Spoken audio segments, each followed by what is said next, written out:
Ice up, son. What's up? Ice up, son.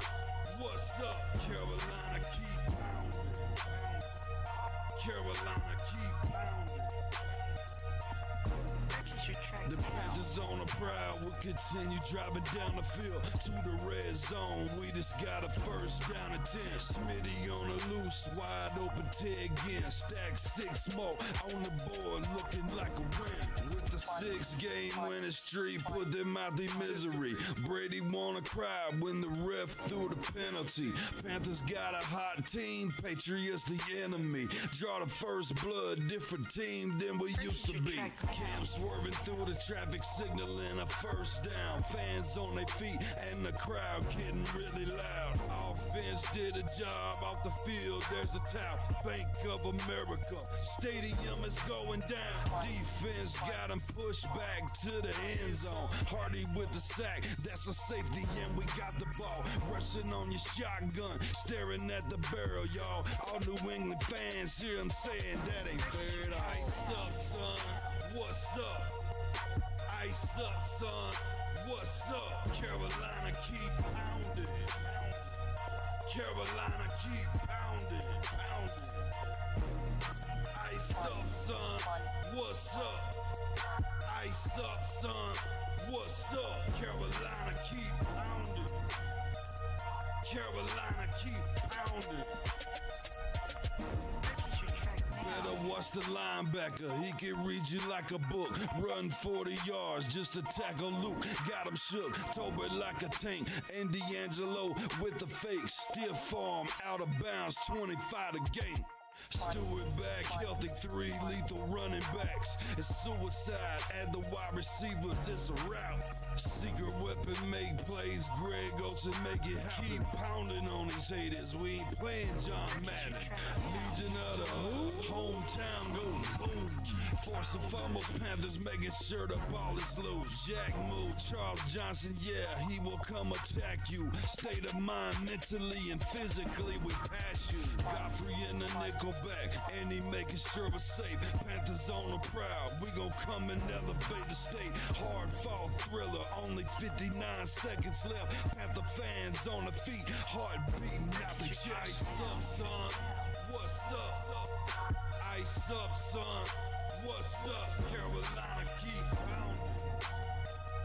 Carolina keep pounding.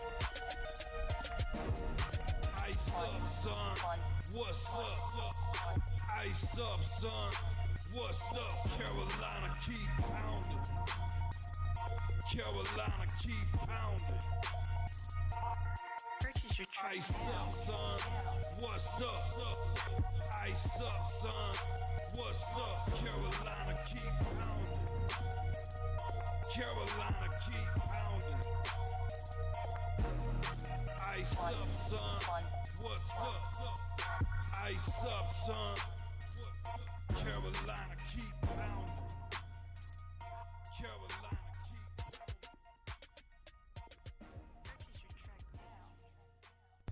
Alright, it's day 3. How you guys feeling?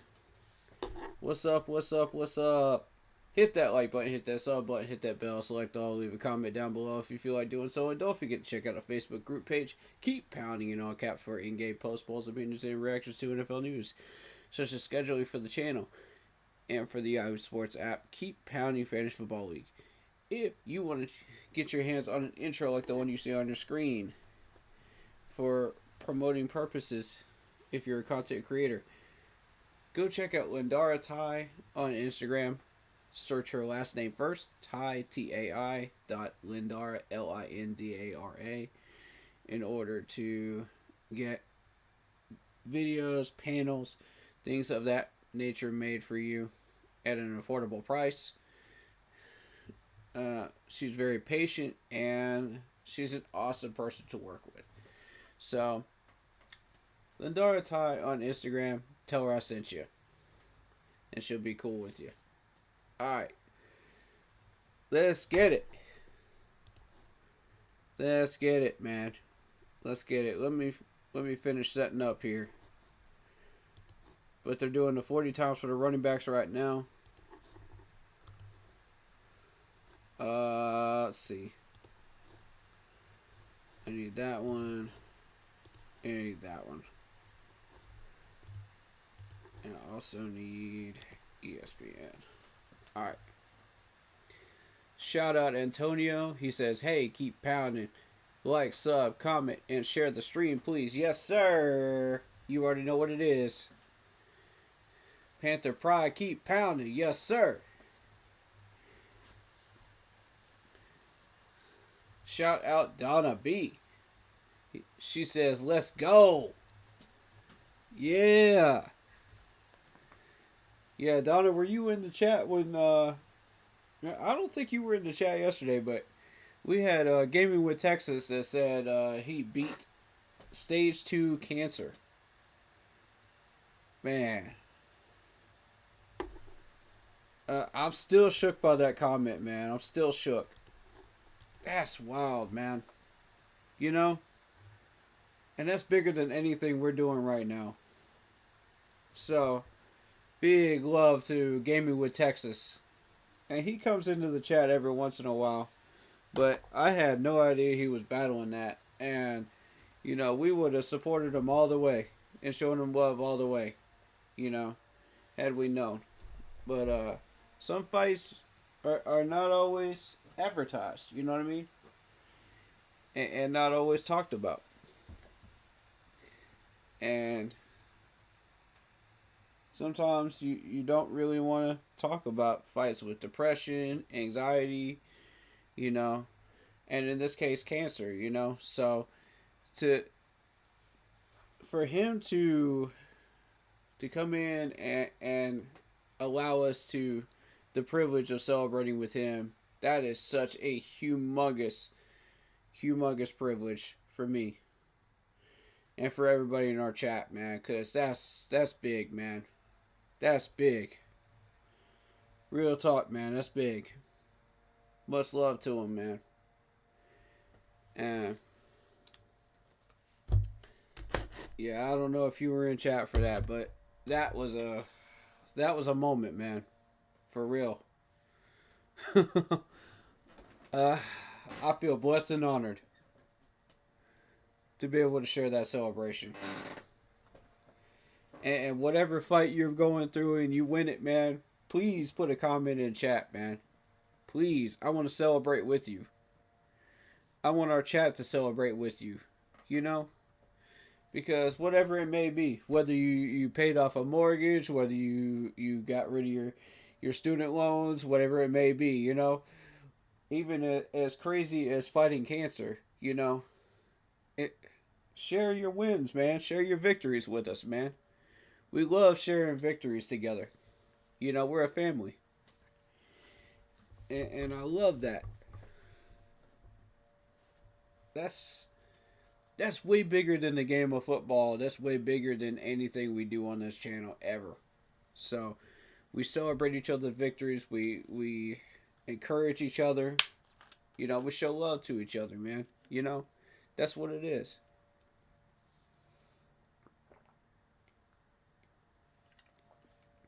So my hat's off to Gaming with Texas. For sure. And any other victories that people are winning right now. Whether it's in life, whether it's in your job, whatever it may be. Hats off to you for your celebrations and your victories. Alright. And some of these players are experiencing some victories in this combine too. James Pierce Jr., for example, on that first day, totally turned some heads. I'm telling you. You had Maxwell Harrison turning some heads yesterday, too. I mean, these players are starting to win people over that don't really know who they are. And that's part of what this combine experience is winning people over. This is your first exposure to some of these players, you know, on just a drill basis, you know, and not even in a uniform. So it's kind of intimate, you know what I mean? In Indianapolis. So when you see these players get a chance to show you who they are, and kind of show you their 40 times, show you their broad jump, their vertical, things of that nature, man. It's kind of intimate to me, you know. I know there's some people that they're just like, poo poo the combine. We don't need all that information, and stuff like that. And I'm like, I use that info, bro. Like, all of it combines into a major full picture of who these players are for me. And if you're just watching what's on the field, you're only getting half the story. If you're only looking at the stats, you only get half the story. If you're only seeing the combine results and you're not watching what these guys have done, you're only getting half the story. See, that's what I'm trying to tell you, man. So, when you finally get the chance to check these guys out in the combine, it completes that story. Because every player's journey tells a story. So, when you're learning these stories, you're exploring what it took for them to get there. Who they're being compared to, what skills they have. So you're learning the weaknesses and the positives as well. Their vulnerabilities. While they're trying to interview for the next job level up for the NFL. So it's kind of intimate for people like myself, So I respect it a heck of a lot. Some people don't. Some people don't care, and that's fine. If you don't like it, that's not your thing. That's fine. But for those of us that really, really feel that this is important, we got respect for each other. We love that. That's why I cover it. Because I feel like people really do care. And I care, So that's why I cover it. If I felt like I didn't care, but the viewership did, I would still cover it. You know what I mean? Because you guys want it. But if it was just me and you guys didn't really care, I'd be like, man, I'll just watch it on my own, That's just how that is. But I feel like it's an experience for everybody, though. And we all care in some way, But some of us to different degrees. But that's just how it feels, man, But,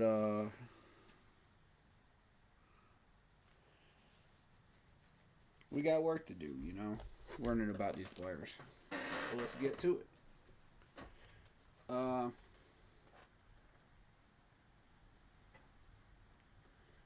And I ran across something really interesting. Adam Thielen was asked about what advice he had for rookies, going into the combine. Let me see if I can find that real quick. I gotta find it. Because I saw that, I don't know. I don't think it was posted into the team chat. Nah, it wasn't. Dang. But did y'all happen to catch that quote, though? That was a good one, though.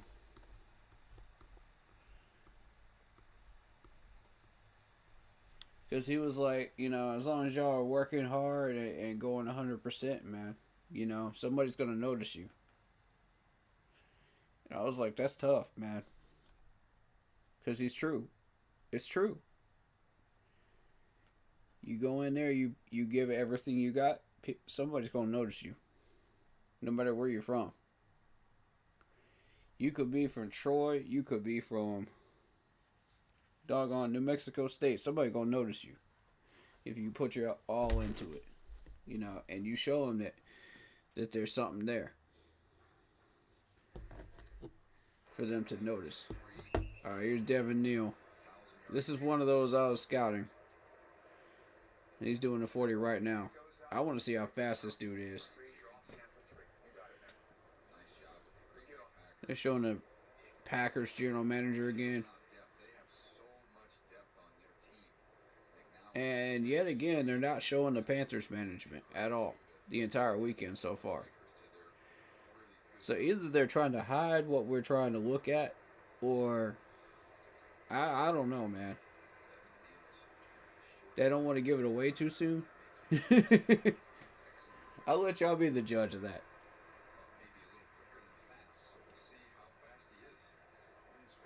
I'm very interested to see how fast Devin Neal is.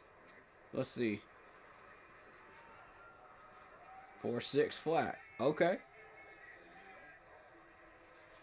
I feel like he's faster than that. Don't y'all? He might go for a 4.5 something on the second run. I'm kind of curious to see how that's going to go. Alright, Sanders. Raheem Sanders is another one. I'm watching him too. 6 foot even, 217. Oh, what did they say his nickname was? Rock? Something like that. 4.47. Yeah. That is actually how fast he is. That's accurate right there.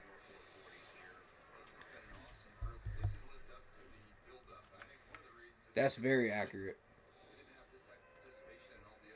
Rashard Smith, SMU. This is another one that what we were rumored to be looking at. 5'9", 194. 4.42.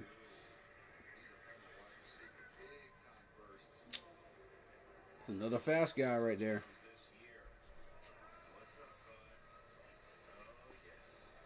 All right. Okay.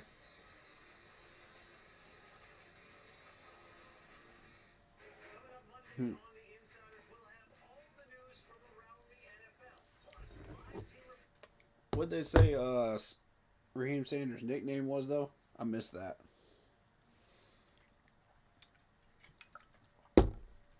Because if we do draft this dude, I want to make sure we know that nickname.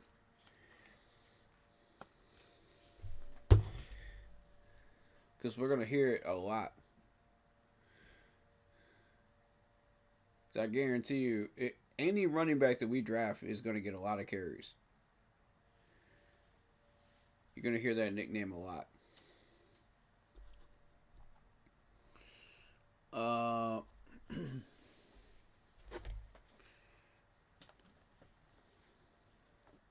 I think Devin Neal's going to get a better time on the second run, though. I don't think we've seen his full potential yet on the 40.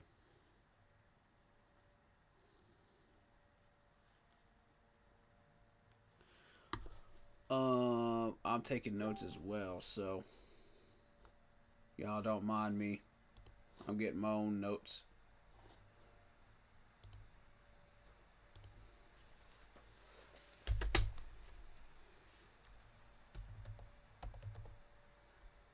Yeah.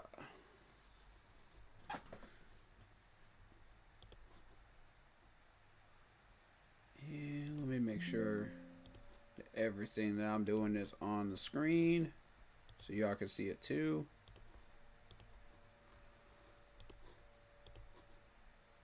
Voila. All right.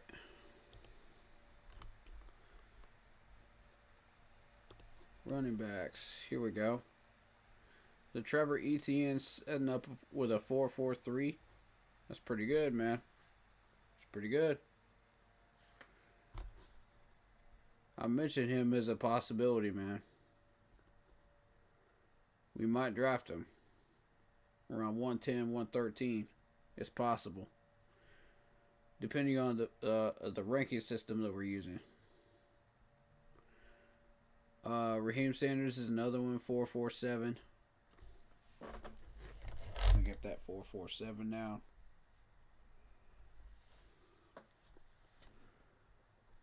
Taj Brooks, 4.53.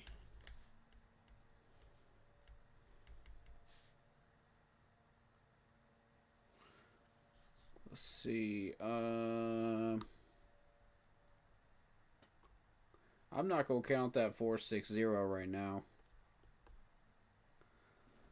because I think he's faster than that. Trevon Henderson, 4.43.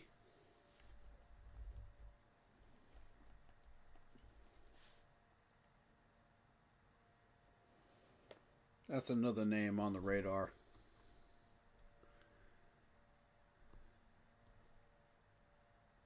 Bashard Smith, 4.42.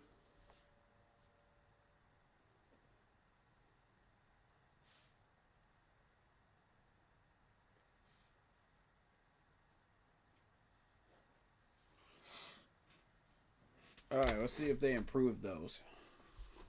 And I'll mark down the improvements as I see them.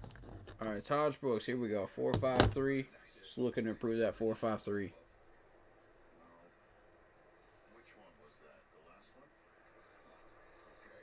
And I'm mainly only looking at the guys that I think that we have a possibility of actually drafting.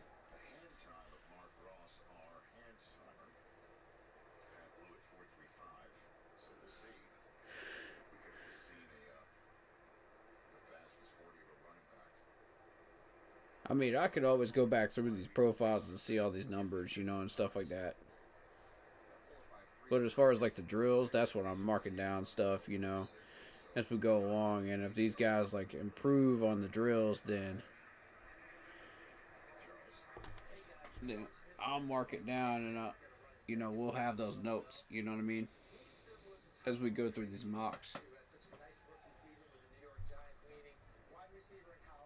So that's how that works if you're new here for the combine stuff. Okay, Donovan Edwards, 4.45. I'm always interested in Michigan guys. Let's see what we got here.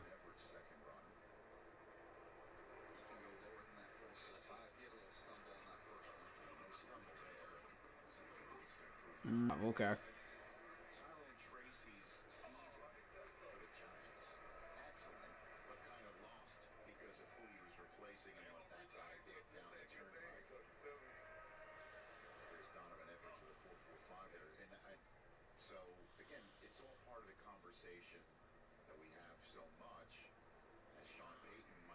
Sean Payton, finally showing him. You think the Broncos are looking for a running back right now? Could be. They don't seem to be aggressively like watching the 40 right now. 4.43. All right. So Trevor Etienne is a 4.43 officially. That's accurate, I think. If you've watched him play, I think that's pretty accurate.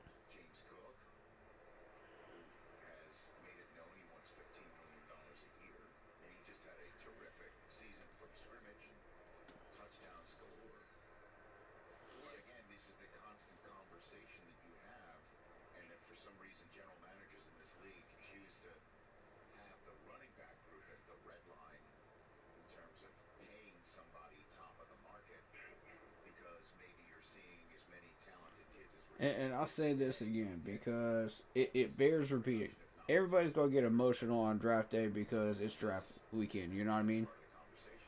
You know, they spent 2 or 3 months, like, you know, prepping your draft boards, you know, and when your team doesn't draft the people that you want them to draft, of course you're going to get pissed off. You know, it happens. But it's the post-draft stuff, man. That's what I'm telling you, man. Pay attention to that. Because the post-draft clarity, you know, post-vision clarity is where you finally understand, okay, this is why the team drafted these players. It wasn't just for fun and giggles, you know what I mean? Just because they could. Or it's just best available. You know.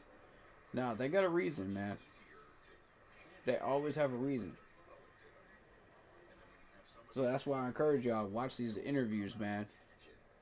Learn about these players. Find out why they drafted them. Don't just be satisfied with the fact that, oh, we drafted a whole new team, you know, and then say, oh, I'm unhappy with this one, this one, this. Okay. Well, you're going to be unhappy anyway because you set unfair expectations already. But why I do what I do and my team does what we do is because we've actually gotten a few of these picks right. You know, and the ones that we got right were actually big influences on the team right now. I'm not saying that they're Pro Bowlers. I'm saying they're big influences. Check the language there, because somebody's going to try to take that out of context, because they always do. I said big impactors. And Coker became a big impactor. Nobody saw that coming. Brady Christensen, Cade Mays, everybody thought that they were just chokes. They thought both of those picks were chokes. Okay, what about now? Because both of them are in starting positions right now. And big impacts on that offensive line. So, again, are they chokes? Did we choke on that? So, that's what I'm saying, like big impacts. And those big impacts, yeah, you're not going to get to the playoffs right away. It takes time, man. It takes time. You got to develop the team. You got to develop the chemistry. You got to develop the roster. You got to develop everything in order to get there. Despite what people tell you, getting to the playoffs is not a simple task in the NFL. You know, if anybody tells you that, they're lying. So, you got to do all of this in order to get there. There's got to be some wins. There's got to be a lot of wins in a lot of different areas, not just on the scoreboard. And it starts with the combine. It starts with free agency. It starts with making sure you understand who these guys are and allow them to be who they are. Trayvon Henderson being compared to Quinshon Judkins. But yeah, Ron Rivera was great about letting these players be who they are. And that's a lesson, you know, for our management going into 2025 and beyond. Let these guys be who they are. If they're characters, let them be characters, you know what I mean? Let them be who they are. You know, and if they're struggling with something, go talk to them. You know, I just saw a video of one of our former players getting into it with another player at a practice, and Ron Rivera is just like, man, sit down and talk to me. What's going on? And it turns out that dude's uncle had passed away, so he was really pissed off, you know, so he took it out on one of his teammates, and Ron's just like, talk to me, man. I know you're fighting through some stuff, man. Let's work on it together. And that's part of what coaching is. It's not just like, oh, you throwing a challenge flag or you stopping the clock, you know, during a game. It's that stuff too. You know, and people don't see that behind the scenes.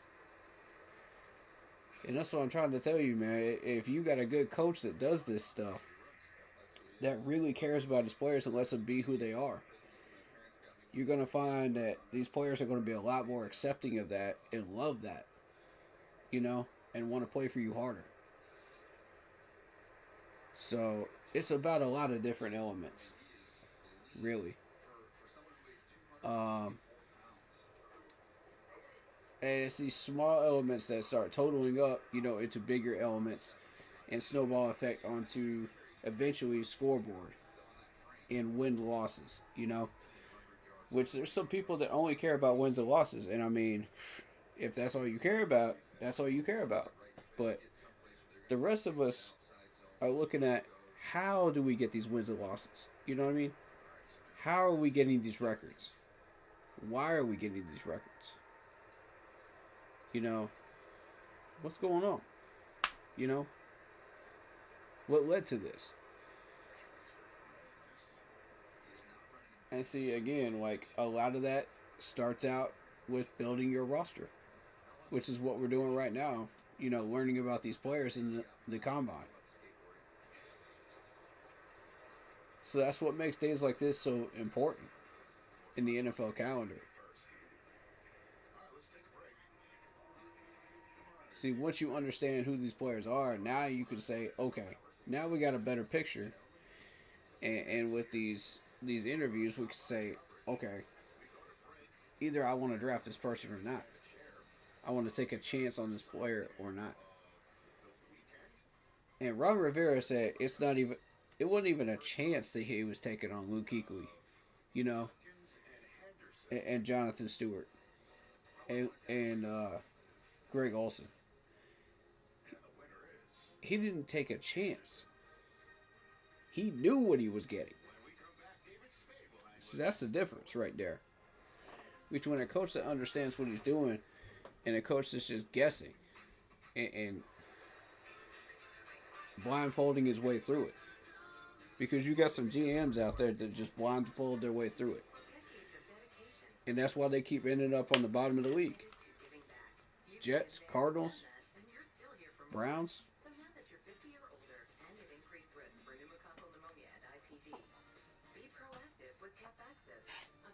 Titans. All of y'all. That's why y'all keep sitting at the bottom. Because y'all keep playing around with these picks. And let all this talent go to other teams. And I keep telling you, man, you gotta wake up. If you're a GM and you're doing that, you gotta wake up. And see, that's what we were doing for a number of years. We had all these clown GMs in Carolina, and we kept doing that same thing. And I was like, you gotta wake up as a franchise, man. We gotta not do that anymore. So I feel like with this past draft, we actually woke up and we started doing that. You know? And with that previous draft, we set a foundation. We set a foundation, all right? I'm not expecting 6-7 wins, you know, right out of the gate. Maybe we get 6 or 7, you know, maxed out along the way. But I wouldn't expect any more than that first year. Second year, hey, maybe we get the 9 wins. We have that conversation of the playoffs possibly. Schedule's favoring us. You know, if we build our roster correctly and we invest in that D-line, it's possible. What I'm telling you is it's possible. And I mean, people are going to laugh at me for that. I'm telling you right now, it's possible. Remember how I told you last year? I said, once this team starts setting up, you're going to notice the little differences in the stats. You're going to notice it in the techniques. You're going to notice it in the little parts of the game. It took a while for us to get settled in and develop all that. And I was very patient with that. And I said, at the end of the year, we should see improvement in all of that. If we don't, we have to start questioning Dave and saying, okay, what the heck is going on here? You said da-da-da-da-da, you know, what's going on? And I'll be the first one to question him. Because I'm one of the ones that bought into that, you know. Because he was saying all the right stuff, man. And I mean, yeah, you could be a coach and say all the right stuff and then end up doing the complete opposite. We've had that a few times too. Frank Wright, you know. Frank Wright was the primary example of that. But, my whole thing is like, this time I don't think this management's lying to us. I think they're actually producing results, and they did. Second half of the year. Look how close we played KC. Look how close we played Philadelphia. Yeah, we didn't get a win. And yeah, I know how people feel about moral victories. I know how that shakes out. I know what y'all are saying. And I'm not taking that away from y'all. That's a solid argument. But Rashard Smith got a 4.39. Okay. Go ahead, man. Go ahead. That's faster. That's definitely faster. Oh, they got David Spade in here. That's cool. He looks like he's doing alright. Haven't seen him in a while. But, yeah, I told y'all that you would see those little things happen and it would translate to the stats. I didn't say it would translate to the scoreboard. I said it would translate to the stats. Go back in my VODs. Go check that. Because I said that multiple times. I said it would not translate to the scoreboard or the win-loss column. But you would see it in the stats. Was I lying? Go back and look. Because we actually did improve in the second half of the year. And we balanced back out. Didn't we? And it was significant improvement. I didn't say it was going to be like world-beating improvement.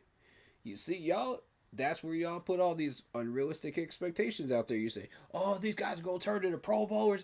You're putting words in my mouth. Nah, bro. That's not what I said. Go check the VODs. Language. Context. Some of y'all don't understand that sometimes, man. And they try to put words in your mouth. And I'm like, bro, that ain't it. Check the VODs because it's on film, man. And exactly what I said came to pass, didn't it? 5 wins. We started competing. We started playing better. We started building chemistry. We started looking like a team again. We're not the joke of the league anymore. And I said, what? 6 wins? 6 to 7 wins? We came close. I'll take it. Because there was one game we shouldn't have lost, Honestly.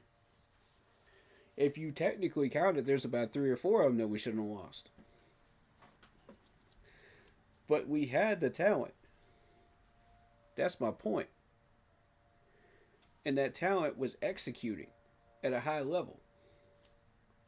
And we were showing significant progress. That's my point. See, people miss that point and they want to go, oh, well, this player is supposed to turn into a Pro Bowler, and this, that, and the third. No, I never said that. I never said that. I said that's the first year of the process. These guys are going to show up in the stats. That's it. You might see it in the scoreboard. You might. Keyword might. And we did. So that's progress. Now you go into year 2. You build your second layer. You're building your walls. You're building your windows of your house now. You see what I'm saying? This is what I'm trying to tell you. We might be in the playoff conversation this year. Might. That's the next step up. And it's the next step up the ladder, and the next step, and the next step, and the next step. Year after year after year, until we get what we want. As long as we stay on that train. It's a process. It takes time. It takes time. If you're expecting immediate results, you're a fool. This isn't Madden. Put down the controller.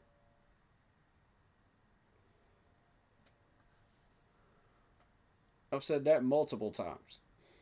And I'll continue to say it because it's not getting any less true.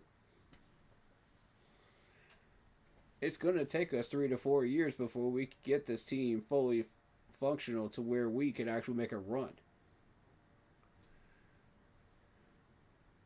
I said 3 to start with. I don't know about the 4th year. We're going to see where we're at by the time we get there. But I said 3 bare minimum.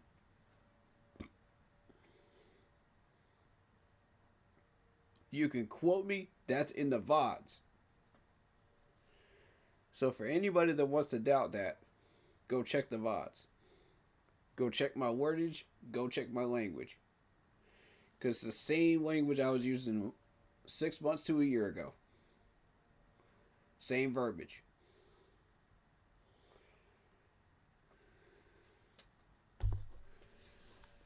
And I see some of these people trying to lead us astray and saying, "Oh, we getting all the wrong picks." No, we're not. No, we're not. Let me tell you something. If we were getting the wrong picks, then how come half of these guys are actual starters still? That's question 1 for you guys. Question 2 is, if we were picking the wrong players, why are they not gone yet? You see what I'm saying? Like, every time we pick the wrong players, they end up gone out of Carolina after 2 years. Watch this. Why are a few of these guys getting extensions? Could it be that we actually got the right players? I got so many people that are just like, "Oh, you know, these content creators hate to be wrong. They hate to be wrong on this, that, and the third." And I'm like, bro, I don't mind being corrected. I've said that multiple times on VOD too. So, there go people. There go people put words in my mouth again. Yeah, I do it all the time. You know? And you want to act like it's your content, you know? It is. It is your content. You're going to come up here and say, when I get in the chats, and I don't say nothing, and I see this stuff, and I'm like, all right. Bet. You know what I mean? Like, I'm not even going to say nothing else. I ain't got nothing to say. I just listened to y'all. And I get on my podcast, and I'm like, okay, this is what I see. This is what I heard. I'm not going to name no names, but this is what I see. This is what I heard. I'm not trying to start no beef with nobody. But I'm trying to tell you, though, if we disagree on something, we disagree on it. Respectfully. You know? Again, I ain't trying to go toe-to-toe with nobody, man. I'm just trying to tell you this is what I see. If you don't agree, that's fine. You know? Put your stuff on your content, and that's fine. But don't go trying to put words in my mouth, man. That's not it. Like, we're all family here, man. Let's not do that. When you know what's on my VODs. When you know you watch those exact streams when I said those things. Live, right in front of you. And I'm still saying them now. So, let's not do that. Alright. Back to the content here, man. Back to the content. Let's see if they updated these speeds for the 40 times. Let's see. 439, Brashad Smith. Trevor Etienne 443 still. Henderson 443. Donovan Edwards 4.45. Sanders 4.47. And as a bonus, Damian Martinez, I'm kind of keeping an eye on him too. 4.51. Taj Brooks 4.53. Devin Neal 4.59. And here's the thing, I know he's faster than a 4.59 because I've seen him play. So I don't know why. Maybe it's just a bad day. I don't know. Maybe it is. I do feel like he's faster than that. But that's... Maybe...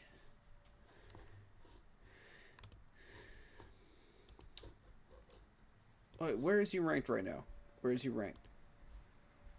Let me see if I can find him on mock draft database. Because he was sitting there around the second, between the second and third round for the one that we have. Now, I don't know where he's at on the rest of them. All right, 98. See, yeah, second. And see, if he has a good workout today, it's going to be between the second and third round. Is where Devin Neal's going to land. Regardless of the ranking system. So,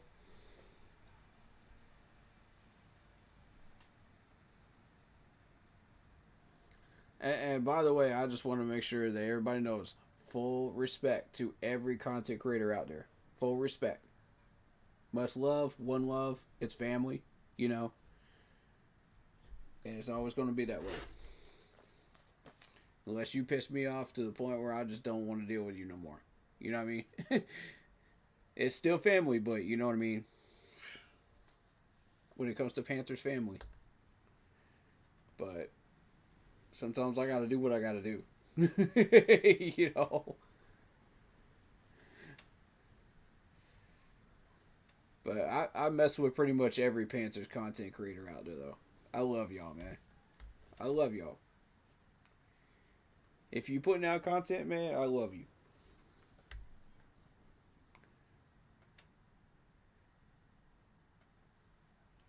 Alright, so what is this drill? This is, he's running over some pads, he's going around some corner cones, and,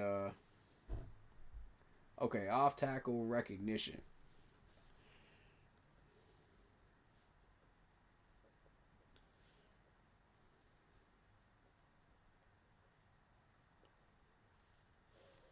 Alright, got it.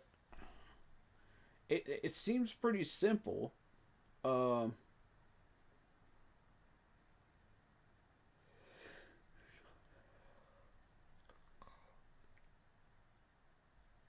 You know, I feel like everybody's kind of doing well on this drill so far. I haven't seen anybody not really.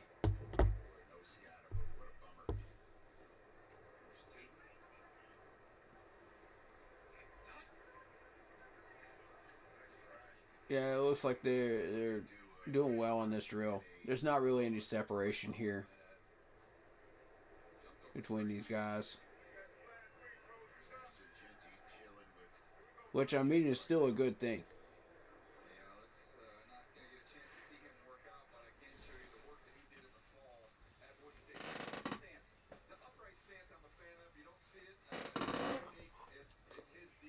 So, okay, contact balance. I see.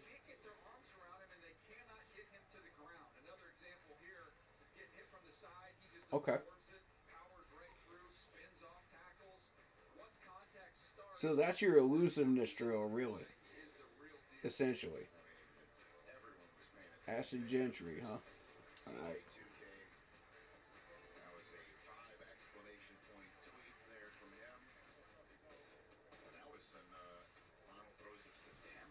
Okay. I'm paying attention to him.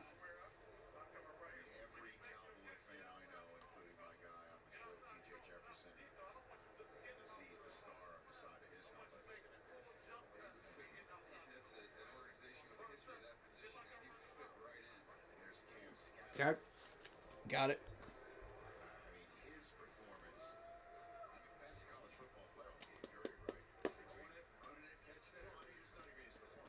I listed him as highlighted because that's really what they were doing, was highlighting him. And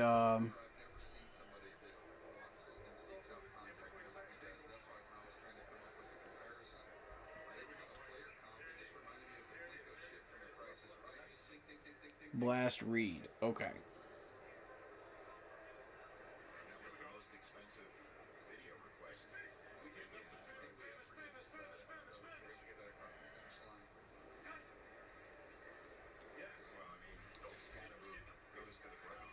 Let's see what we got here.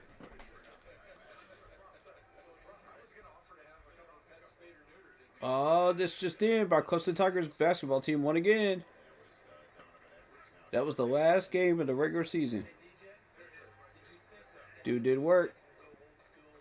Trevor Etienne did work on that drill. That was good. Okay.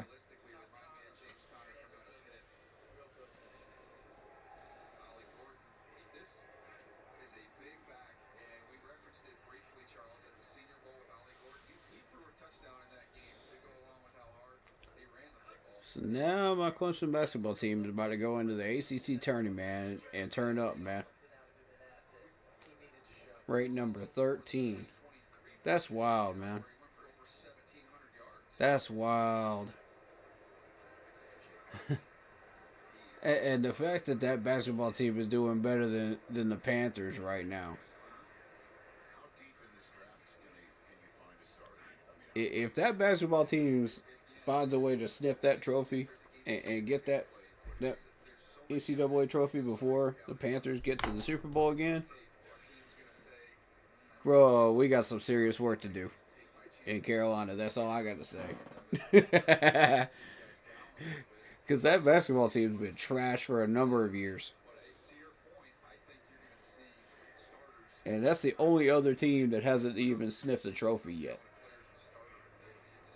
I mean, the Panthers have sniffed it twice, but we haven't touched it.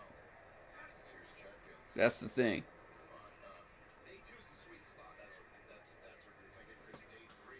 But if that basketball team gets their hands on that tourney championship, man, I'm telling you.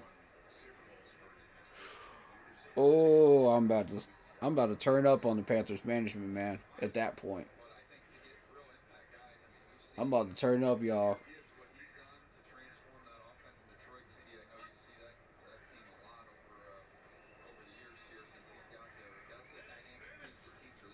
We all start getting to work. Because there is no excuse for that. For this franchise to be, trophyless for that long. There's no excuse. We've had all the talent. And we just have not done anything with it. And that's been the coaching staff, though. And we've replaced it, and then the ownership became the problem too. And it's just like, okay, so the ownership calmed down. Now we're starting to settle in. And it's like, God bless, after 10 years, man. After 10 years. 10 long years. It's like the old lady meme. It's like, it's been 86 years. Yo.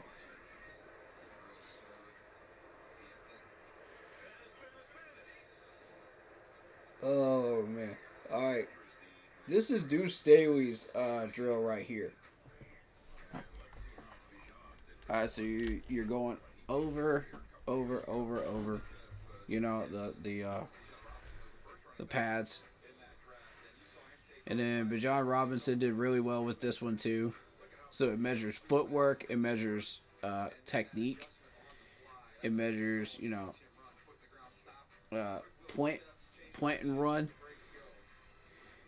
It measures elusiveness, and it measures balance as well. So Deuce Staley drill, I like this drill.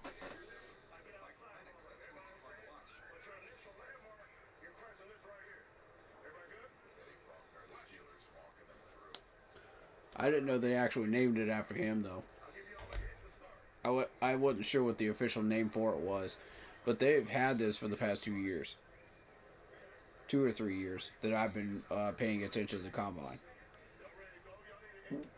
I didn't fully pay attention to the Combine because I didn't have access to it, before that point. But now I do. So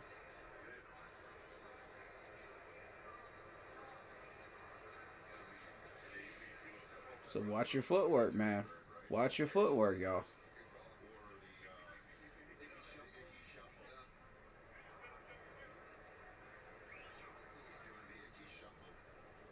Yeah.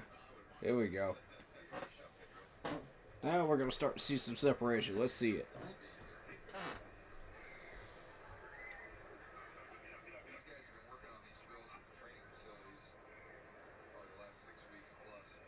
And not only that, they got these pads held up and they'll move them. So, and they'll move it randomly. So you won't know. So once he gets done with those first foot pads, he has to stop for a fraction of a second and wait for them to move those pads. So he's got his lane. You know what I'm saying? And that's exactly what happens when you're a running back in the league too, because it'll be a random blocking lane you won't know. Sometimes when you're trying to run a lane, they can change it at any given time. And the D-line can sometimes dictate that. Sometimes it's the O-line that dictates that. Yeah, see, Hampton had trouble with that one right there. Because he was like, I didn't expect you to do that. Okay. They know what they're doing, though. Because all of them have ran these same type of drills during practices and stuff. But this is just next level of this drill. It's the NFL level of it.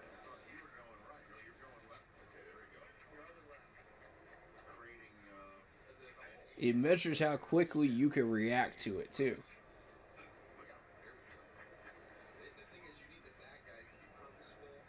And so far, I mean, everybody's doing well with it.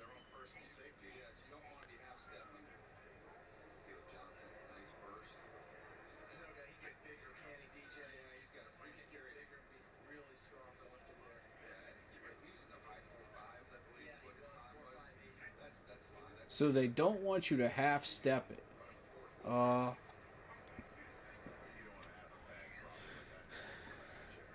Jug can struggle with that one.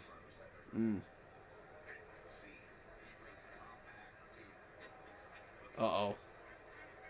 Kiner struggled with that one too. With the footwork.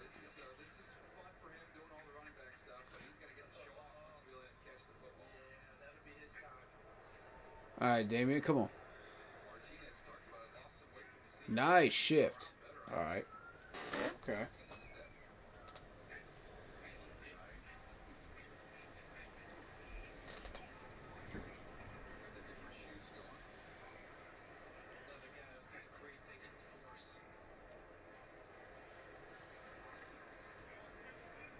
Devin Neal looking good.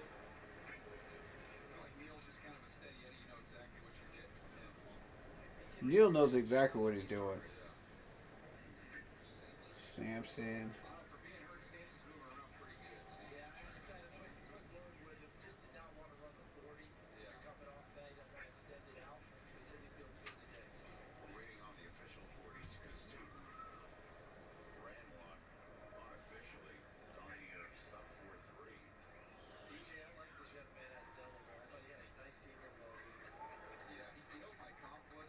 All right.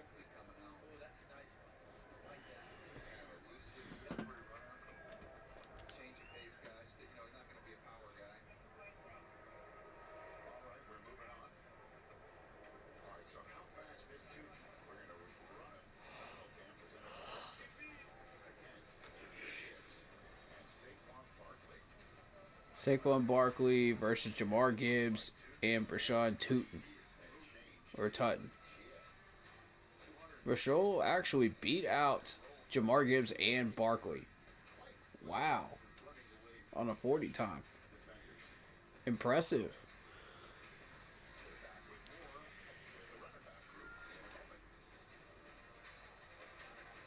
That's what I feel like. Each running back class that we've had has gotten faster and faster. Am I the only one that feels like that? Because like we've been watching these guys get like quicker and quicker reaction times, quicker techniques. You know, as we go through these draft classes. So, I mean, maybe I'm tripping on that, but I feel like each one's gotten better.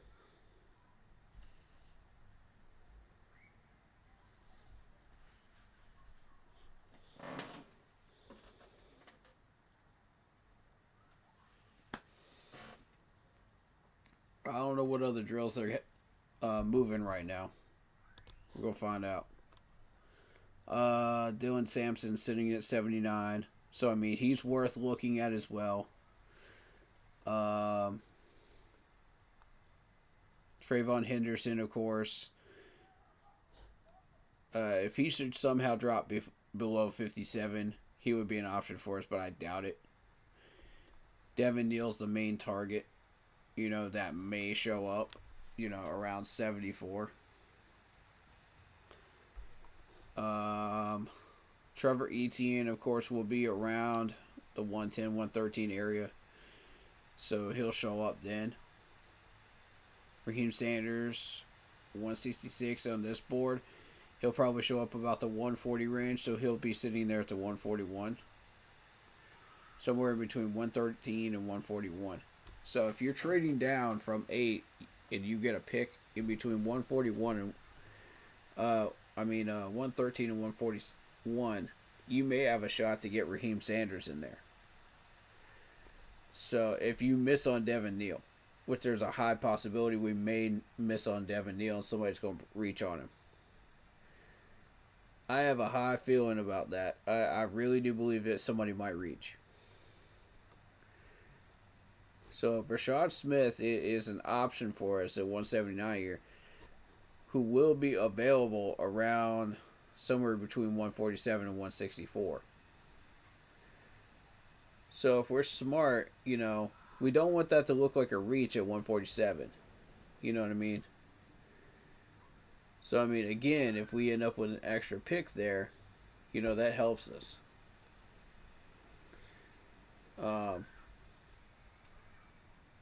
To establish him if we miss on all of this. Alright, let's see what drill this is.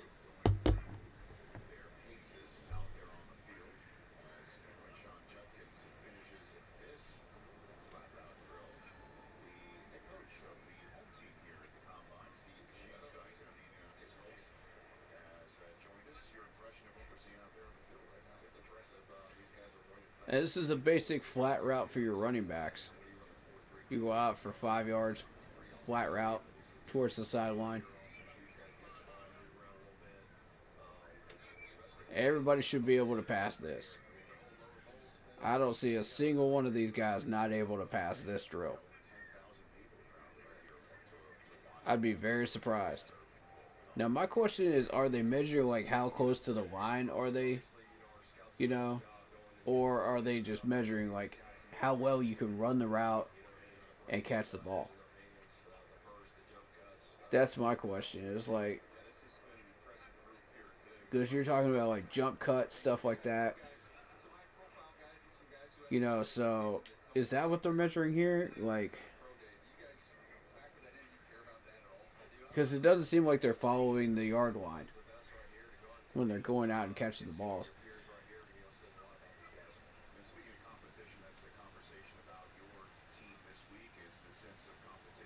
The Colts head coach in the booth.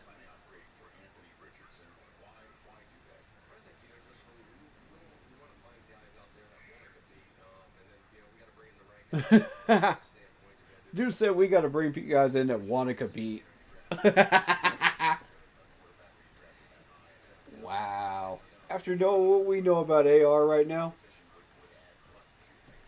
Dude's just like, nah, I don't feel like playing. I'm just gonna take a nap on the sideline.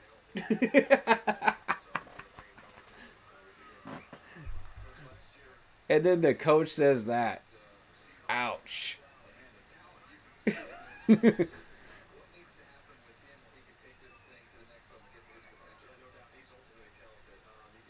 Are you guys sure you still want to go with AR at this point? Are you sure? Are you sure, Colts? Ah. Bro, I exposed him last year's combine, did I not? Y'all were watching it. I exposed this dude. I said, this is what the scouts have been saying. Well, technically, the scouts exposed him. But I'm just the first person on camera to expose him. Or one of the first. You know, I may not have been the first. But the fact that everything the scouts said came true. Dude could not hit a short or medium pass at all. And I'm like, bro.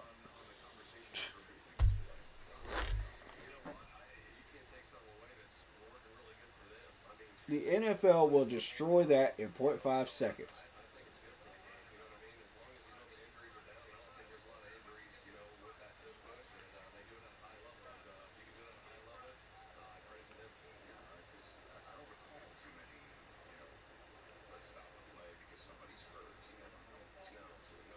I'm gonna go ahead and say no real separation on the flat route because like both sides of the field, like nobody's separating themselves. It's just a typical flat route, and everybody can do it in this draft class.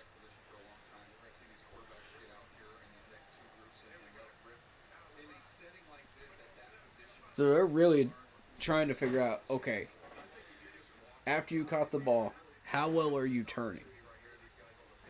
You know, and finishing upfield. Is it a fluid motion, or are you making a conscious effort to turn your whole body before you run? So I think that's a big thing right there.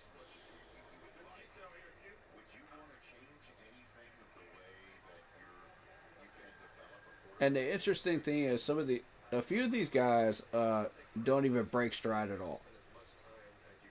And that's what you're looking for. Which ones are going to break stride? Which ones are going to actually just keep going and not even plant? You know? And I see Damian Martinez right there. He had to plant because he lost his balance right there. See, that's what the scouts are going to react to. It's not even so much the speed and the catching. Like, everybody could do that. It's how you're turning.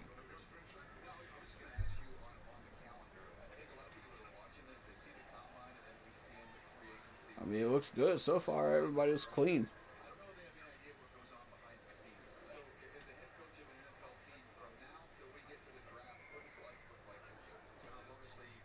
Sanders with that plant foot. Yep.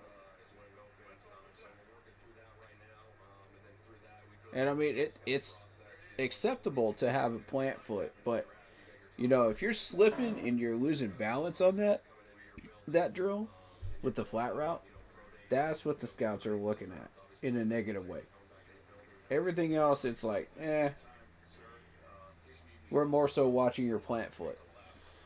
You know, who's planting their foot, who's not. You know, we're going to be checking that off our list. But, you know, that's not really going to be held against you because, you know, you can redeem yourself in another drill. And it won't lose your draft stock or draft value. Necessarily. I have never seen that drill really affect anybody. To be honest. It can only make you look good. It's a fluff one. Which everybody can do.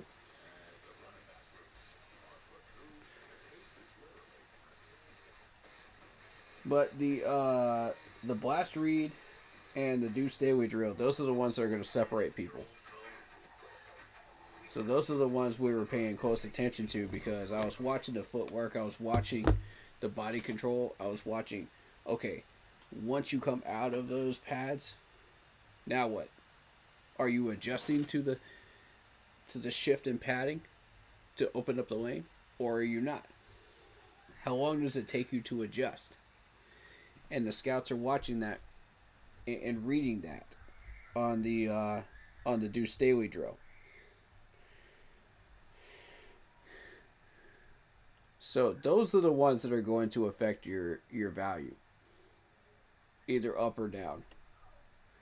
It won't affect it much, but it will affect it to a degree.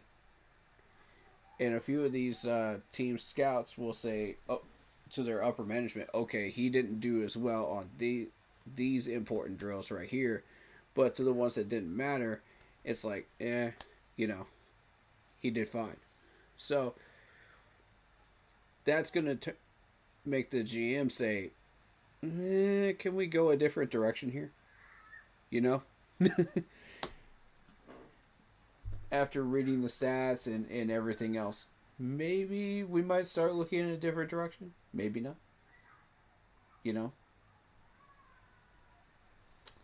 Depends on the GM. Depends on the scouting. Depends on the head coaching. And the running back coaches too. Because some of them will tell you, it's just fine. It's fine. If he's not passing these, it's fine. We don't put an extra emphasis on certain drills. But we do on these. So, I mean, it all depends on your management. What are you willing to do? And what are you willing to value?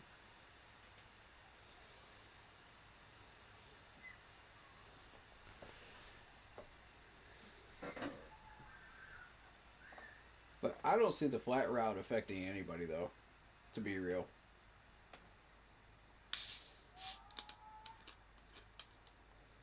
That's never really been a thing.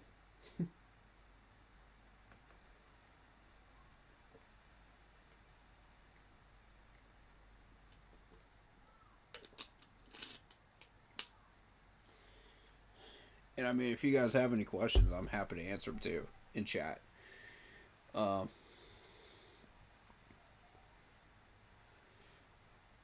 So this is what drill now?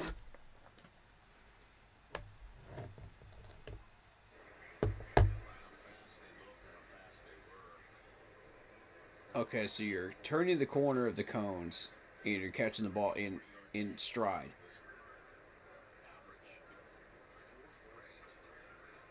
This would probably be like your typical shift route. I'm not sure exactly what that route is called. Okay, Texas route. Gotcha. That's what it was. I know I've seen that in playbooks.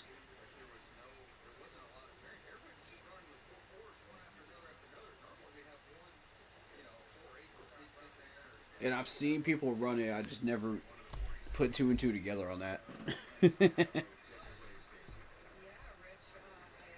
But apparently that's a typical Texas route drill. Easy stuff.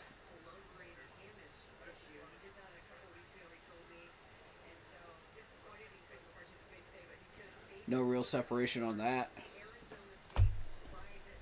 we could tell.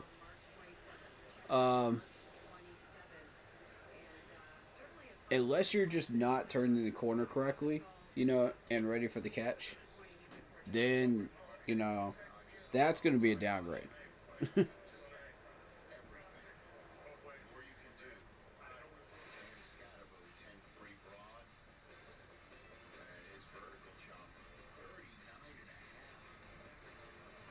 Ooh, 9.5.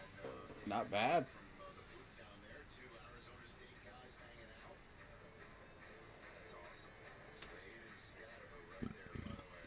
For a guy from Arizona State, not bad, man. Cam Skadebo, compared to Marion Barber. Marion the Barbarian. They call him Marion the Barbarian. Wow. I mean, the name fits.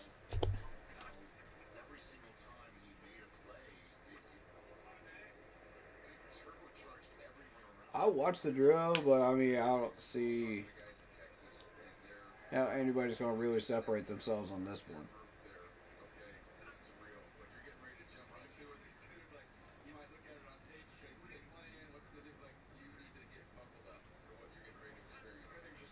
Maybe the focus is on how quickly you turn around that cone. That's what I'm thinking. Because that extra fraction of a second can matter in the NFL. So it's all the little things like that that can matter. You know, and if you take longer to get set up, you know, for the catch, that can lead to a defender saying, oh, yeah, I have a shot at jumping this ball and maybe knocking it down. You know, if you got like a linebacker sitting there or maybe a nickel corner that just happens to be in the area, that could happen.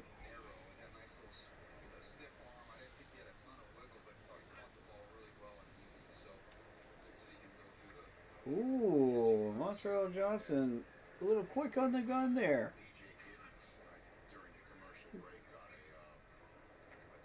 So perhaps you don't want to be too quick on those, but at the same time you want to be, I don't know.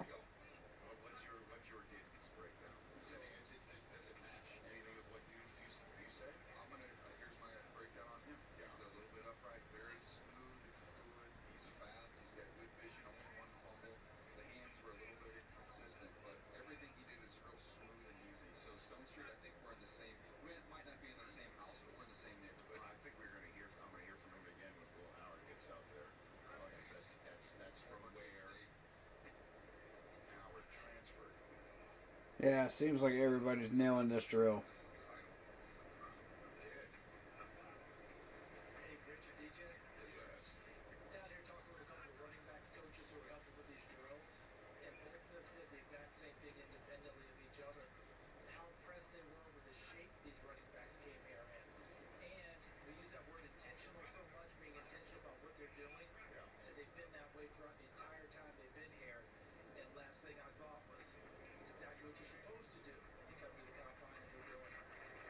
Wow, did y'all hear that?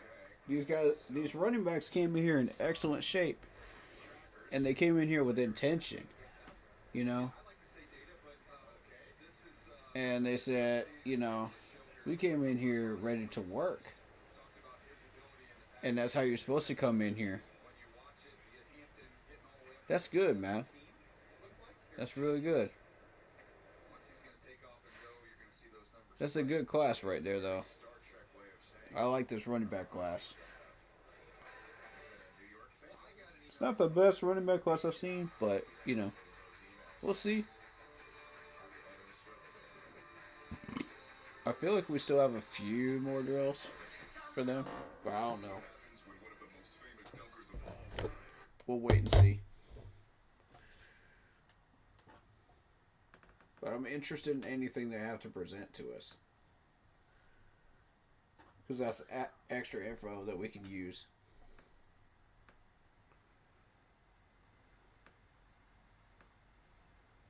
We still got the wide receivers and quarterbacks still today too.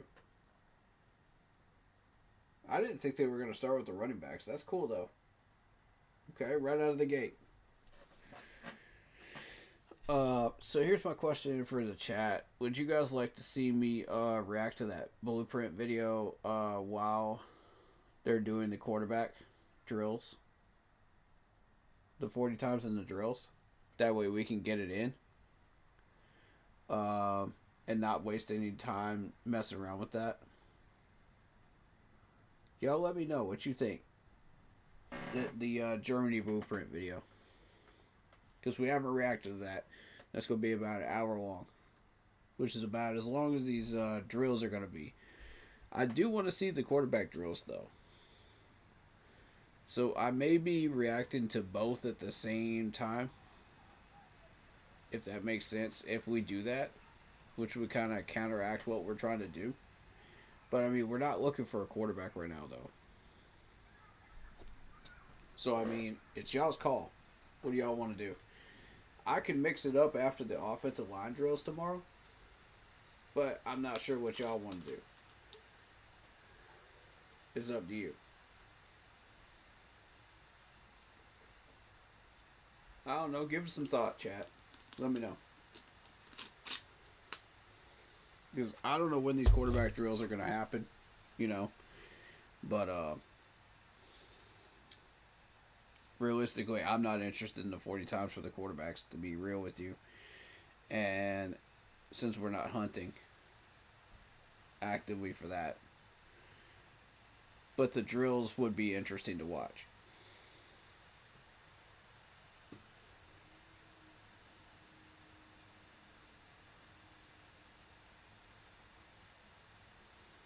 I mean, everybody's interested to see where the top 5 quarterbacks go, you know what I mean? After that, nobody cares, right?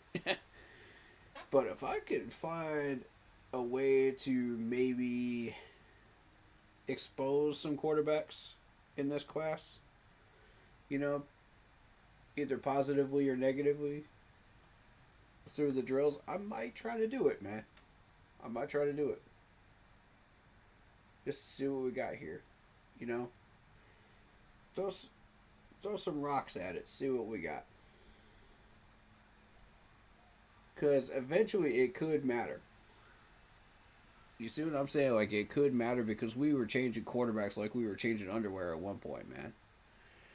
It was bad in Carolina. So, I mean, it might be worth looking at the drills. I'm just being truthful here, and I'm being honest.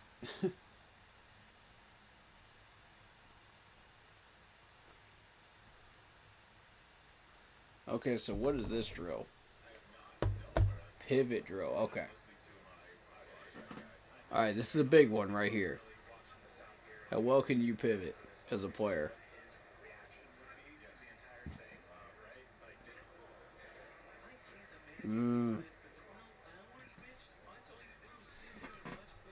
This drill might work out better for some than others.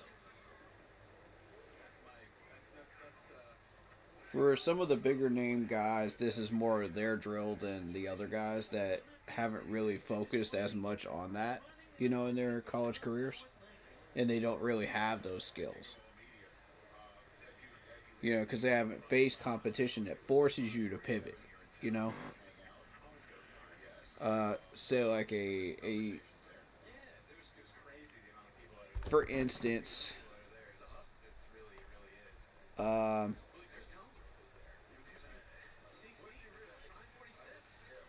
maybe a Liberty running back would have trouble with this type of drill because Liberty doesn't really play anybody of this caliber of like SEC, ACC, stuff like that. So for a good amount of time, like throughout those seasons, like they don't face that type of competition that forces you to pivot or do those things.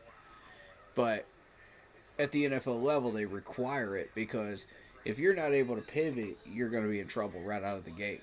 You're going to be one of the ones that aren't going to be picked up by a team, or you're going to flop out of a training camp once you get picked up as a unrestricted free agent, undrafted.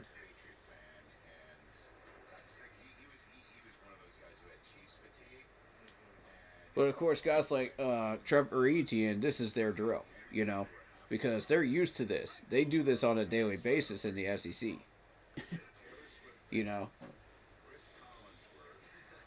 ACC guys, Big 12 guys, they're used to this. This is a norm.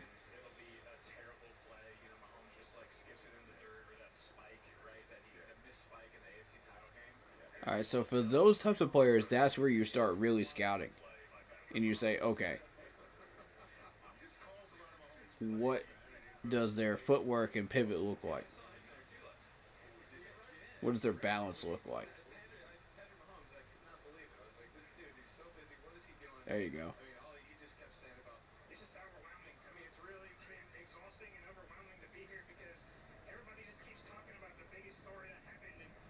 So I feel like those guys are graded heavier than the guys that aren't normally able to do that. Just my take on it. Maybe I'm off base there. I don't know. But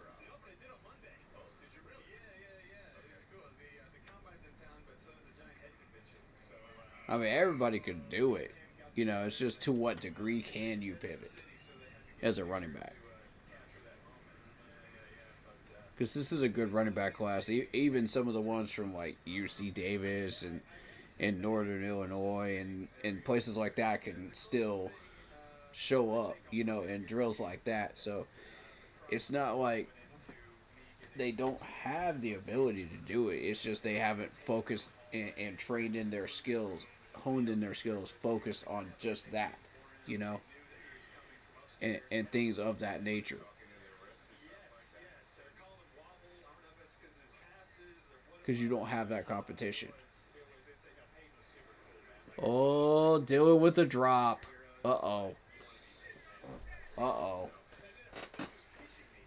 Oh, Raheem would slip and slide. I'm not going to count that against him, though, because everybody's been slipping and sliding in Indy.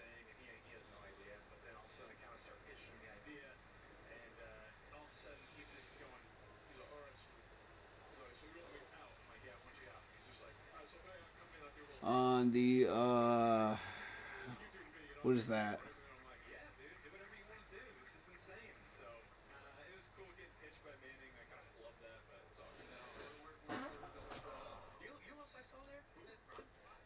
Pivot.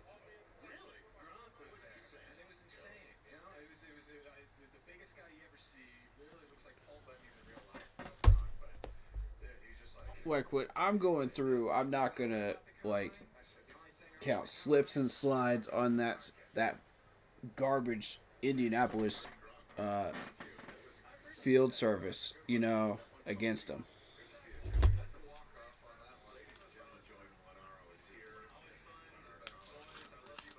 If you recover and you're able to catch the ball, and he was, you know, Raheem, yeah, I don't see any reason why that should count against him. Just my take on it.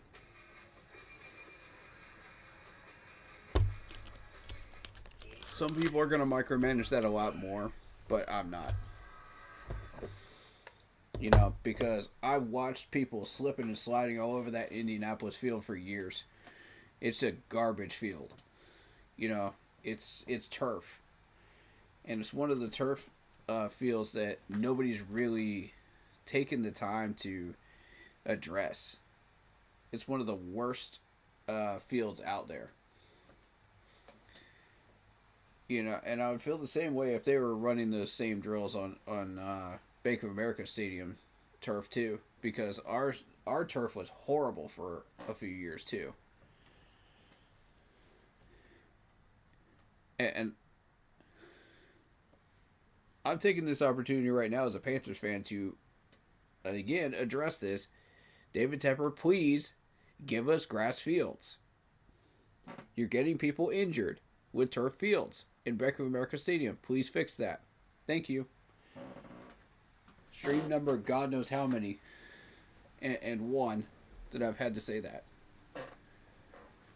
But we all know he'll never do it. So I'm probably wasting my breath on that one. But again, that's been one of my pet peeves. But yeah, Indy's field has been garbage too, so yeah, I kind of grade on a curve with that when I'm looking at these players myself.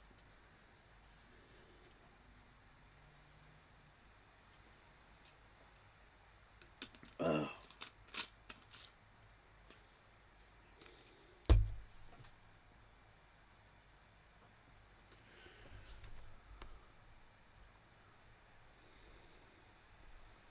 Let's see. Are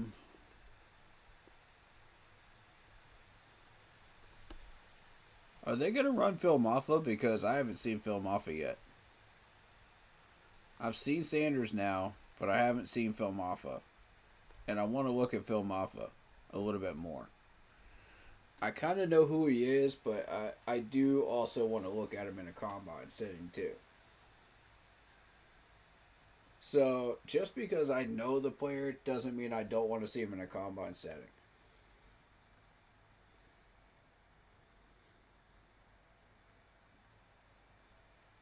You might learn something new. You know, after 4 years of watching him in a Clemson uniform, you might learn something new. You never know. Because again, these guys are getting tested on NFL type drills. This isn't basic drills. This is NFL basic drills. You got to keep that in mind. So no matter who your favorite player is or for what favorite college, you know, there's always something new to learn.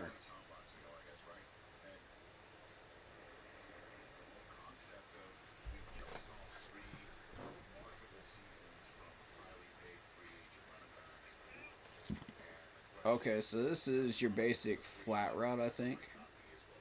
Turn in flat route. Everybody seems to be doing well on it.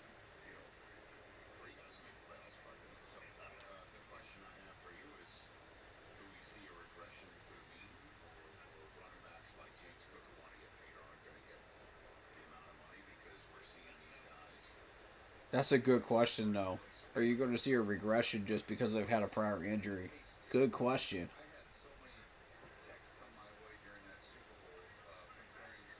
Will that affect their paycheck? Very good question. See, that's why I like that announcer, man. He asked all the tough questions. Every time I've been on these combines, man, this dude's been asking the hard stuff.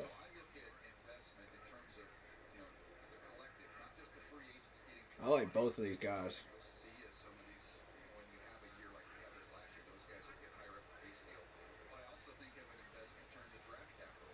Alright, so what are they calling this drill? I'm interested in that, just for my records.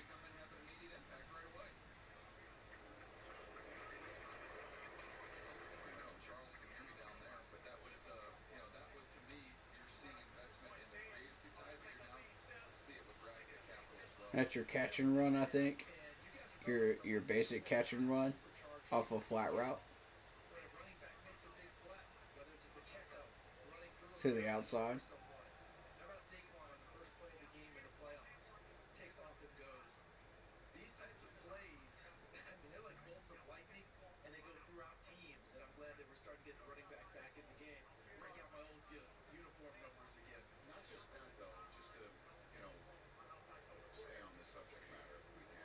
Yeah, and it is drills like that that are important.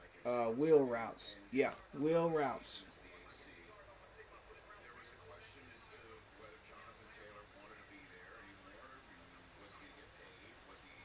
This is another basic one that's in the NFL playbooks. Pretty much every single one of them. You got to be able to run the wheel if you want to succeed in the NFL.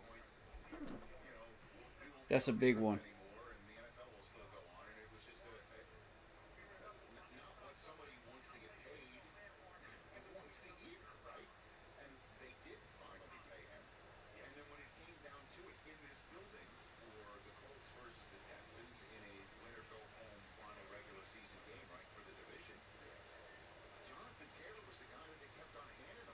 There's Shane, the Colts GM there in the house.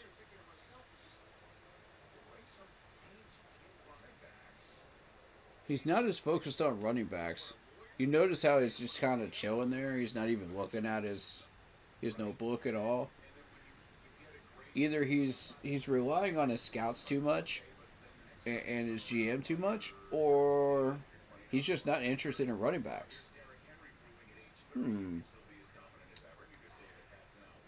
Just something to look at, man.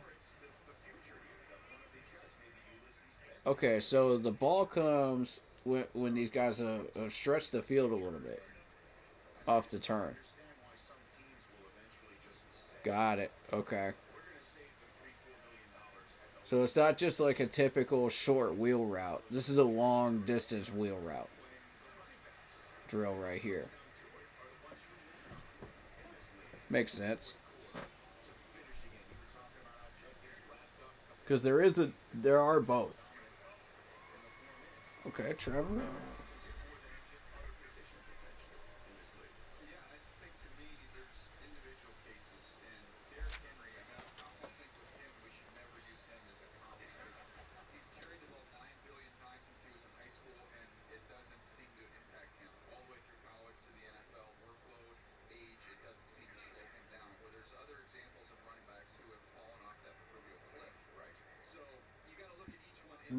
Have to look good on that drill. From North Carolina.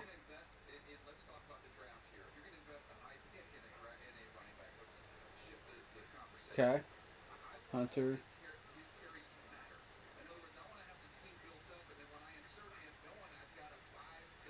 They're starting to settle in now.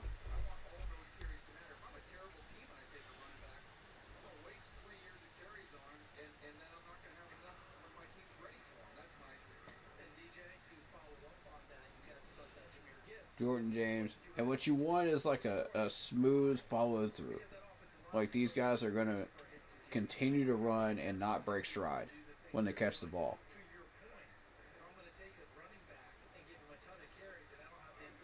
Yeah, they're focused on how you turn the corner at first too.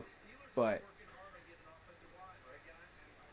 you know, around the cones. But they're also focused on, you know, do you have hand-eye coordination? Do you have the ability to keep going in stride and catch the ball? You know, so it's a few different things here at work here with the curl route.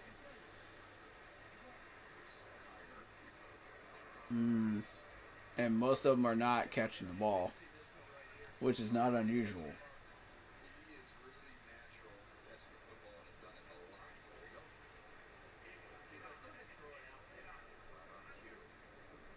Damian Martinez, come on.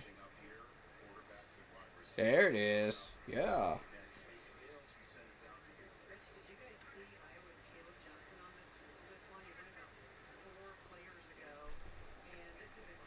And I'm mainly focused on the guys that I believe that are draftable for us. Devin Neal's one of them. So here we go. Beautiful. Didn't even break stride. Beautiful, Devin.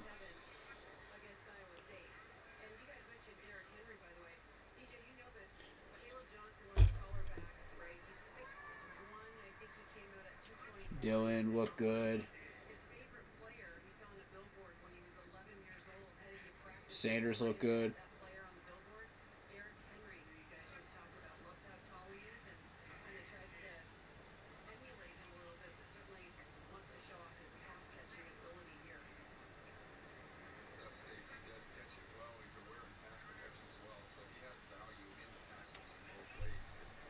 Okay.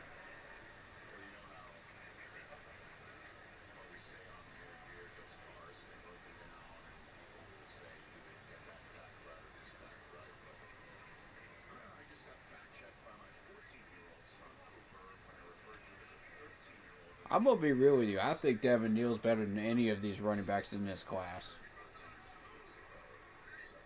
I honestly feel like that. Besides Austin Gentry, of course. Austin Gentry's a monster, too. But, okay.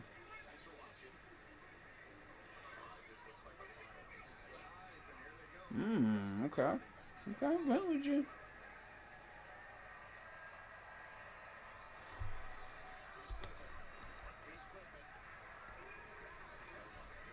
What does this dude at?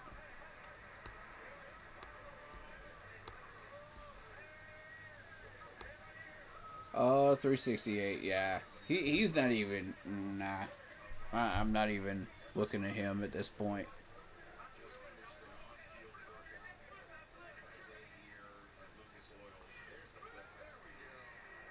There's the cartwheels. There you go.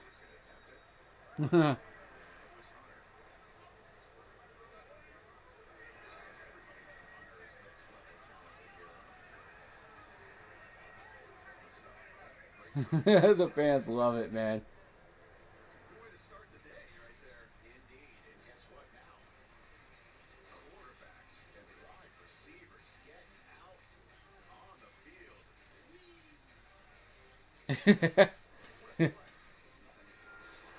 Hey, if the fans love it, man, do it, man.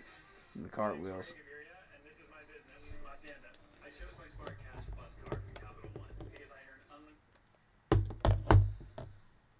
All right. Quarterbacks are next, I think. Unless they decide to do wide receivers.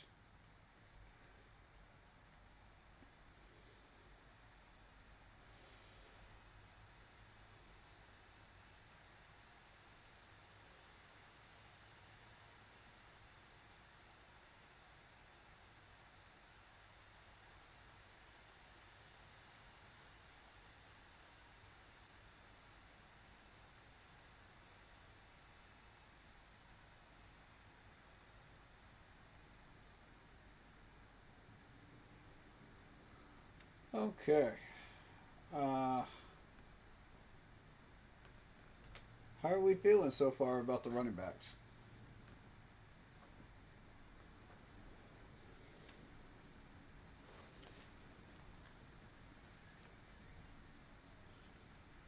I'm gonna be real with you. I think Raheem Sanders is a very, very good choice for us. I would be down for Devin Neal if we can get him. I don't think we can get him though, because somebody's gonna jump up and get him before he's supposed to go off the board. Um,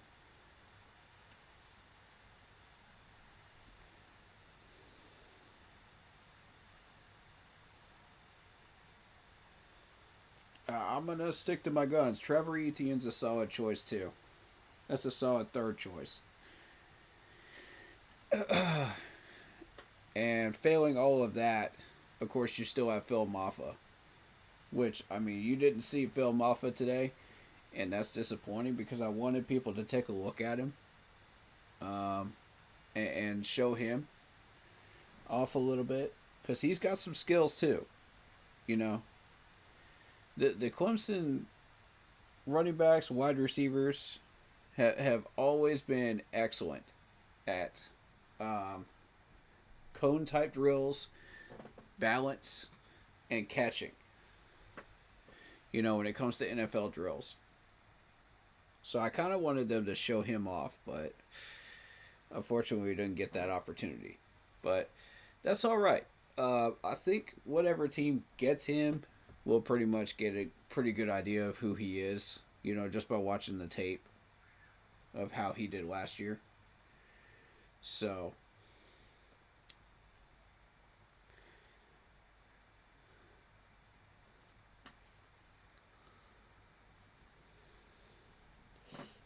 but that's an option. Definitely an option. Do I prefer Devin Neal above all the rest of these guys? Absolutely. Sanders, Trevor Etienne, and then Phil Maffa would be my order. You know, of possibles. In that exact order. And I mean, you might add one or two running backs in there just for kicks and giggles, but before Phil Maffa. But I honestly, those are my guys. And I mean, basically, what this combine is doing is just confirming what I already knew. You know, that these guys are the right choices to put on your draft board.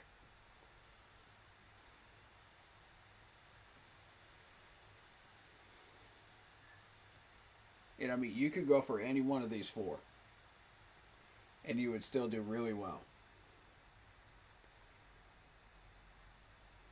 Are they better than Brooks last year? That remains to be seen. You know, when he was drafted. That remains to be seen.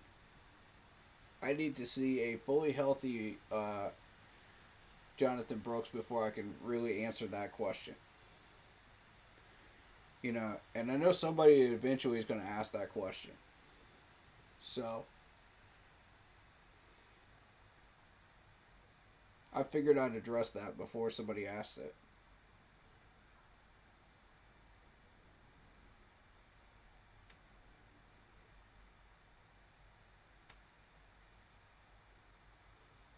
But I mean, could Chuba turn into a monster running back? Sure, if he can stay healthy.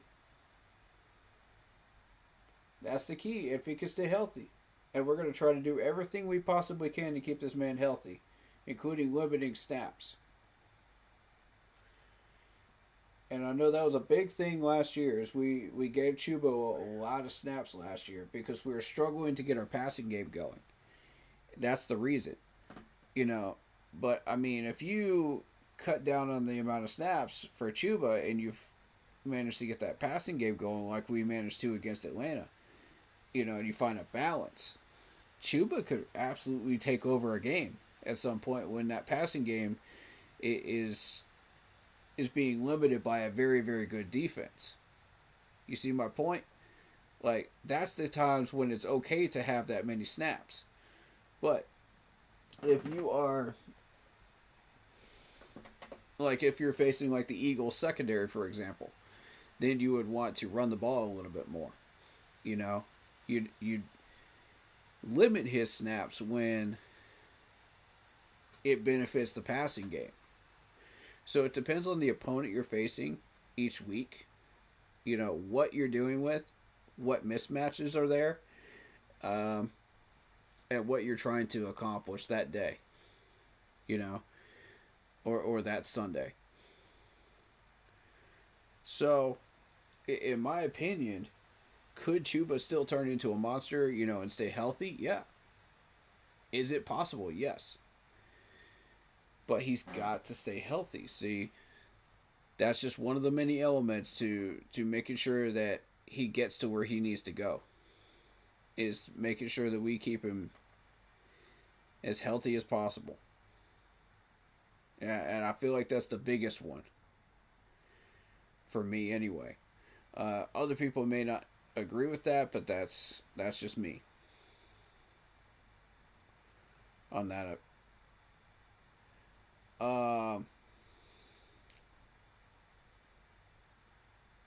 But I feel like we're going to get rid of Sanders anyway.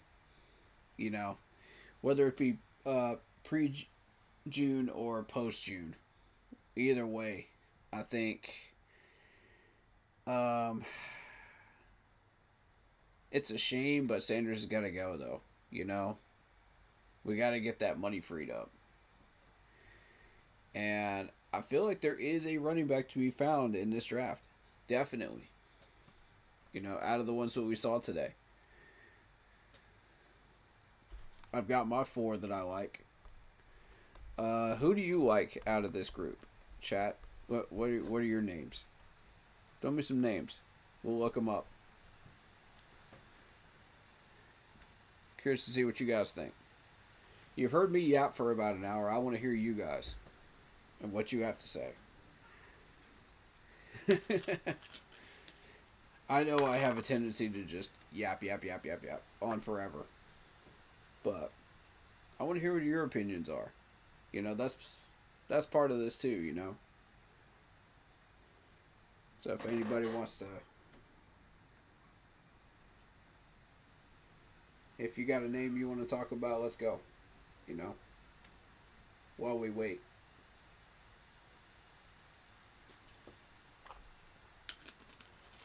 Because I'm not in a hurry to jump into these wide receiver 40 times or quarterback 40 times just yet. So.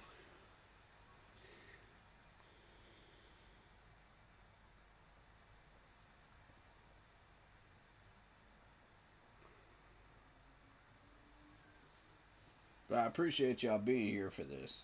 Definitely appreciate y'all for being here. And hit that like button, you know, if you're here. Or if you're on your way out, you know, coming or going. Hit the like button, man. Helps me out. Gets this channel up the algorithm list a little bit higher, you know? So people start noticing us.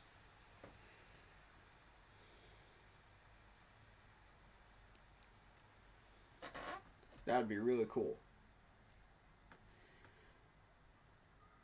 You know, again, the channel is free, so always has been, always will be. It's just the way I roll, man. As long as I'm running this channel, it's going to stay free.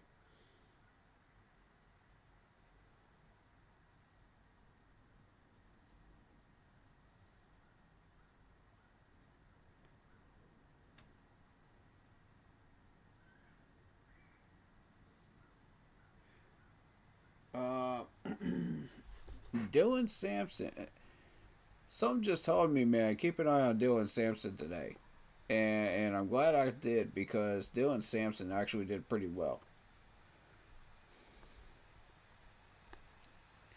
And I had that gut feeling, check out Damian Martinez too. Taj Brooks, you know.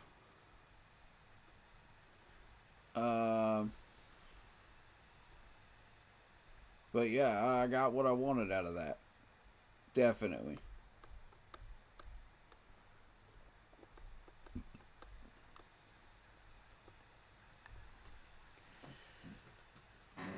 They aren't too bad, and they definitely deserve an honorable mention on my draft board for sure. They for sure deserve to be looked at.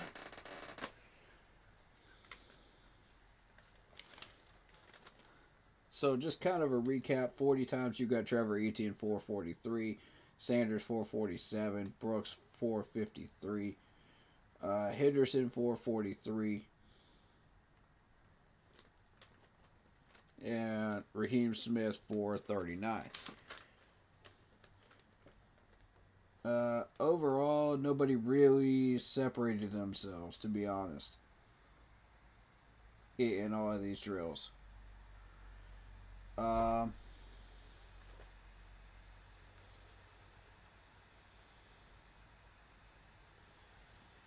Although I will say that Dylan did drop a ball on the pivot drill. So, I mean, that's something that needed to be addressed there and noticed. Well, I'm getting set up for the next group here. What do we got? Wide receivers or quarterbacks? What do we got?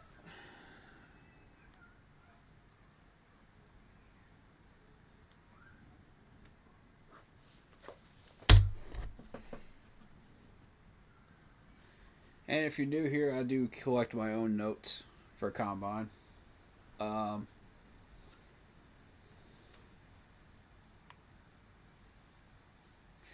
And I do run it back after I've stopped streaming too, just to collect more notes sometimes.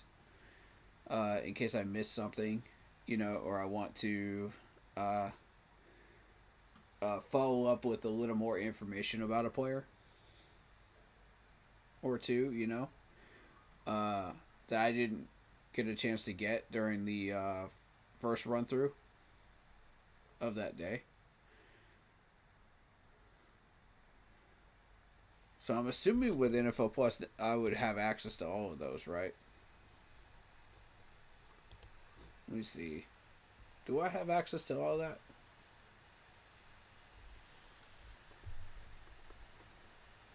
Yeah. They do have it on NFL Plus. Cool. Very good. Alright, so can I run that back once they get done with it? Because I've been running it back, you know, just watching the replay on NFL Network. Up till now. Now I've got NFL Plus, so I might do that too. And I could slow it down and I could watch. So that's a really good tool for me. And I can kind of listen to the commentary too a little bit. Because sometimes they'll say some stuff that we'll miss, you know, about a certain player. And it might be really, really good information that could be the difference maker between one team drafting him or another. You never know.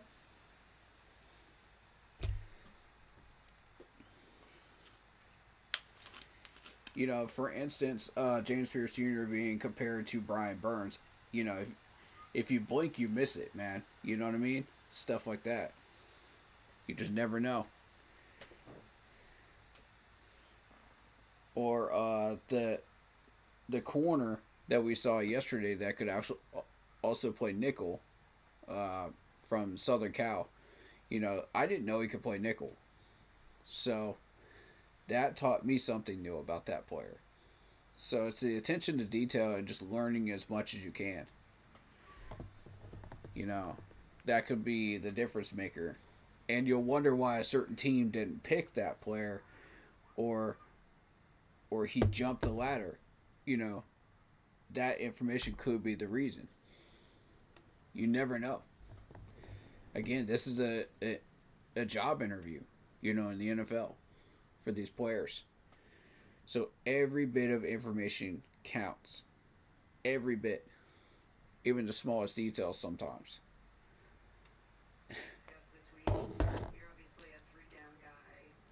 You're a home run hitter. Let's take a look at some of your tape right here. Break it down for us. Okay, they're doing quarterbacks next. I see the quarterbacks. So right here we're just running a mid zone, and I kind of cut it back, and I got one man to beat, and after that it's just speed. Right here, that's another mid zone run. Whoop. Right, the run breaks down. Gotta have great footwork, and then that contact Bounce right there. balance right there, right? That's what makes me exceptional. Same thing here, right? Just bouncing off defenders, and All right, 1 second.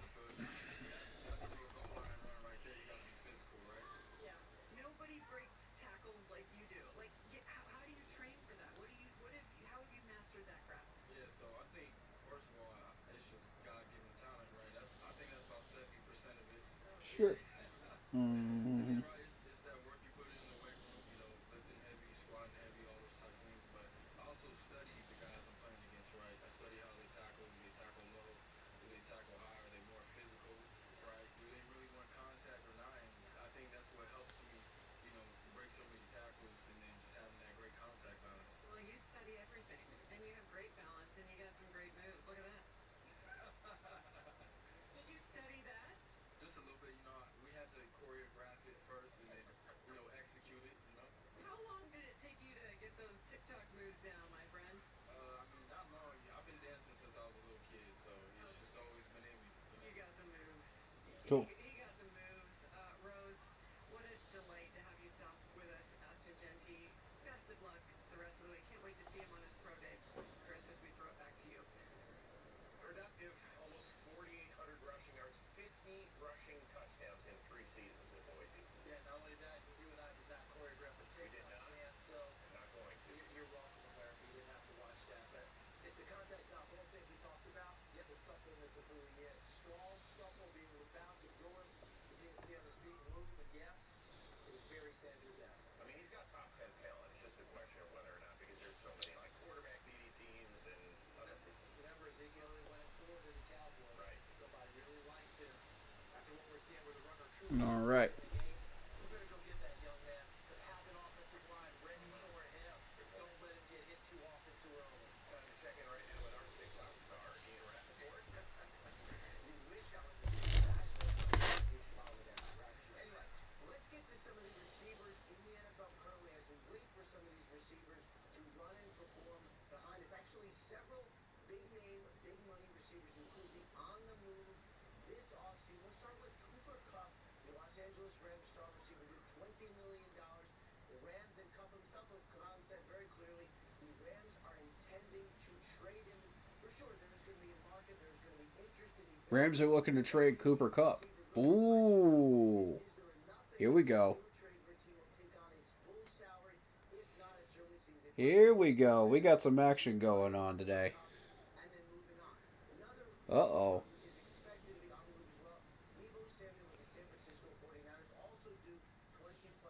Niners looking to trade wide receivers Debo and Brandon Ayuk. Oh man, if Ayuk wasn't under contract, man, I would love to have Ayuk. Ayuk's a beast. We showed a little bit of interest in him last year when he went on free agents. But I mean, the dude's kind of losing traction with his stats, though. So maybe not.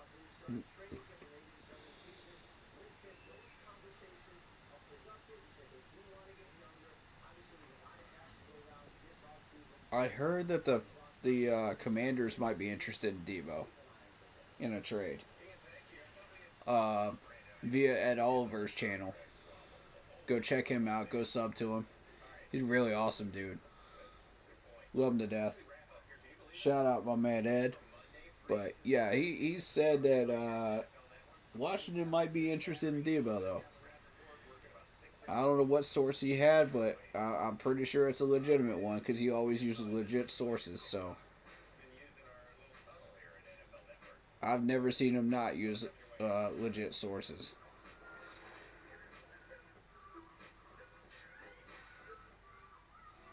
You might know Harbor Freight for affordability. What you might not know is performance. Yeah. Right along with it. You see, we test, and then we test again. World-class engineering and rigorous testing to ensure All right, quarterbacks. stand the test of time without testing your wall. Now, it's time for you to put us to the test. Whatever you I'm interested in Jackson Dart. I want to look at Jackson Dart though. Because Dart's about to show y'all why he deserves to be drafted, man. In that top 15.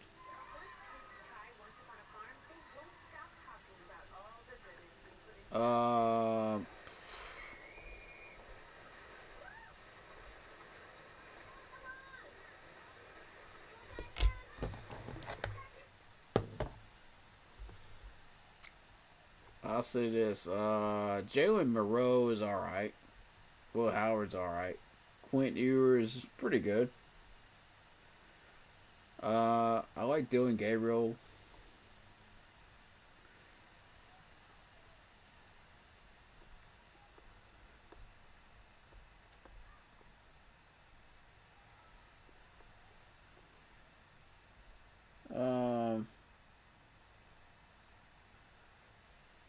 I still think Jackson Dart is probably the best one out of this whole group.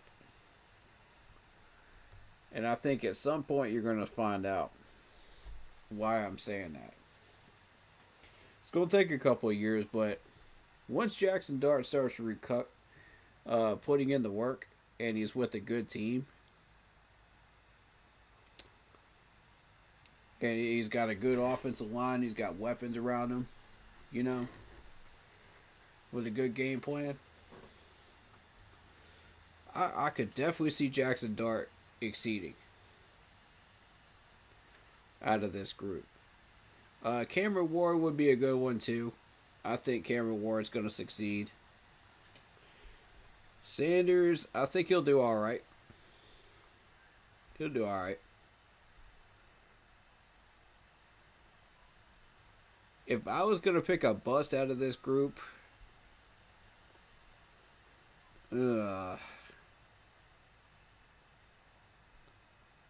that's a tough one, man. I'll say Riley Leonard because Notre Dame quarterbacks have been absolute dog trash.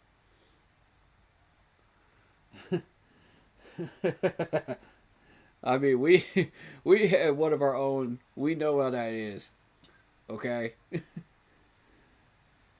We tried that experiment. That did not work out. Y'all know exactly who I'm talking about, Panthers fans. You know, Panthers family. The people that aren't even Panthers fans probably know who I'm talking about too. Because that dude was straight dookie water.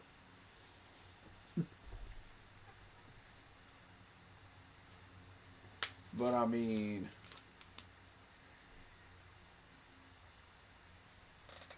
I'll say this: out of the group, out of this top five group, now, who do I think is going to choke and be a bust?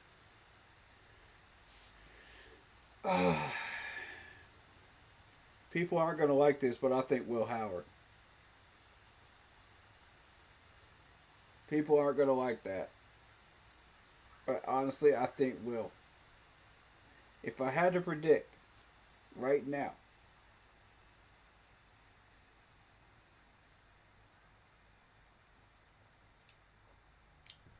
it could be Will Howard or it could be Jalen Monroe. So, I mean, I'm not going to put bets on it, man, but, you know.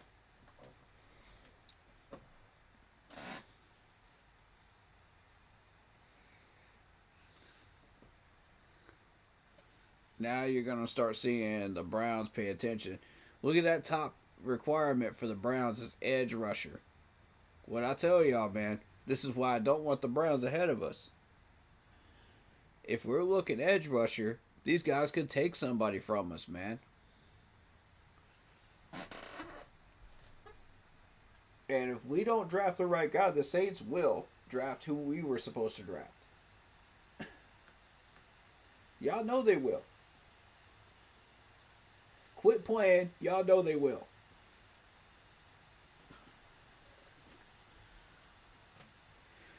It's the Saints, man. They know how to find these people.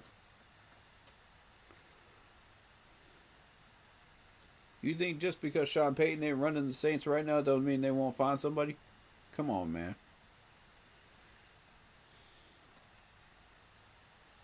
There's Ewers. I think Ewers will do alright. I think he'll be alright. It'll take him a little while for him to get his footing. But I think he'll find it.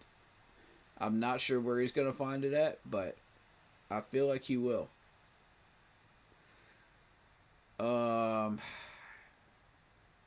As far as what team he'll find it with, that remains in question.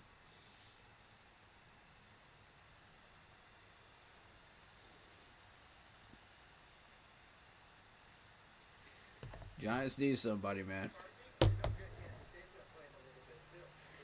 Patriots need somebody. So you got some interesting quarterbacks getting ready to toe the line down there and throw it in this first group, including Dart, Ewers, Gabriel, Howard, among others. Once again, the finish line, Green Bay, Wisconsin. Now, here's the thing. Bill Belichick is not running in this draft this year. That means that some of these guys that are hidden gem mines might be open to us now and available. Whereas beforehand, the Patriots would have picked these guys up. And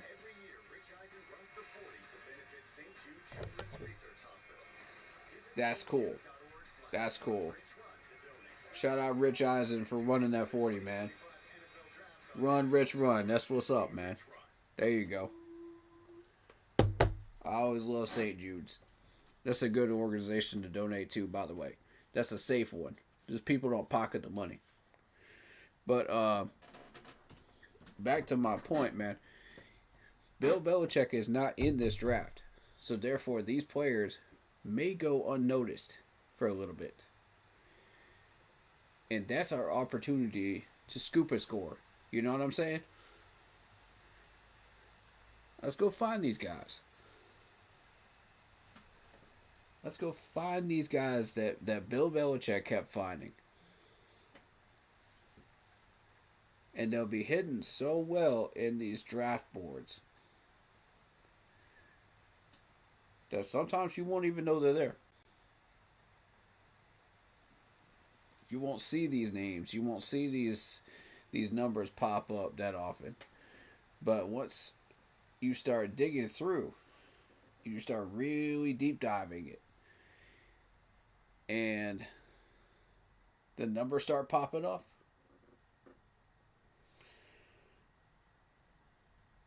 Yeah.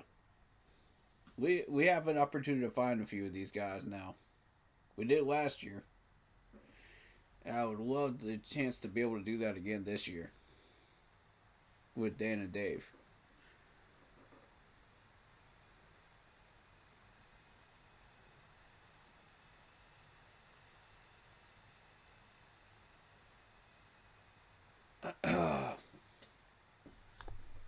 They're going to run the 40 times in a minute.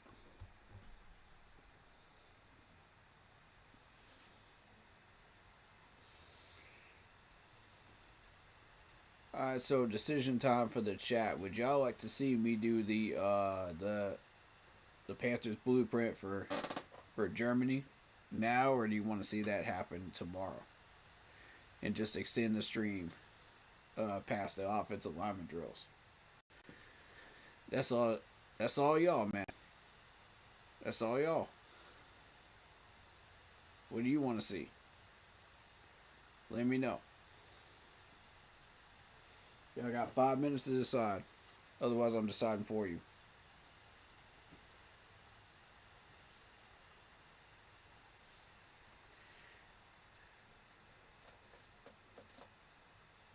Because I'm leaning towards tomorrow on that.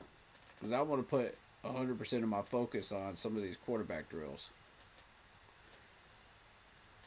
Just in case.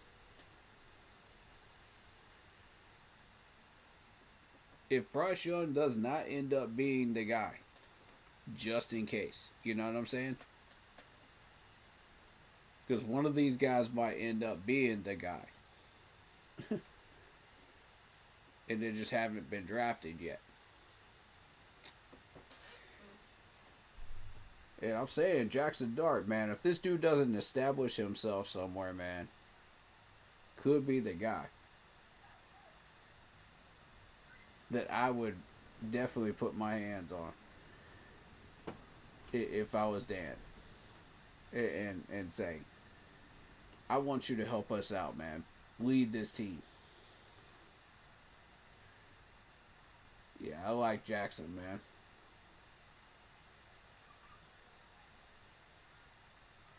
He looks like a leader. Look at him.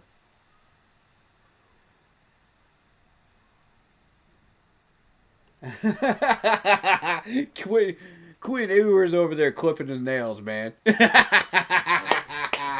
I'm dead. Oh, I'm dead. What? Oh, you know people are going to make fun of that. Why'd you show that on camera, bro? What you doing, NFL? Yo. Y'all trying to make him look like the next AR. Dang. I'm dead. God.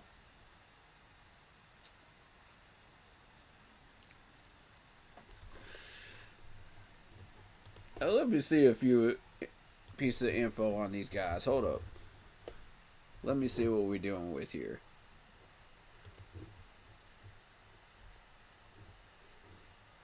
Okay. I need to know something.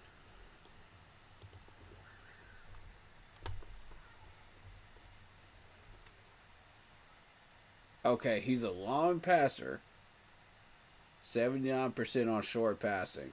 85% on medium passing. Bo Nix, CJ Stroud, Kenny Pickett. Okay. Alright. He's a pocket passer.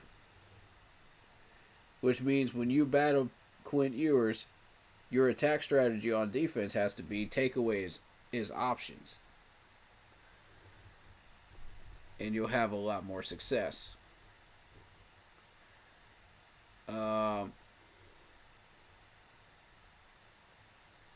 He has a 92% release speed. Interesting. Now, see, this would be the guy that I would like to experiment with in a West Coast. Not a spread, but the other one. shoot, I forget what it's called. But I would like to experiment with him in a West Coast, because when you got a pocket passer like that can hit those types of numbers, you know, and he can run with that type of release speed, yeah. Yeah, that's my type of quarterback right there. But the thing is, like, when I'm looking for one of those guys, I like the short. I tend to favor the short and medium over the long. You know, I do expect like a 70% long on it. You know, that way I can push the long passes if I need them. You know what I mean? You know, there's a lot of cases where you do need them. But I want a guy that can do short passing, medium passing, 75% on long passing, and can rush and scramble to at least 75%. At least 75% bare minimum. That's the type of guys I like for my West Coast offense. But, hey, that's my style of offense. Everybody's got their own style of offense. Everybody's using the RPO or the West Coast spread. So, you know, in 2024. So that's fair. You know, in 2023 and 2024, West Coast spread was the most prominent. So let's look at Shedeur Sanders.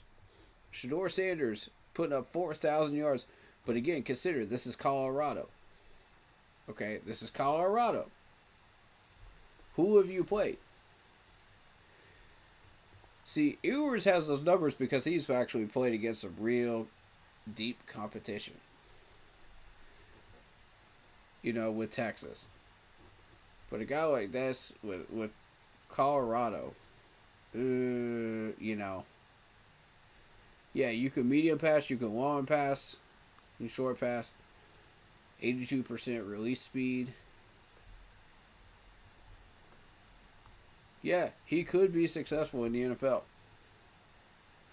He's compared to Mac Jones, Bo Nix, Michael Penix.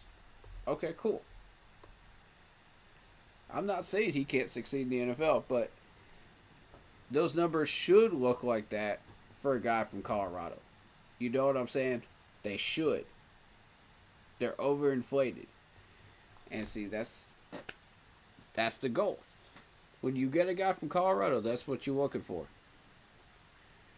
Quarterback rating 117, 74% completion rating, 37 touchdowns, only 10 picks. This is the reason why he is valued so highly. Okay, this is the reason. It's because those numbers are supposed to look like that.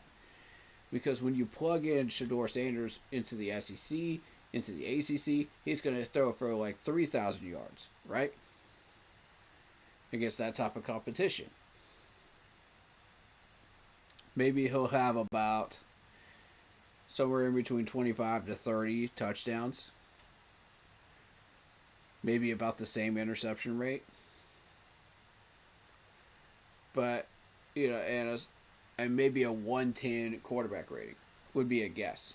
Educated guess. You know, if you threw him into that. That's just a guess. Educated guess. But you don't know unless you throw him in there, right? But yeah, a 6'2", 212 guy from Colorado putting up those types of numbers, yes, I like him.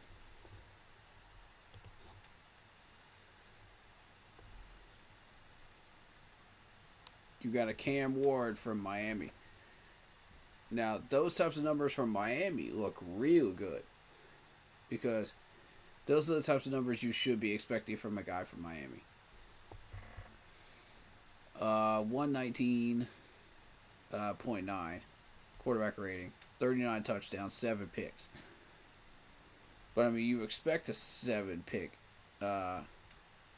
number in the ACC. Because you're not facing the type of competition that you would normally with a Big 12 or an SEC schedule, pack schedule. So naturally, these numbers are going to go up. 67.2, that's going to stay about the same if you plug them into an SEC team. The measurables, not great. But he can throw medium passes, he can throw deep balls, he can throw short. You know, if you need him to. Release speed, 77%. It's not the best, but I mean, it works. He can rush and scramble as well. You know, they're comparing him to Bo Nix, Sam Howell, Zach Wilson, which are accurate.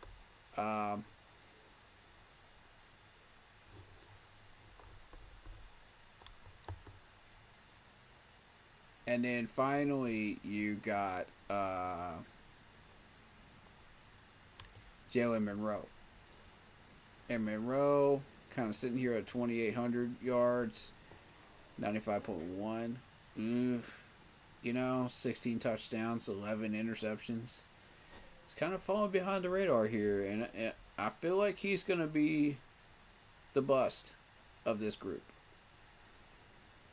96% long passing. He can do all the rest. His release speed isn't that fast, but he can scramble. So, how big is this dude? 6'2"? Okay, so he's bigger than... He's a little undersized. 4'5" flat. That's the last time they measured him. You know, you don't have the combine numbers just yet.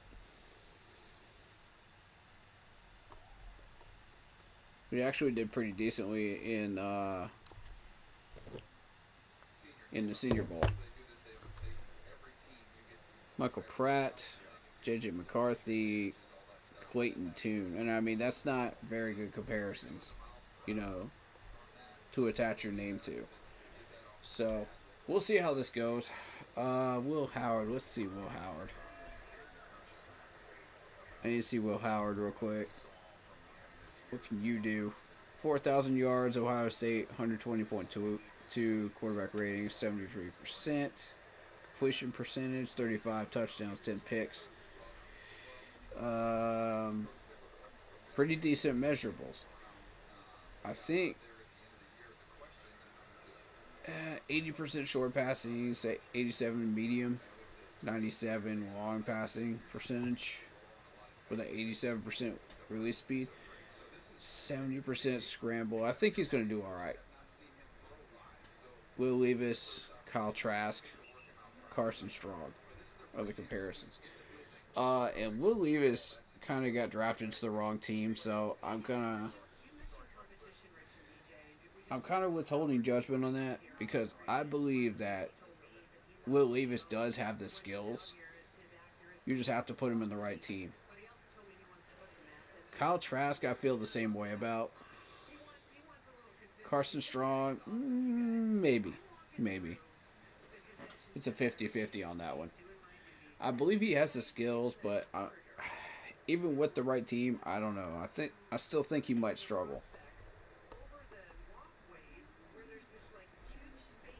So we're going to have to see how that goes.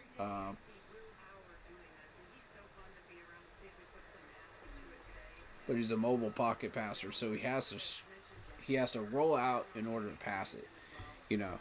And that's kind of what Bryce Young is as well. He's a mobile pocket passer. So this is yet another RBO guy, I think, if I'm not mistaken. From the games I've seen, I think he does roll with the RPO. 6'4", 236 from Pennsylvania. All right. So let's see some 40 times. Let's see what we got here.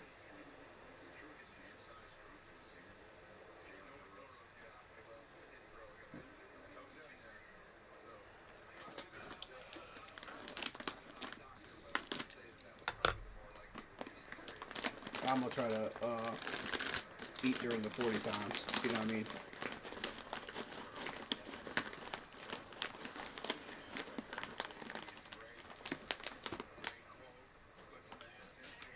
We'll do the blueprint reaction tomorrow after the offensive line drills.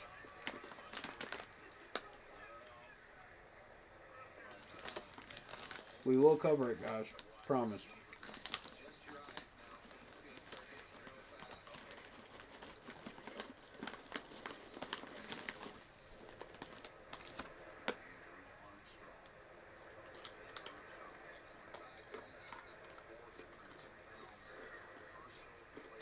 Arkansas.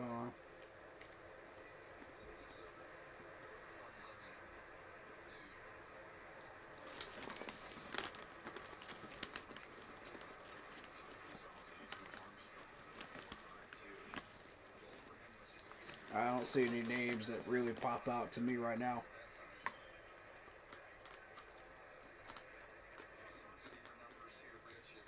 So this is kind of that time for everybody that's watching, you know, if you want to grab a drink, you know,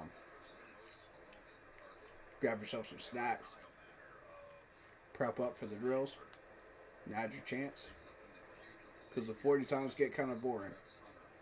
I'm not going to lie.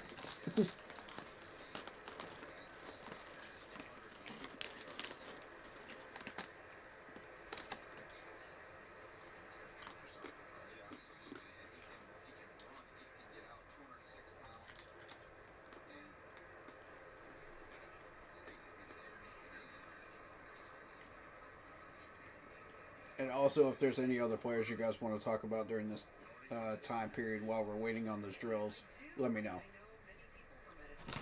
We'll go over them. And we'll do a proper research and proper look at them.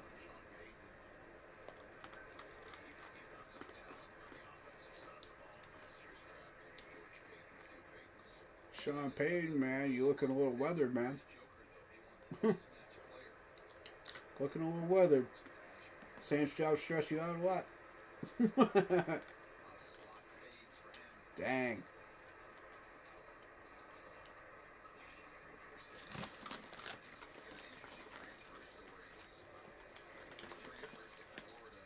Still a few wide receivers. Okay. Oh, okay. Second group of wide receivers. Isaiah Bond. Texas.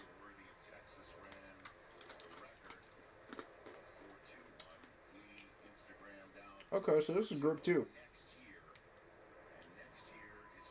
I thought they were running quarterbacks for 40 time. My bad.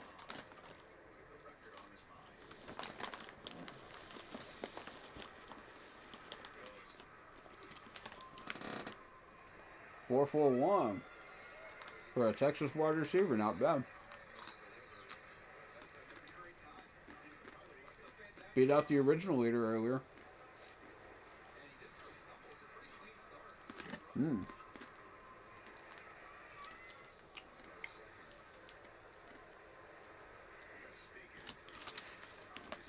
Look how effortless that looked for him, man. That's what you want.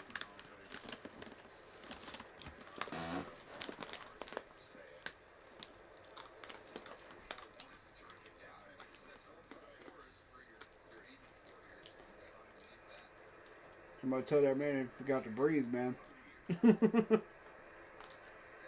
Gotta breathe.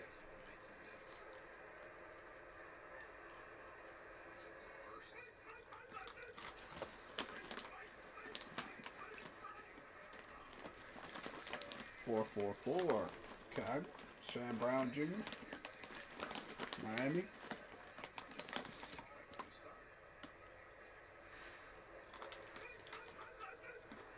They're gonna run through the same drills with them that they ran before with the other ones.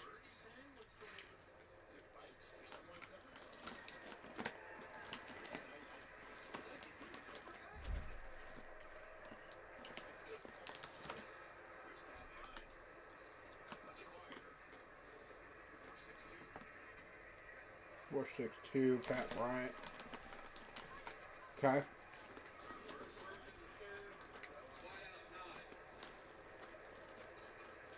Trained by John Kreese. Ours like your second bite at the apple. I like to go back for seconds. You know what I mean? I legit thought we were shifting gears into quarterbacks. Alright, let's see. St. Louis, Missouri, went to high school in East Still on wide receivers. Okay, Luther is 22 on this list. 4.42. Alright. Nice.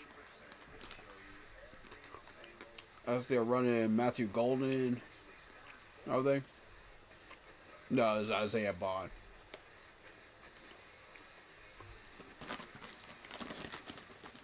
They didn't put Jack Beck in there? I wanted to see Jack Beck.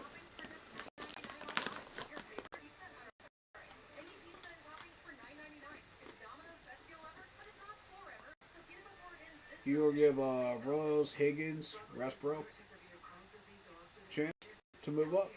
Maybe even Savion Williams. I kind of want to see them.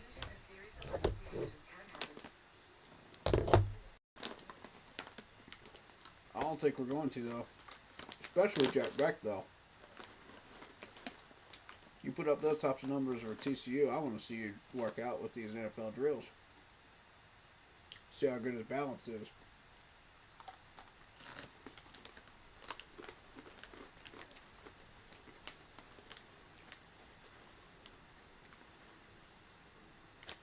I guarantee you that if that man shows up at the on the list of workout drills, our scouts are going to have their eyes peeled.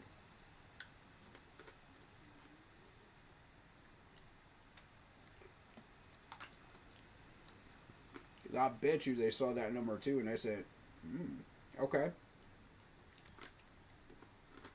We got something here.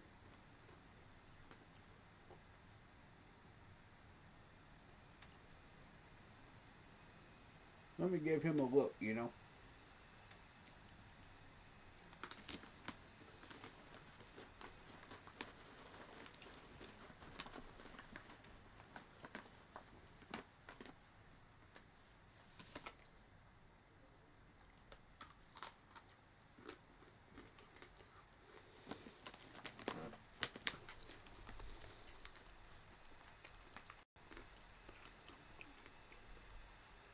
You got a couple of Maryland people on here.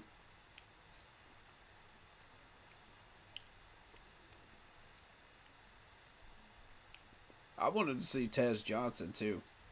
I wanted to look at Tez Johnson.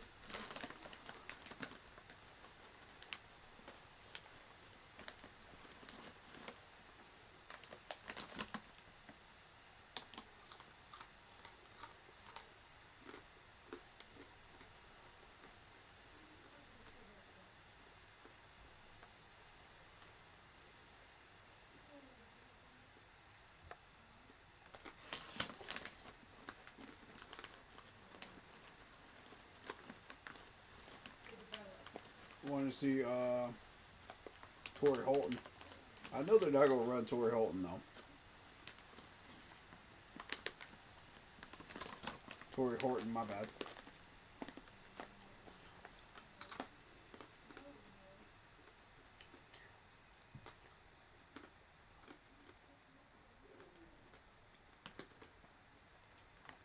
Daquan Felton.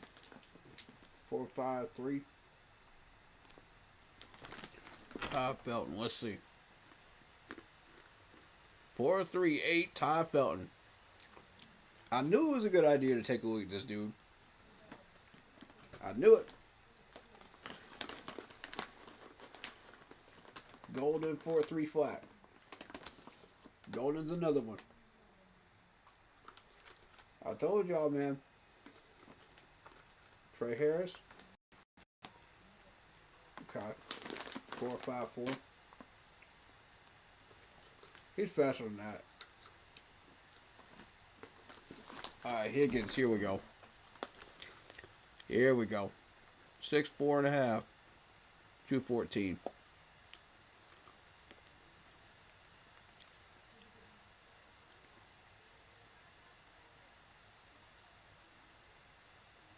Let's go Higgins. 4.47. That's what I like to see.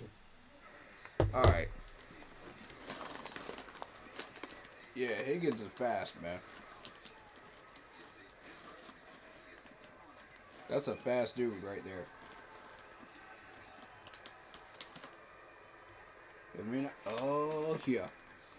We got Holden. Okay. Holden in this group?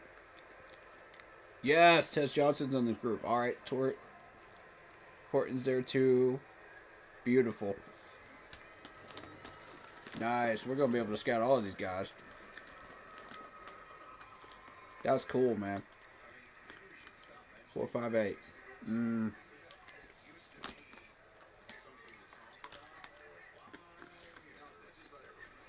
Holden might be faster than that. He might be.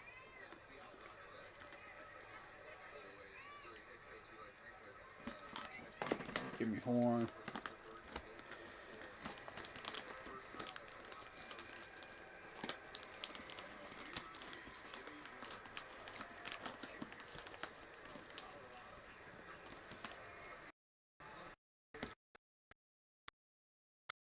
Four, 4.7. Okay.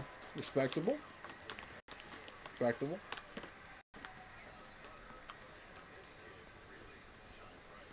Alright, here we go. Torrey Horton. 6'2" and a half, 196.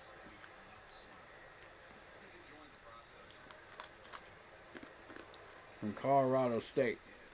Every once in a while you see somebody from Colorado State just absolutely rock and roll in the top 100, man. See what you got, Tori. 4.46. Nice. Okay.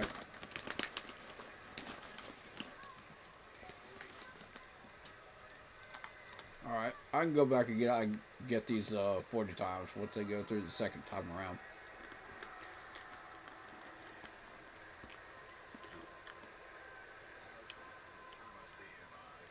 Shador's got some bling on. Look at him. Dang, man.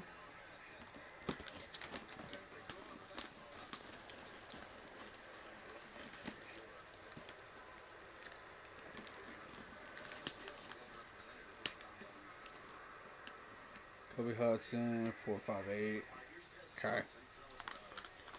Alright, Tez Johnson, let's see it. Show him your speed, Tez. 5'9", 7/8, 154.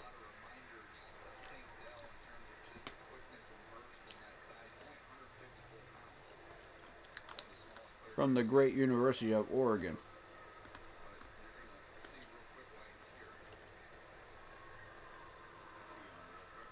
See what we got here.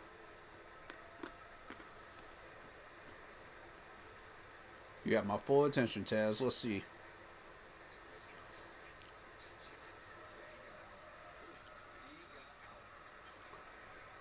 Four, 5.5.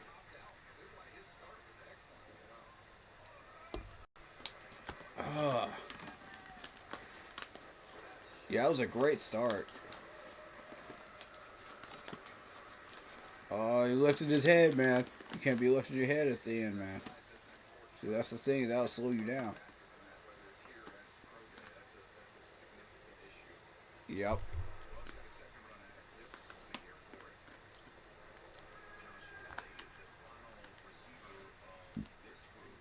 Okay. I feel like Tez is faster than that. But the 40 time's not really where he's going to excel. It's going to be on those last two drills. I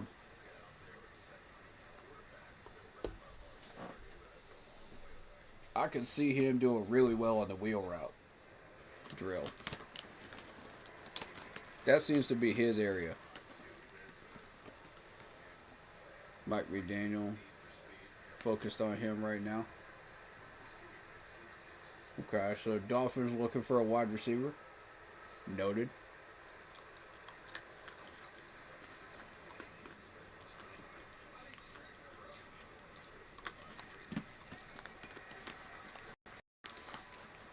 Y'all pay attention to when they show these coaches, man. I'm telling you.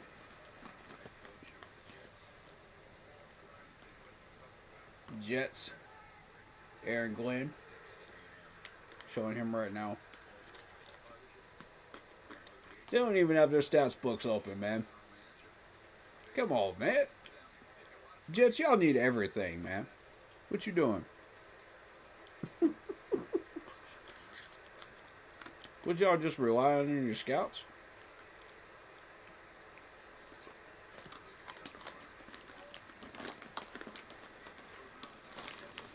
I mean, we did that for a few years. That didn't work out well.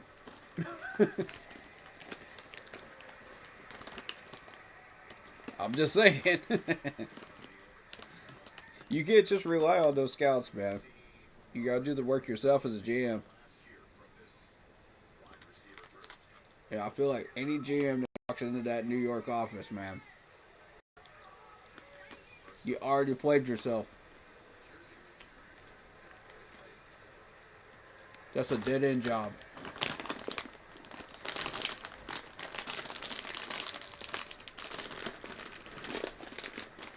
I'm trying to let y'all know right now that's a dead-end job. Jets proved me wrong. At this point, proved me wrong. Isaiah Bond. They're showing Kevin from the Browns again.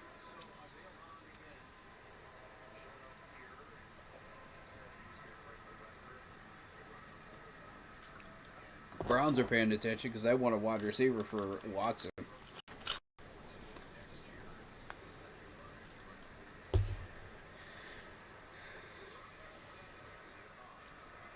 $440. Okay. Okay.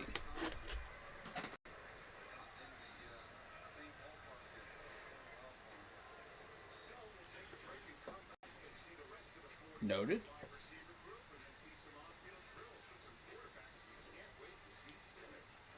Let me go through this list, man. I need a real good look at these 40 times. Let me see where everybody compares to each other at.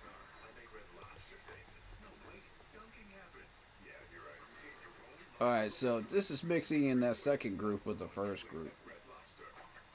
Ty Felton at a 438.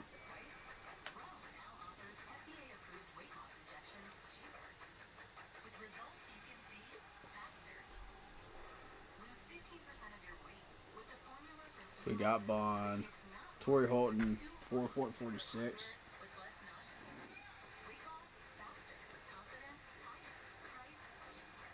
Okay. Higgins, 4.47.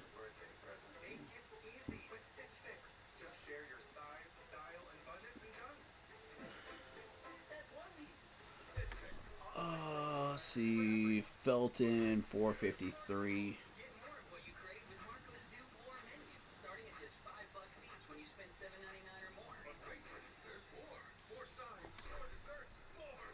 Tez Johnson, 455.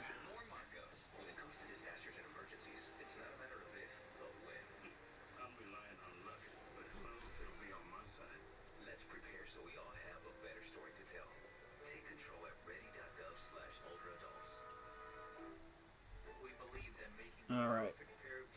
And Holden.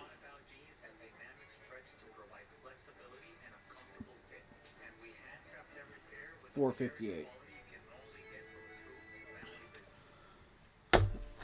Those are the ones I'm paying attention to. You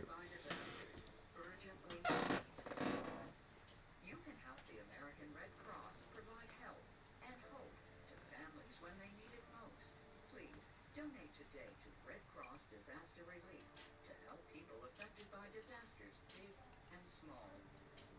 Go to redcross.org/NF. Y'all better send some of that money to North Carolina, man. Is critical. We can't do it without you. Asheville is still a train wreck.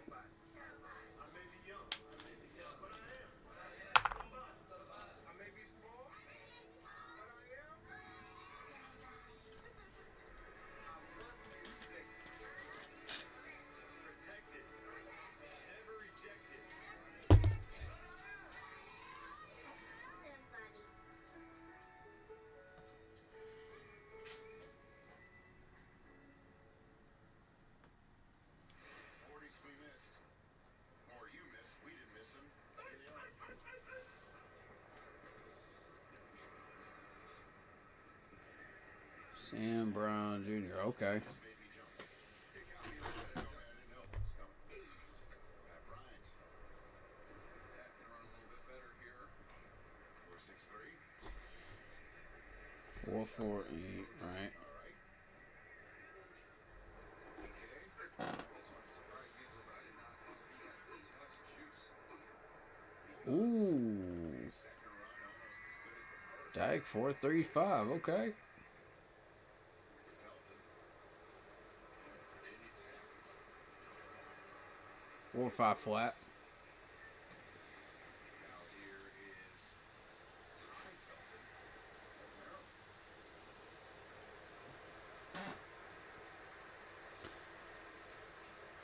All right, Ty. Let's see what you got. Real productive inside outside. Ball guys Ty, off in he's in traffic. third right now. Makes a lot of catches in a lot of crowds. Fearless. 0.08 seconds behind Golden. I guess I should mention every year. Come on, Ty. Let's do it, man. There we go. See, golf club. I want to see a Maryland guy on top, man. It's been a minute. Oh, Brian DeBall looking on right now. Take your time, Tom. Take your time. He was telling us, Dable, that Brian got them goggles out, man. He's watching them wide receivers. the team would be receiving ideas for Giants might be looking for a wide receiver. Keep that in mind, y'all. involving him as the primary target. Sometimes it's him as the deep. They do need some help, though. That's pretty cool. And then That wide receiver crew is looking real thin. without his replace. And I was just fascinated to hear this sort of thing. Many times the actors pitches sort of get themselves in a situation. Yeah, it's not just that. It's a nice 4.39. Okay. He's I have a third round grade on him. I feel pretty strong about that. Gotcha. conversation about neighbors here at the combine and throughout the draft. Just personality and would it mesh with the NFL and all that sort of business. Were there any flags? Did they get Brown Juniors? There it is. 4.44. That's what I wanted. You could tell when we met him prior to that game and from the stories that Dave was saying. That's what I wanted. Now they got to get the right guy to get it to him. All right, Trey. Come on. Trey Harris. I know you're faster than 4.54, man. I know you are. Was plenty fun for him with the way he plays, how efficient he is, how he moves, size. Show up, my man.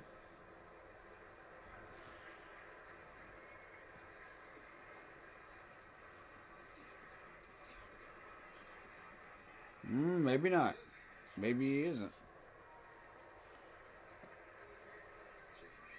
Okay. But I mean, that's just a 40 time, though. You know what I mean? Like, some of these guys are faster when they get on the field and they've got pads on. So, it all depends. All right, you got head. Jaden Higgins. Let's see it. Higgins is on my radar.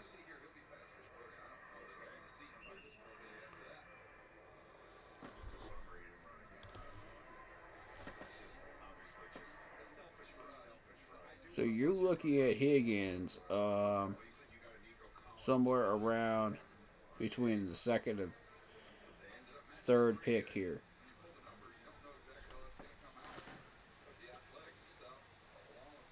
They're comparing him to Nico Collins of the Texans. Okay. That's an interesting comparison. I could see it, though.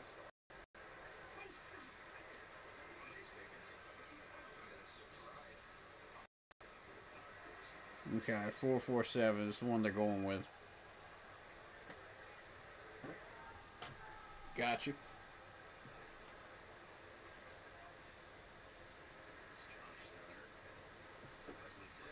Josh Snyder from Seahawks. GM.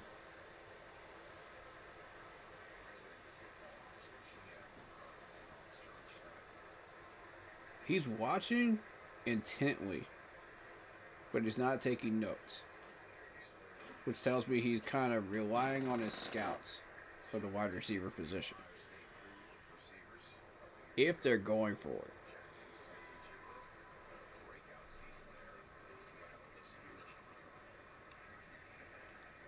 4.57, okay. For Holden.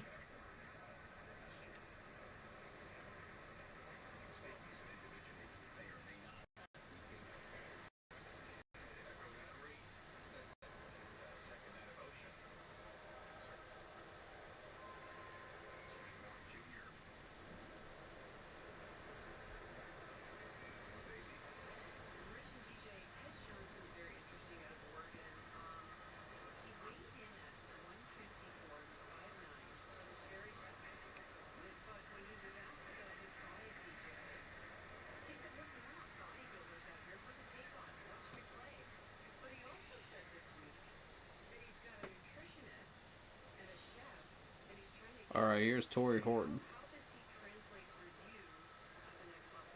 Well, it's just at that size, you gotta play really, really fast, and you want to see them time really fast. Yeah, Tez is like 154. He's like one of the lightest guys that's come through the combine in the last 3 or 4 years. Yeah, I'm glad they pointed that out. And he makes up for it with his hands and his ability to move the ball.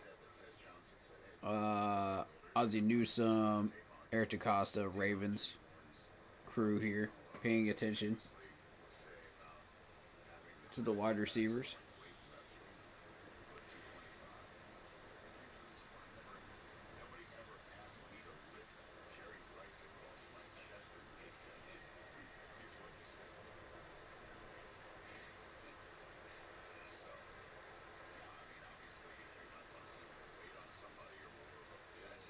I doubt the Ravens are hunting Torrey right now.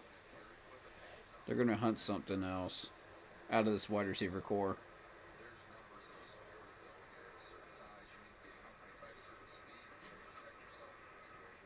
4.42, okay. Nice.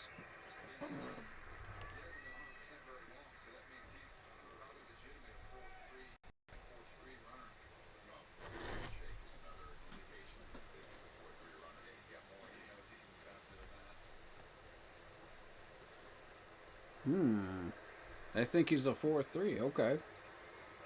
Okay.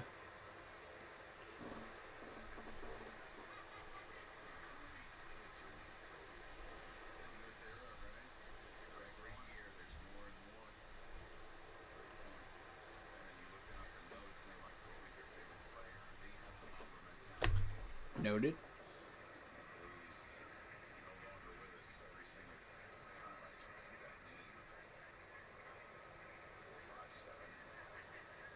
See, every bit of information, even little things like that, can play into draft picks.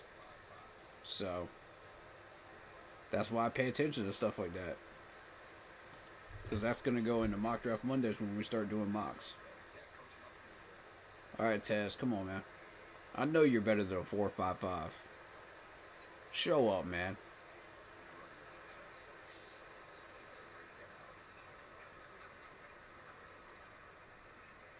Four, 5.1. All right.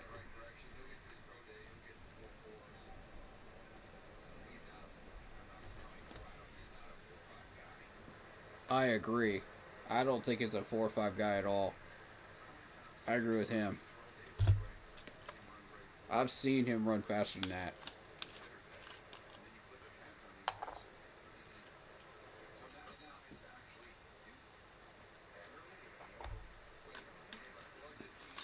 %100% agree with the announcer here. Definitely not a 4.5 guy.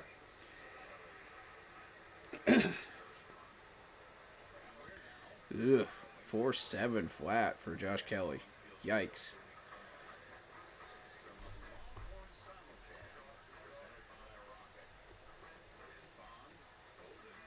Worthy, Golden, and Bond. Of course, Worthy wins that, but Golden's faster than Bond by about 10 100ths of a second. It's not bad.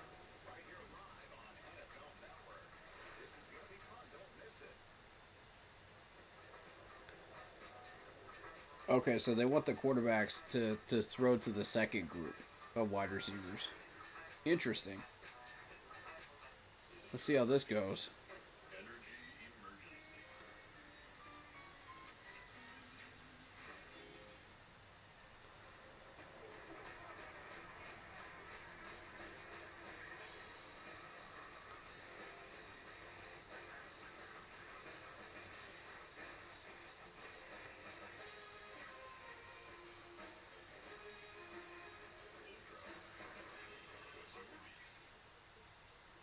What makes Chipotle's chicken so different from everybody else? Yeah, we cook. We actually cook it. It's naturally raised.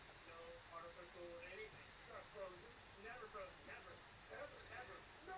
No. At Chipotle, no freezers. It's really fresh. To 50 years with my best friend. So how are y'all feeling about these wide receivers? Because now we're getting down to the guys I really wanted to look at. And I wish Jack Beck was in this list, man. I really wanted to look at Jack Beck. That's such a shame, man. But I'll take Higgins. I'll take the guys we just looked at there. Because, and Tez Johnson, Torrey Horton, Ty Felton. Because that's right around the area that we're going to be looking for draft a wide receiver, I believe.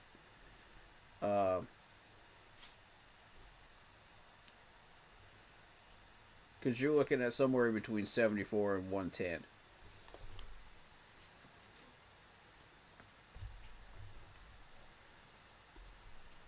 Now, out of these, I tend to favor... if you're not factoring in Jack Beck, then I do tend to favor in Tez Johnson.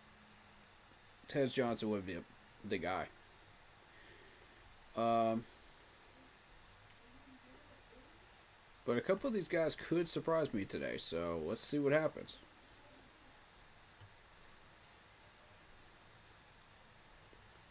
If I had to take bets on which one was going to surprise me, probably Ty Felton. I'm not going to lie. Because Ty Felton looked like that 4-5 flat, man. It caught my attention.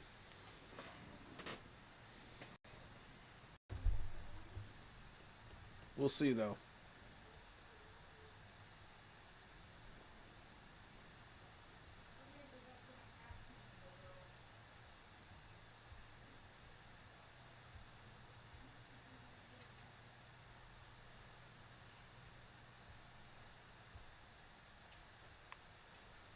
Yeah, these guys warming up. Nice. One of my favorites to watch for a variety of reasons, and we can go with the tape here. Everything does just a lot of, it's real crisp, a lot of snap to it. Get to the top of your route and then snap off. Watch the Okay. separation he creates right under that break point. Crisp, explosive. It's definitely evident when you saw the 40. It just lets you see it. How about the ball skills? Going to get with one hand against me. Here he is adjusted a couple poorly thrown balls, able to work back and Okay. find a way to finish. Okay. Look at the footwork here on the sideline against Arizona State. You look at the next Y'all are starting to sell me on Golden here, man. They're starting to sell me on him. Where's he at? And of course, I don't know how you're meant for this sort of thing. It's just, he was the guy they dialed to play up to when the season was Okay, 28. 28. We'll never get a shot at him, though. Not at 28. Because honestly, a wide receiver of that skill, he's just going to move himself up. He's not going to go down. because they saw blitz and he was able to get the protection set up so that they were picked up to buy enough time to hit that throw.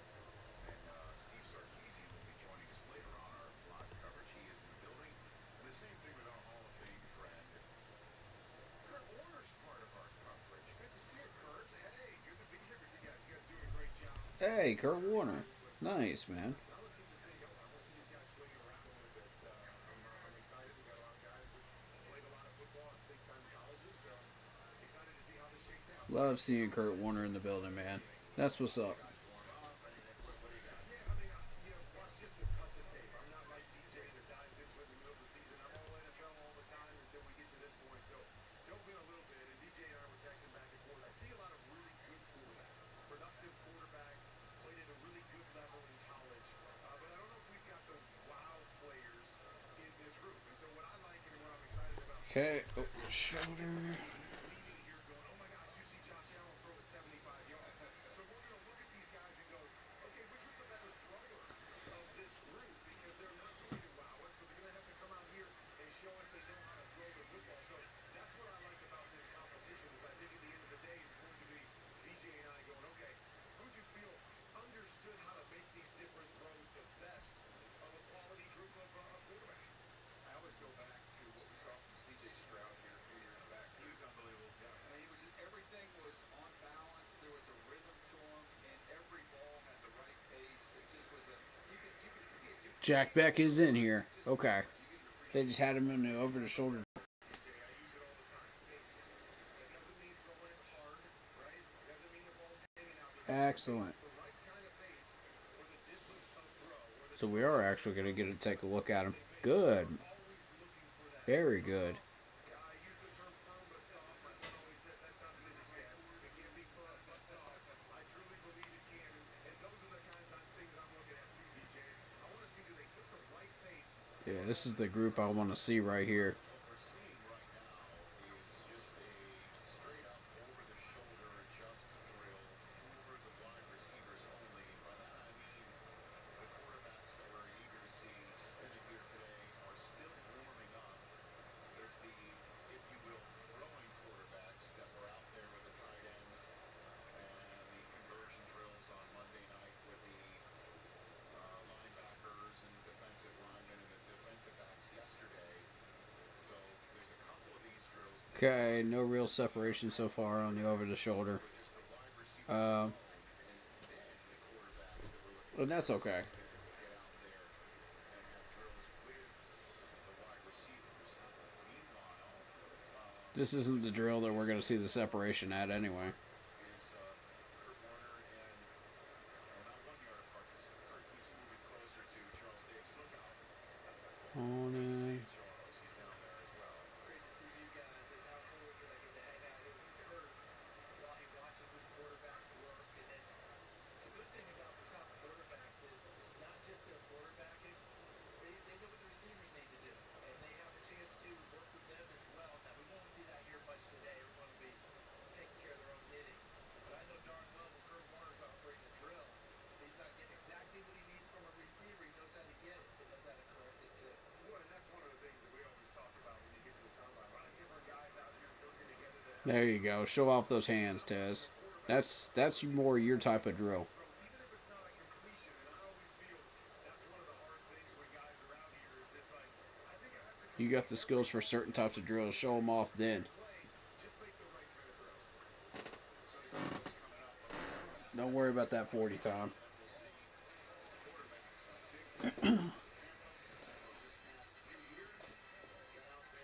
And I guarantee you that's what the trainers are telling them too.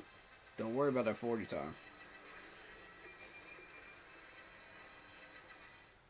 The 40 time is what it is. You either get the 40 time or you don't. You know, as a wide receiver. And if you get it, it helps you. If you don't, you're just in there with the rest of these guys, you know, and it's just like, all right, cool. You know, so you got the opportunity through the rest of these drills to show them, okay, this is what I want the scouts to see, is like how fast I'm moving, you know, how I'm turning these corners, how I'm catching the ball. Because those are your strengths. Show those off.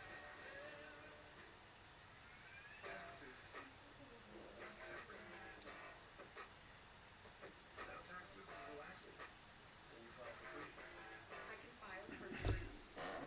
TurboTax Free Edition, 37% we're waiting on the rest of these drills. Let's see.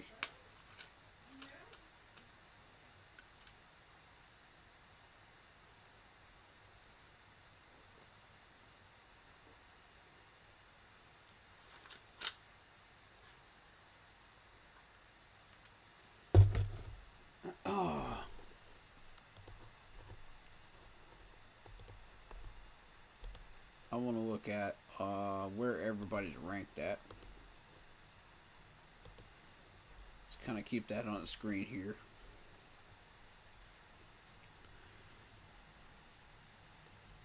Now, I was hoping to see Xavier as well from Miami, but I don't think we're going to see him.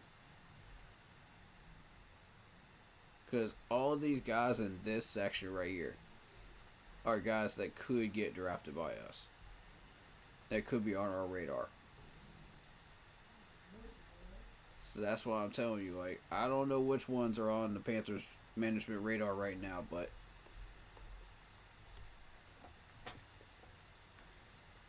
there's a high chance because of the way the last draft went last year.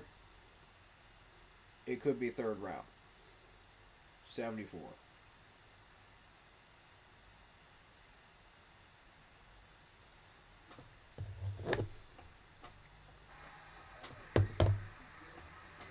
I mean, we could sit there and we could get a wide receiver at 110, 113, but I mean, I'm betting it's going to be 74, and we might move that pick around.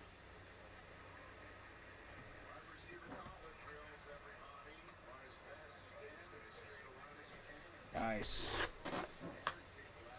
Back looks good.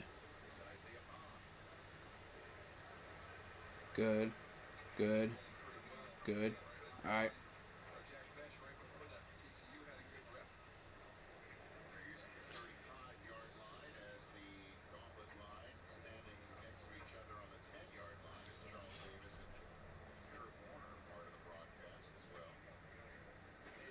Back and who was it they were just running?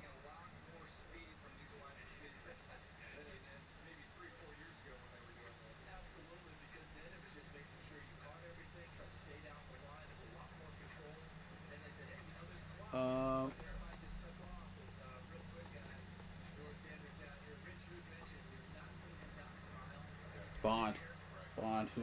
Okay, it was Bond.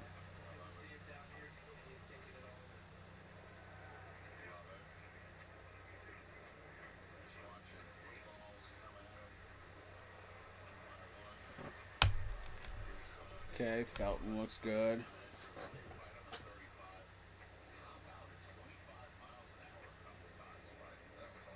Alright.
Okay, so that's 7 passes.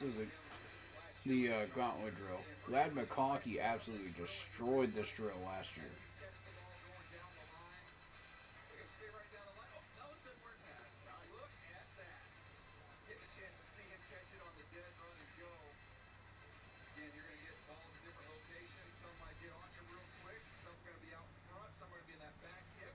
Yeah, you don't know when you're going to be getting that ball. So you got to be careful, man. You got to know exactly. Look at Jack Beck's line. Beautiful. That's what we're looking for.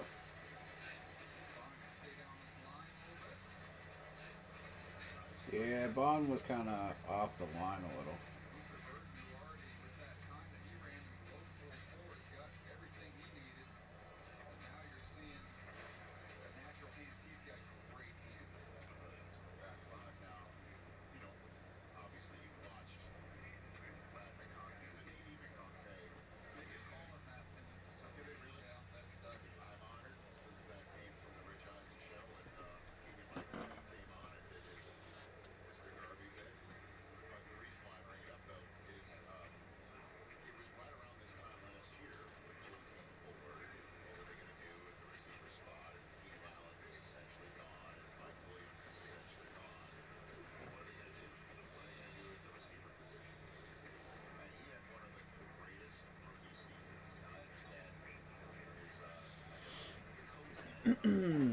Alright.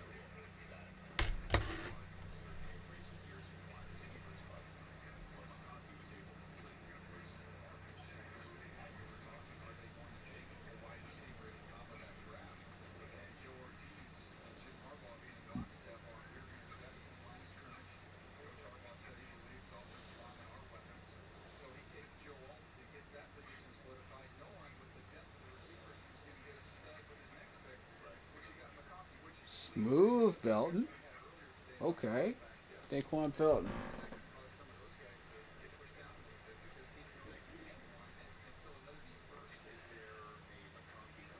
Nice.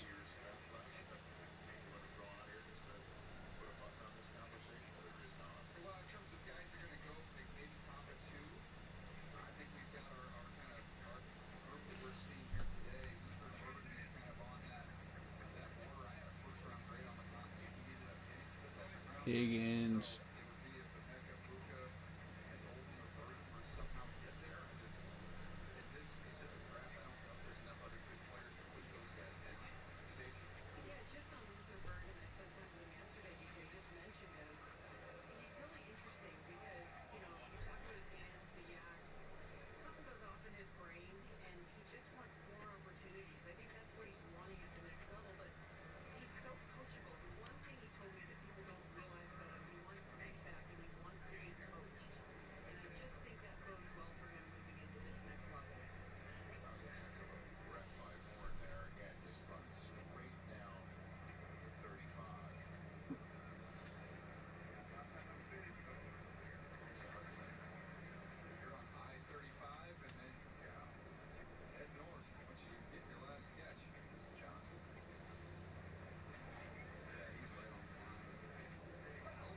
Mm.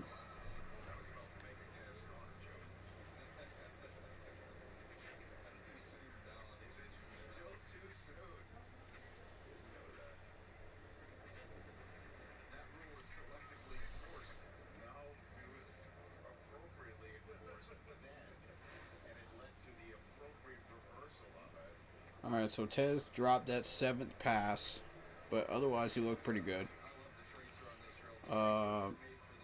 I think everybody pretty much did well. Except for Holden with the line issue there. But everybody else has been able to stay relatively on that line.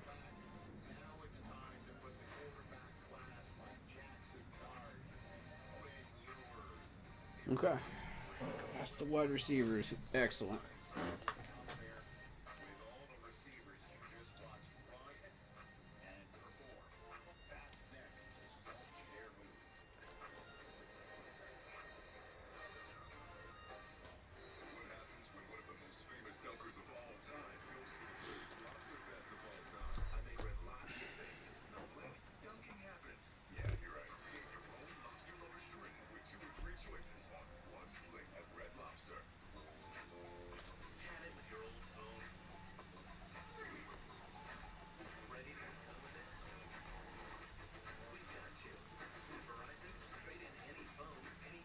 Okay, where is Holden listed at? iPhone 16 Pro with Apple Intelligence on us on any plan.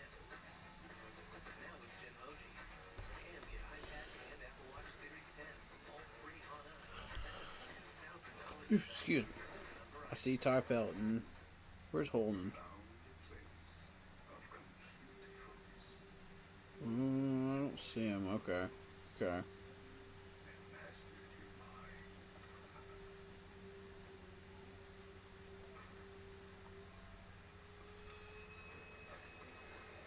There he is. There he is. 268.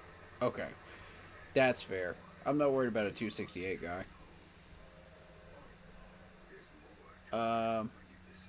Like I said, I'm more interested in what we're looking at up here. People just know they can save hundreds on car insurance by checking Allstate first. Like you know the check the game is actually over.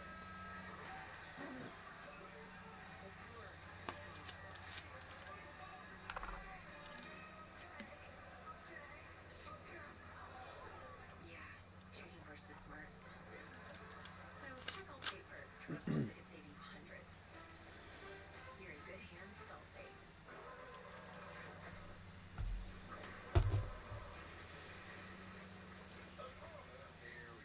Wait, there's a Red Hulk now? I know for sure. He seems very angry. Where's this whole mess? Sorry to interrupt. But what do we do about this? You must be new in town. Use Tydoxy boost. It's a lifesaver. That's a great commercial for Ty. I love that. See Captain America, Brave New World. I am somebody. I may be young. That's so good. I may be small.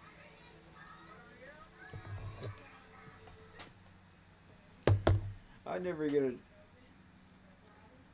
I saw that they put that out in theaters. I haven't gotten a chance to check it out yet. I will though. The new Captain America movie. I want to see it though.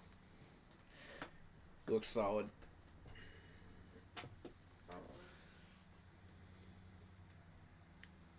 All right, here we go. So many people eager to see him spin it, and there he is spinning it in perfect timing for There we go. step up there. Steve Yeah, show me the slant play. is in the booth. Good to see you, Coach. Ooh. I like your guys' view. It's much different than the view I normally get. They got a good perch. They got a good perch. Let's just jump into it as we were, watching the drills right there. Dylan Gabriel's going to get out there.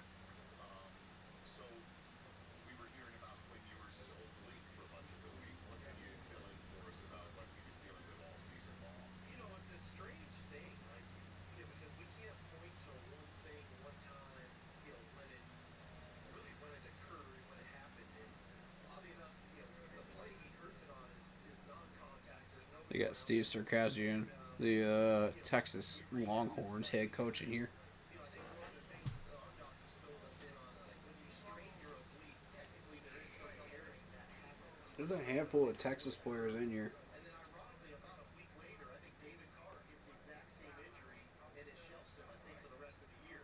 So I think it speaks to Quinn's toughness, his resiliency, and he's fought through some stuff, and that was just another thing that he had to fight through. And made some big time plays for us down the stretch to get us a chance. Workout here today, Coach. For those that haven't got a chance to see him throw live, but you've been around him on the field, what is it live you can maybe appreciate a little bit more than if you're just watching the tape? He can throw darts, man. It really is unbelievable. You ever play darts with some guys that's like they can hit every spot, every time. That's what it All right, is. let's see what the quarterbacks have got, man. I think this guy is just going to throw right where it's supposed to go every time. And so I'm glad he's healthy too, because I think a lot of times people will look at, what was the deep ball like, this and that. And I thought his deep ball dramatically improved Out over the routes. 3 years with us. And, hit some great shots, obviously, to Isaiah Bond and to Matt Golden, a couple guys here today. And Ewers is. Here's What Dart. do you think Okay. would suit him best at the next level, where you're hoping that he could land? Out route, check. Obviously, I'm sure you can name a team, but the system that you're hoping he would get to. Well, I think the thing nowadays, Nice. the more I get my chance Good to talk to accuracy. these guys in the offseason, and we started our NFL studies and what people are doing. The NFL, like it's always been for a long time, is such a copycat league, right? And systems There you go. Better. You want to hit these guys with in route, man. You don't want them to slow down.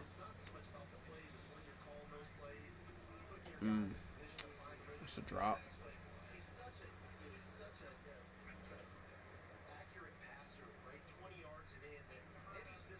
There it is.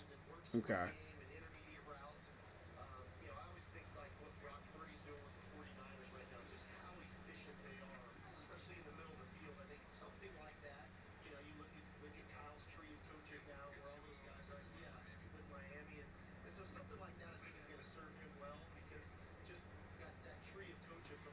Will Howard, okay.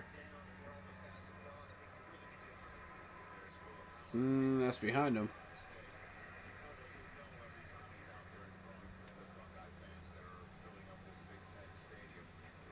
There you go, better.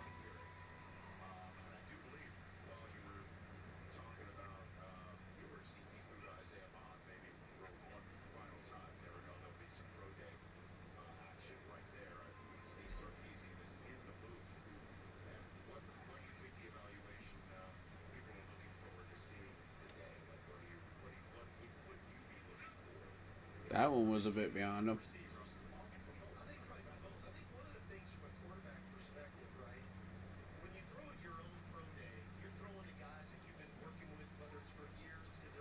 There you go.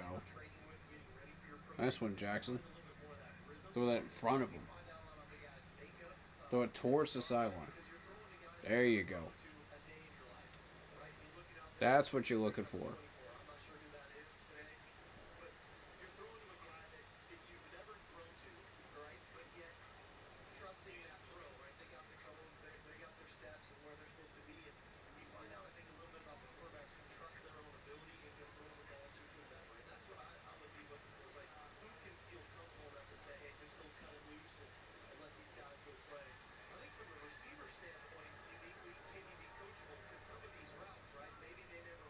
Okay. Very nice. That was what? Give me NFL. That's a pass deflection or a pick.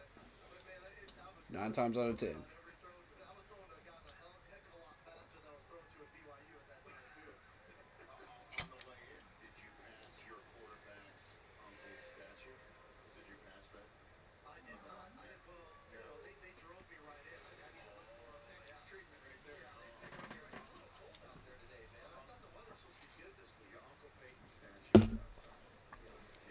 As I expected, Jackson Dart was the best one on that one.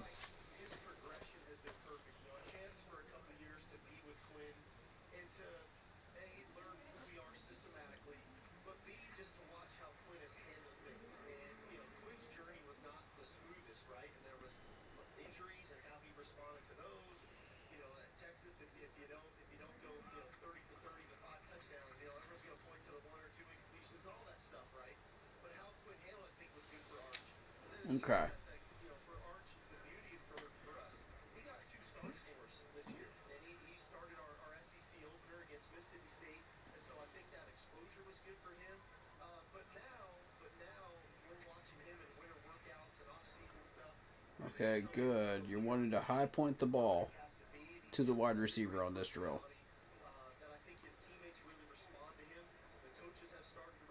So far, so good. Everybody's hitting it.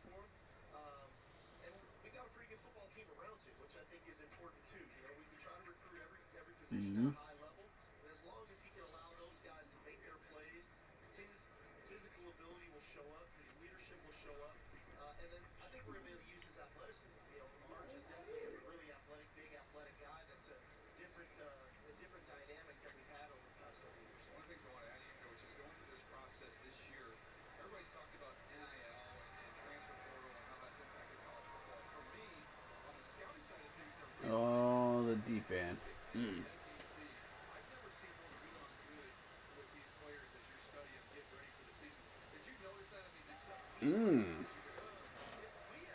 Well, Howard, come on, man.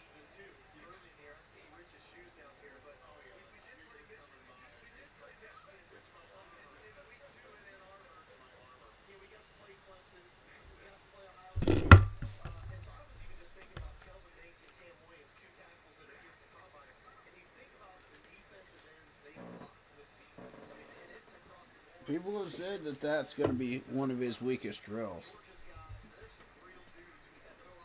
So that's a little bit of a concern. If you can't throw that deep end, that's going to be trouble. Oh, that's a drop. That's a drop. Wide receiver drop. Here's all the good things about Player X, but, and then those are the things we're trying to reduce, the buts, and move them up into things that you know, right? And every team wants to reduce the unknowns about players, and so I think that's what playing in those two conferences is great for. Kurt, you're down there. What are you seeing down there, sir? Hey, you know what, Coach? I just wanted to hit on something.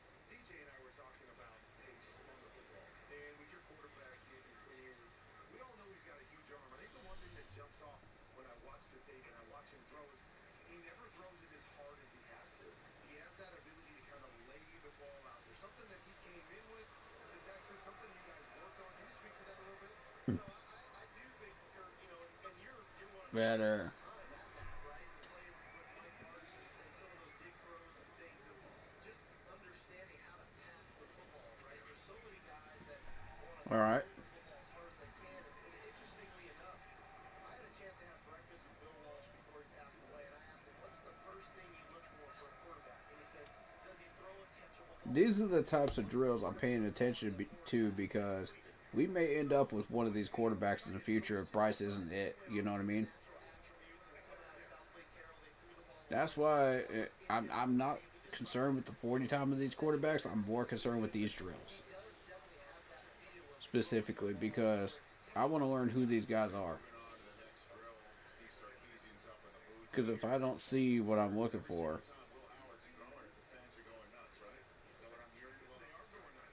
and I'm going to know who I want to say no to. You know, when we get opportunities to pick these guys up in free agency. You know what I'm saying? And we've been running through quarterbacks like hot water, so it's not good, man. It's not good. So this draft class might be the next Panthers quarterback. I'm hoping we don't have to do that, though.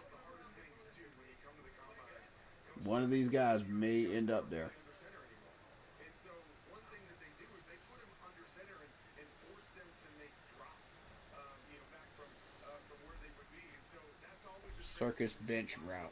who's got that smooth footwork, who understands how to get into balance quickly and be able to make the throw so their weight's not in the wrong place and the ball's not coming off funny. So all of those different things. But so far, I think the group has been All right, I'm ready. solid. As we said, nobody's necessarily Let's go. allowing you with the physical ability. So now we get to What do we got here? watch these guys as passers. All right, here's your guy. You want to break it down for us? Here we go. We're under center, as Kurt said. Ewers. And to be able to throw this ball, right, this deep out cut, right, with a smooth drop, Okay. subtle hitch, good base, good balance at the top of it, and lay that ball on the boundary, and trust that receiver's going to be there on the boundary. And again, those are things we're talking about. I don't know who that was. I can't remember what the number was. That was Stanford. That's Iowa. Yeah, so never. I don't know if Quinn's ever thrown that pass to him in particular, right? But laying that ball in position and trusting that throw can be there. Well, next up is going to be Bond. And we'll see who the quarterback is going to be. There's Dylan Gabriel throwing it. You got a chance to be around him and see Gabriel having played against him during his college career. Yeah, here's Hennigan throwing a Bond right now. And for the receivers, right? What's different for these guys in college football? You want to try to get those passes down. Now these guys are These passes are way too high. You're trying to hit these passes right before they hit the sideline.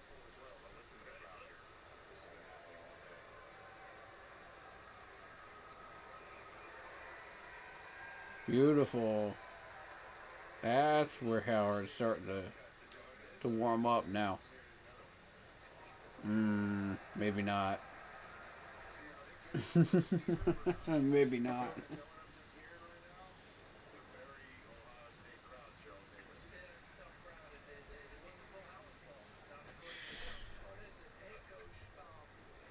Howard's looking a little rough today, man.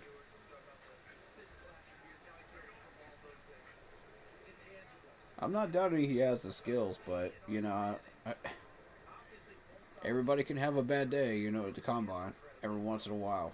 Let's be honest about it. How tough was that for Quinn? You know, Having Arch around on that campus, and if the combine happens to be your bad day, it happens. keeping his job and doing what he did during But those years because you just got to shake it off. everybody wanted to see Arch Black. Come on, Dart. Beautiful pass. Probably a great thing for Arch as well, because the way Quinn handled it, Yeah, look at that smooth the way they transition right there. That's beautiful. Good footwork. and credit to Coach, Yeah, I like Dart. situation. But in the end, I think for Quinn, all of the stuff he went through at Texas, right, for 3 years, I think kind of Good technique. Good footwork. what it's like to be an NFL quarterback, right? It's not roses and sunshine every day, and definitely not on every Sunday, right? And when you got to respond to it after the game and things of that nature. So his resiliency, his composure, his poise, his work ethic, just put his head down and grind, I think are all really positive things for his future of what he's trying to accomplish in the NFL. Yep. Grit, we use that word a lot because you look at the quarterbacks over the last few years, they've been through things in college. I think Bo Nix is a great example of everything. There it is. Good recovery, Howard. And it made it better. All that adversity made it better. With Jay Daniels. Exactly. I evaluate all those guys because we were in the market for a transfer. Ooh, you shouldn't have to stop on the route. Quinn was a transfer. Bo Nix was a transfer. Bad throw there. Was a transfer. Caleb Williams was a transfer. The guy from Minnesota. And so we evaluate all those guys, and I think Jade would sit here and say, That ain't it either, Brady. Come on, man. and then he goes to LSU and lights her up, and he's a Heisman winner, and now he's doing Okay. what I got what I wanted out of that one. So here's just the accuracy, right? Yard front number on a slant route, catch and run opportunities. You see that there? I like how they're highlighting Dart right now, because Dart was absolutely nailing every one of these reps. Obviously the deep out cut, which is always one of the throws, right? The NFL And that's kind of what I expected too. throws, laying the ball on the boundary, having the arm strength and the accuracy, and put that ball in a position where only the receiver can catch it. Well, Sarge, thank you for hanging out with us like this. Your going away present is the news that Matthew Golden's official 40 was a 4.29. How about that? And Bonds was officially 4.30. Are you allowed to not have a receiver that runs a 4.2? That's right. At all. This is quite the street. Texas speed, man. Texas speed, And we've got a Longhorn simulcam as we throw to break. Yeah, Texas has always had fast guys, man. What do you got here? And it's no different here, man. You put him up against Worthy, right? From the combine, breaking a record to 2 touchdowns in the Super Bowl. Worthy was a 4.21. Golden was a 4.29. And then the other Texas wide receiver who's in the 30 range. 4.39, yeah. I mean, that's really good. It's really good. A real meal deserves a real dessert. Cool. All right. A cheeseburger or 3-piece chicken strip, full-size fries, a drink, and a sundae. You get an honest-to-goodness full meal, all for just $7 at DQ. Hey guys, there's a change in the air. 2 changes. 2 changes. The 3-row luxury TX, because everyone should feel like the center of the universe.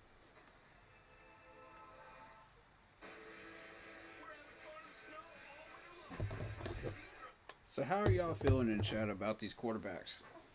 You get the ones that y'all that were able to see it. Cause I'm feeling Jackson Dart is the best guy out of this class. I'm still gonna say that. After those drills. Although we'll see. See.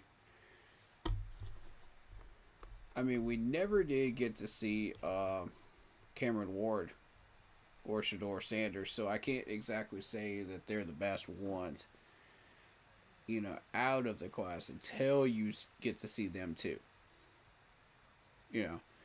But today, out of the ones that we saw, Jackson Dart definitely excelled and separated himself. I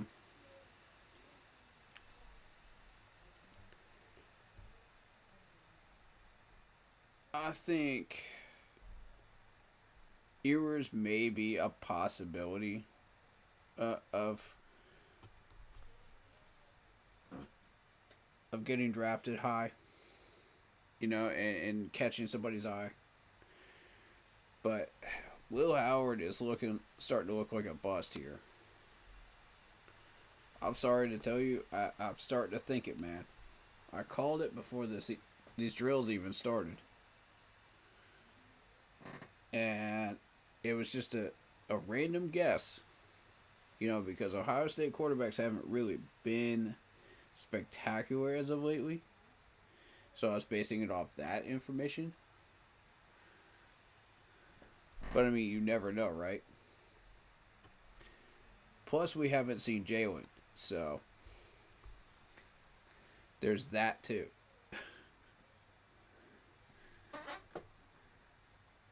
But I mean, on a typical basis in the last 5 years, Ohio State quarterbacks haven't exactly cut the cheddar yet, you know, in the NFL, as they say.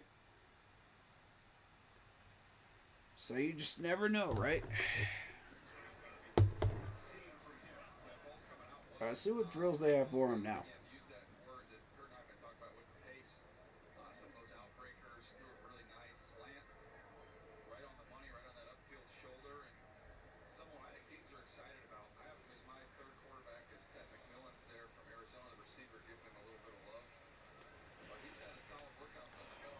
Kurt, have you got a chance to get your eyes on him? Sail route. Okay. I'm with you. And, you know, I think the other thing that's nice when you actually come to the combine, it's one thing to kind of see him on film, but to see Jackson Dart's lower body, he's got that thick, strong lower body that can let some of these throws really effortless, being able to get his legs into it, laying it out there. But you're right, ball's coming out. All right, Howard, you need a good rep here. Come on, man. You need a good rep. There you go. Redeem yourself. Come on, one more good rep. Good. There we go. I was about to say, this man's starting to look like some raw meat in this order. You don't want to be that guy. You don't want to be that guy, man. You go 2 or 3, 4 drills in and you still look like trash in a combine? Yikes. You know?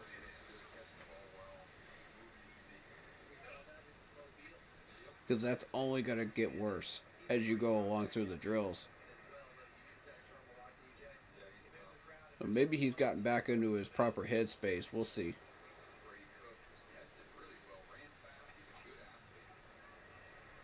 Yeah, Brady Cook's looking good.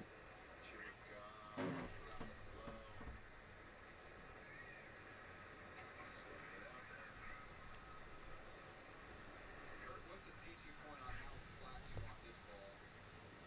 Well, really, I mean, this is one that's going to have a flat route underneath it. So this one is more kind of up and over. So you want to see a little bit more touch on it. I always like to see, can you show me you can get it up and down, up and over that underneath defender, but still drop it down on your guys. So always trying to see, how high can I throw this? How much touch can these guys put on the football?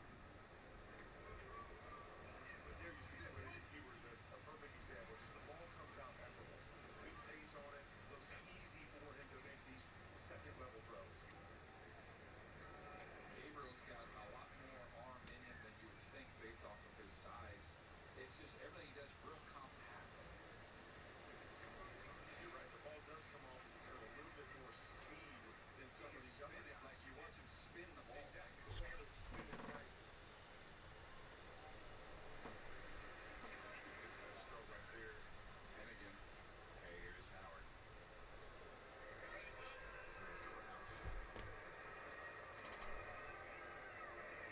Oh, and there's another bad pass from Will Howard. It's quiet as a library for everyone else, and Howard gets out there. We got all the Ohio State fans out here. It's funny. What in the world route are you running? Who is that? Kelly, what you doing, man? You gotta stay inside the cone, bro. Look at that plant foot. Good technique. Jackson Dart. Very good. They're comparing him to Jalen Hurts. Ooh. I knew I liked this guy for a reason. Oh, shoot. Jackson Dart is going to be one heck of a baller on Sundays. Already has the John Elway licking the fingers down pat. Dang. Oh.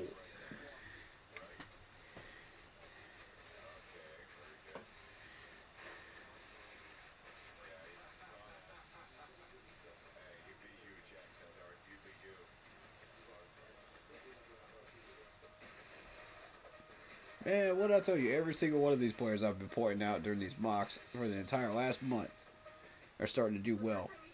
Every one of them. Y'all want proof I got an eye for talent. There it is.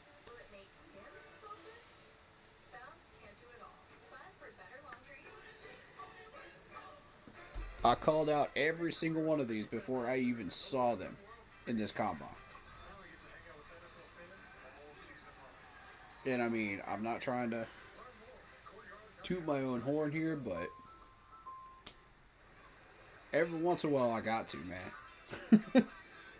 Because I mean, I got some people out there, you know, that think, oh, these players are good, you know. And like, it's totally opposite of what I'm looking at, and I'm like, bro, what are you seeing that I'm not seeing? Like, you're totally welcome to your opinions, but what are you seeing that I'm not? You know what I mean? With all due respect, I'd love to learn. You know?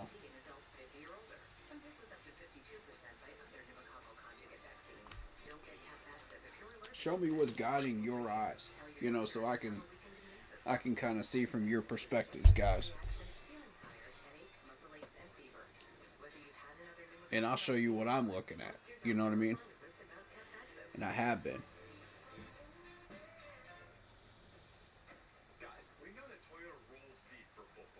And I've shown you why I'm looking at those things.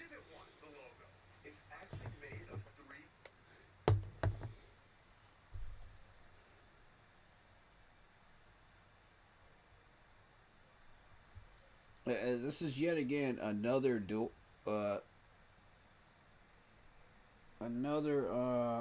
rep and drill that Howard is just not. Man. Will Howard's looking like some raw meat out there, man. It ain't good. If you're an Ohio State fan, it's not good. I don't think it'll mess up his draft stock.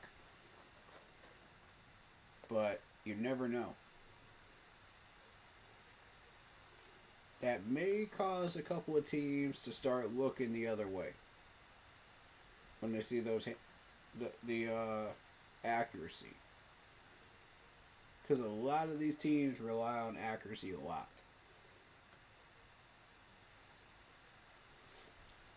And either you have it or you don't.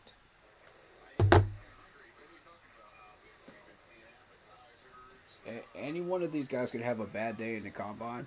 That's normal. But if you're not putting up the numbers and you have a bad combine day,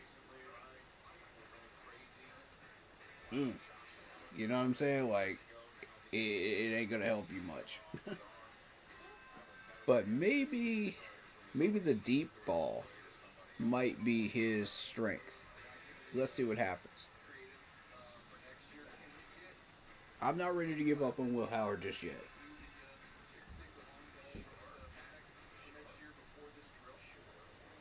I'm not quite ready.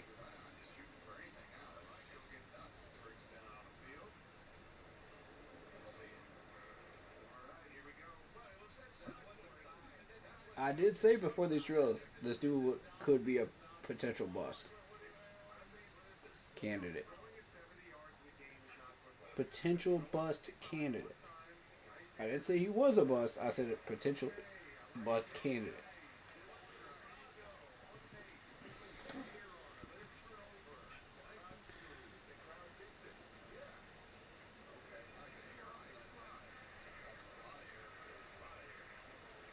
This is the drill everybody comes here for. Is that deep ball of 50 plus yards. How far can you throw this thing accurately? Brady Cook, check.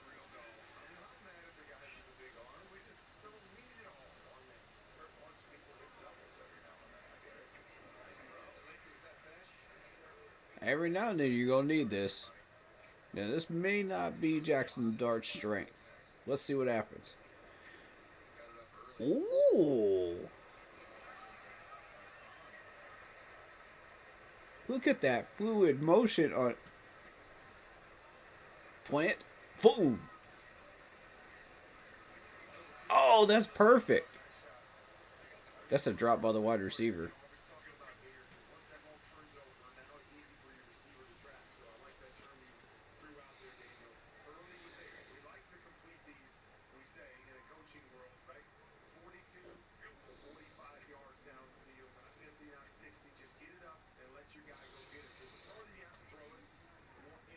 Okay.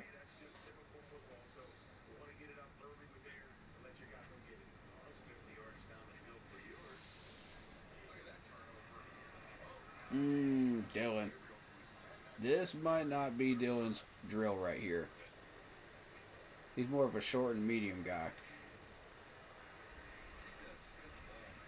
Yeah, can he throw it deep? Yes, but accurately? Needs some work. You know?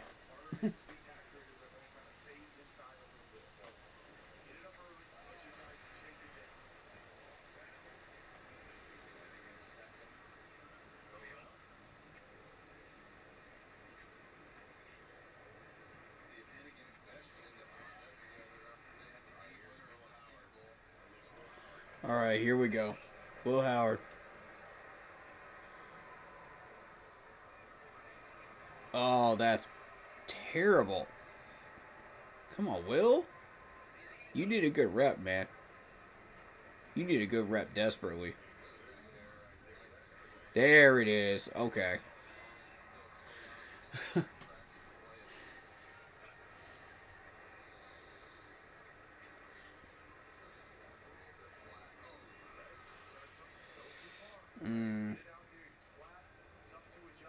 Okay.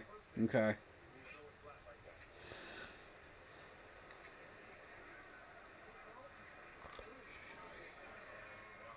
Cook looking good.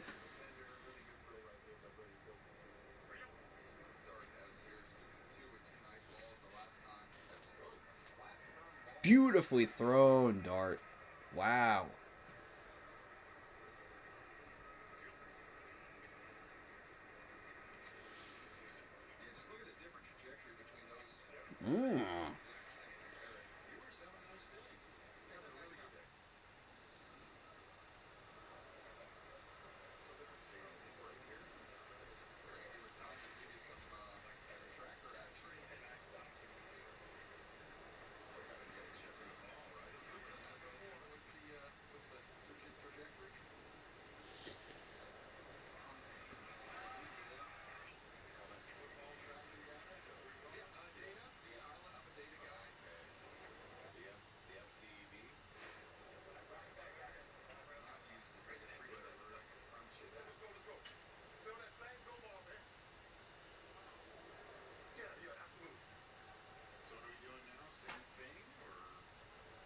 What's this drill?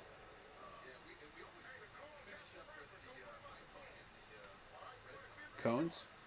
Okay. What's this drill?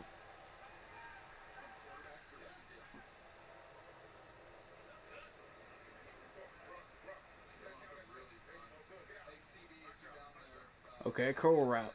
Curl route. That's what that is.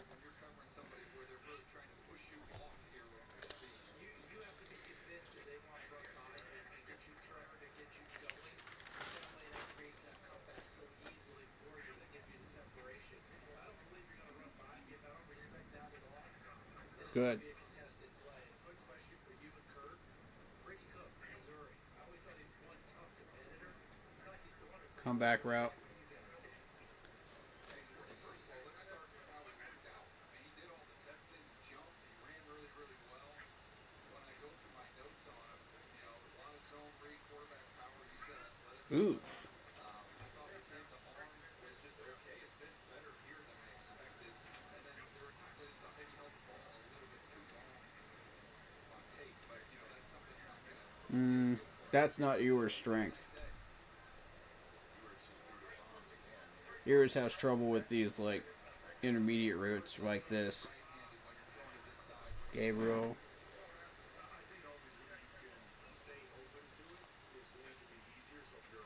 That's a drop by the wide receiver. There we go. That's better. Okay, great on that.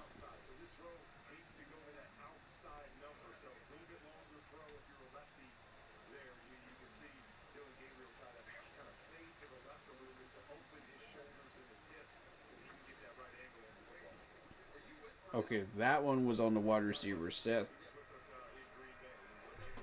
threw it at the correct time. The wide receiver didn't turn back around in time. There you go. This is Will Howard's drill right here. Turn. There you go. There you go. Yep. That's Will Howard's drill right there.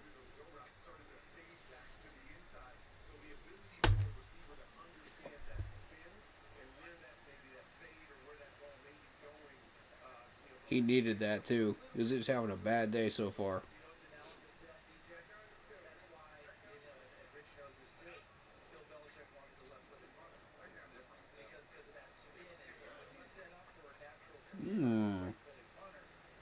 Cook's looking nice with it. I'm not gonna lie.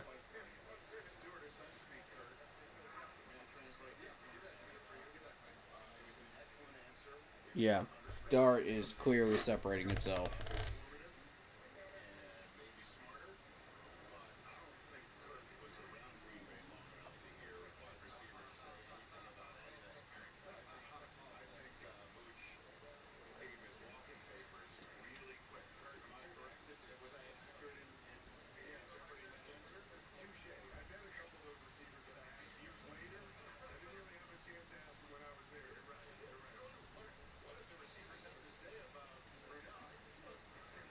All right, what you got? 3 for 3. Beautiful, Howard. There you go.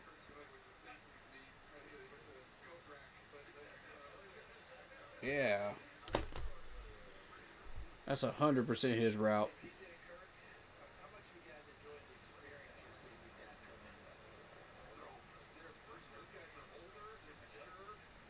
Mm-hmm.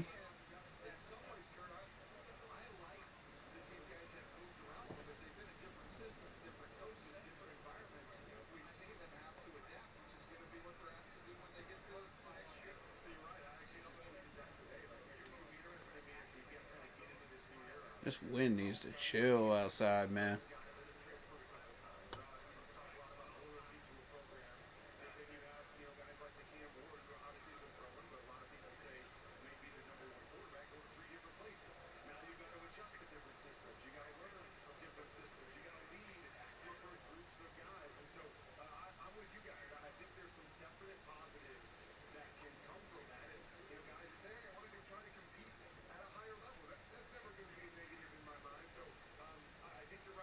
Post corner. Okay.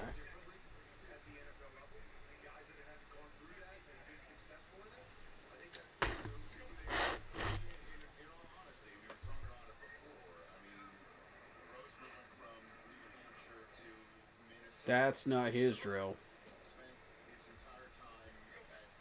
So let's see if he can recover. It's a little high. Little high.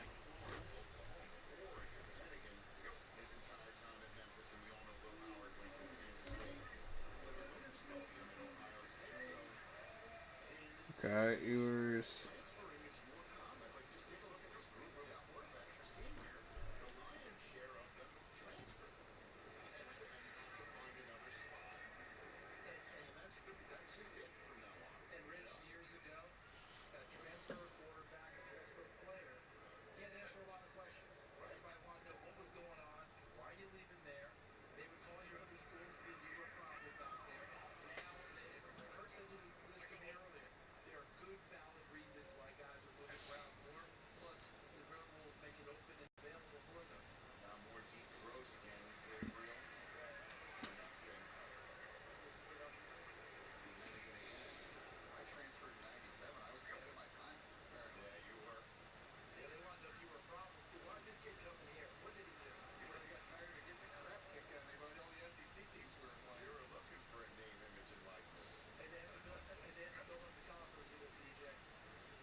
That was smooth. That was easy to track right there.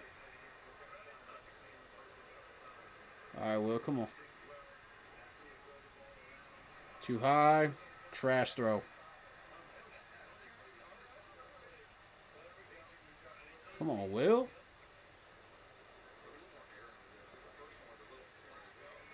That's another trash throw.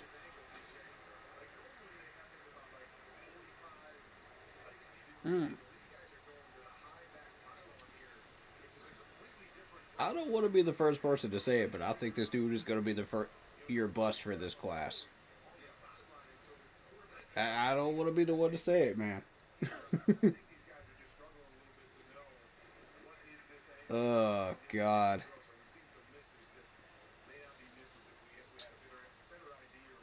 Will Howard's having a rough day.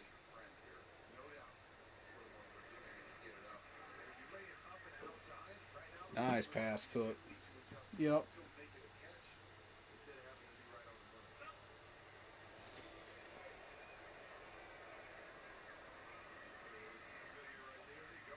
Beautiful. Nice accuracy. Cook's giving Jackson Dart some competition right now. Oh, that's money.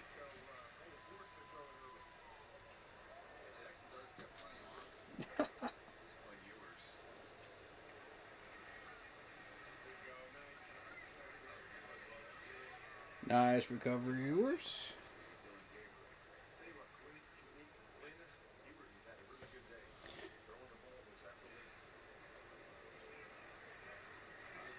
Oh, that's a drop, but that's a perfect pass though.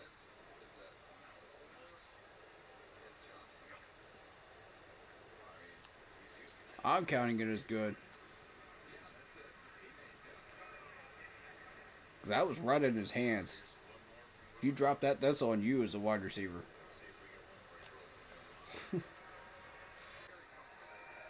They're trying to beef this dude up, man. They're trying to beef this dude up, but nah. That's a bust.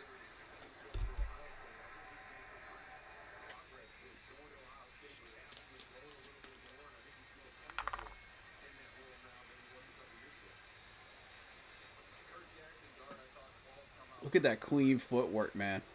Look at that clean foot plant. That's what you want. Jackson Dart.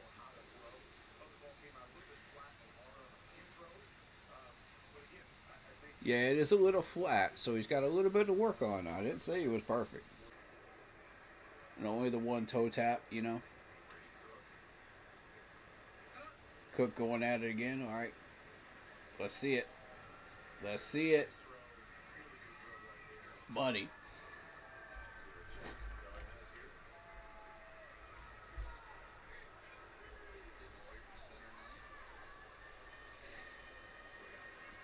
A little high. Okay.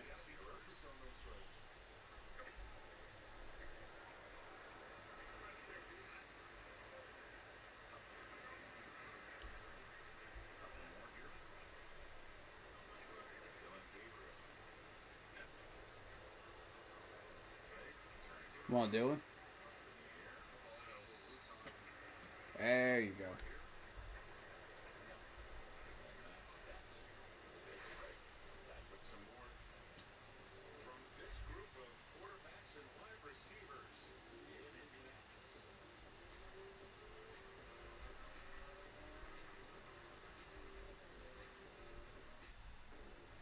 A real meal deserves a real dessert, like the DQ $7 meal deal. With a cheeseburger, 4 3-piece chicken strips, full-size fries, a drink, and a sundae. You get an honest-to-goodness full All right. meal, all for just $7 at DQ. Of those, I'm going to again say Jackson Dart separated himself because those passes were right on the money. Yeah, a couple of them came out flat, but overall, the footwork, the technique, everything was there, and it looked fluid. He looked comfortable. The toe tap was good. You know, he didn't over exude with the toe tap. It was just 1, 2, boom, and then into a plant foot status. And that's exactly what you want. It looked clean. You know, he's just got to work on those, on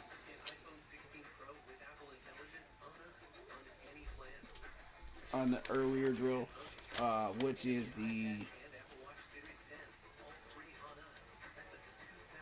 I'm going to say the out route. The out route's what he needs to work on. But other than that, I would say he's pretty clean with it, man. Somebody's going to like him. Maybe the Patriots. Maybe the Giants. One of those two is going to like him a lot. But the Patriots have shown they don't really know what they're doing with a quarterback like that, because he kind of reminds me a little bit of, dude, who was it? Who was it they had at one point? It wasn't Mac Jones. Zappy. He reminds me of Bailey Zappy. Except, when you look at Jackson Dart, he's got better accuracy than Zappy did when Zappy was running the combine drills. Especially on the medium routes. And he's got a more fluid motion with his snap and release. So that's what I'm kind of noticing with Dart here.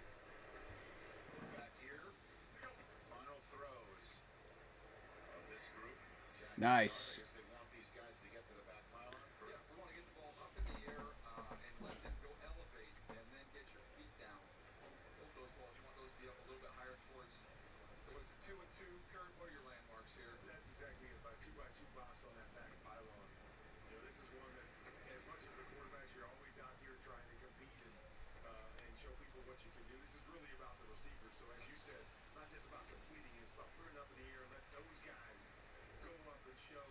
Showcase what they're capable of doing more than it's about making, great throw or a touchdown throw right here. As you said, DJ, the biggest thing is that's what I want to say right there.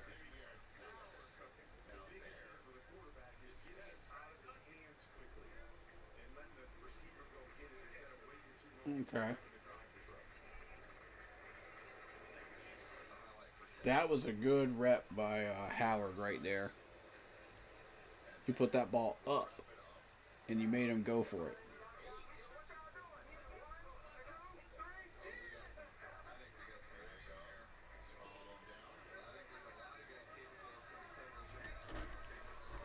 All right.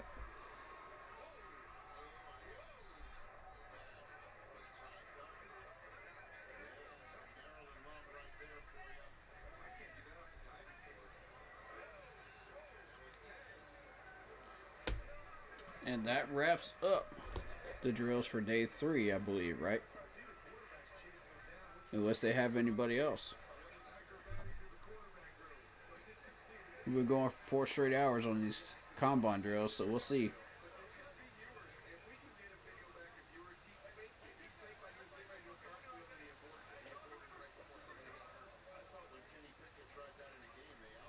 That wraps up that group, though.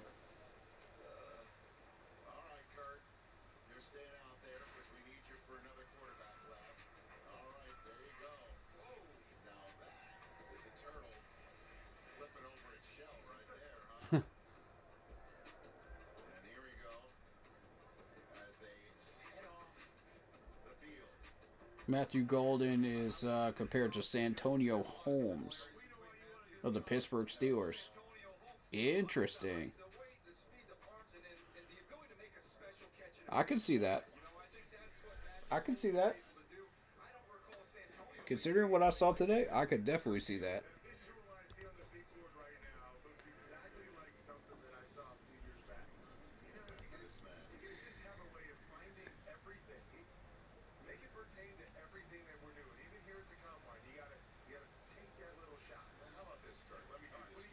Let me do this for you.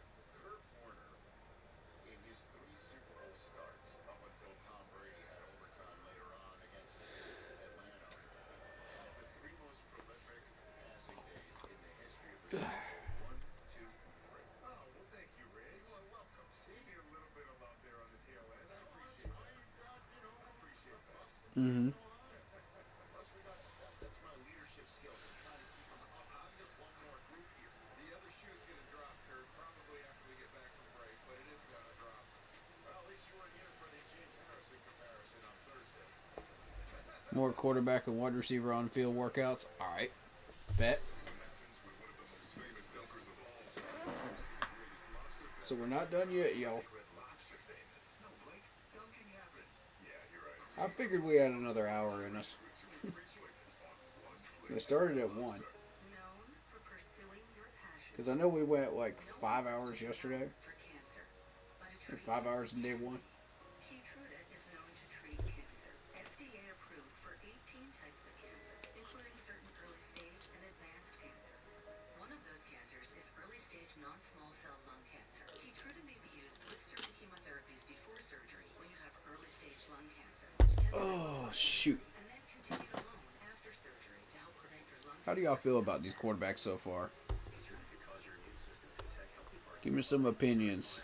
Give me some opinions in chat, please. doctor right away if you have cough, How you feeling? chest pain, diarrhea, severe stomach pain, nausea or vomiting, headache, light I think Dylan Gabriel is doing pretty good today. constipation, dizziness or fainting, changes in appetite, thirst or urine, confusion, memory problems, I liked him. or severe muscle pain or muscle cramps, fever, Ewers I was rooting for because I was hoping that like some of these passes would kind of flatten out a little, but because he's been overthrowing a lot today, so I was kind of hoping on the last few drills maybe Keytruda is an immunotherapy and is also being he might calm it down just a little, exploring ways but nah, I didn't see it. cancer. It's true.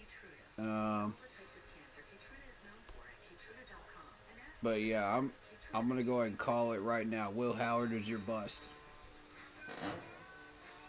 That's your bust right there.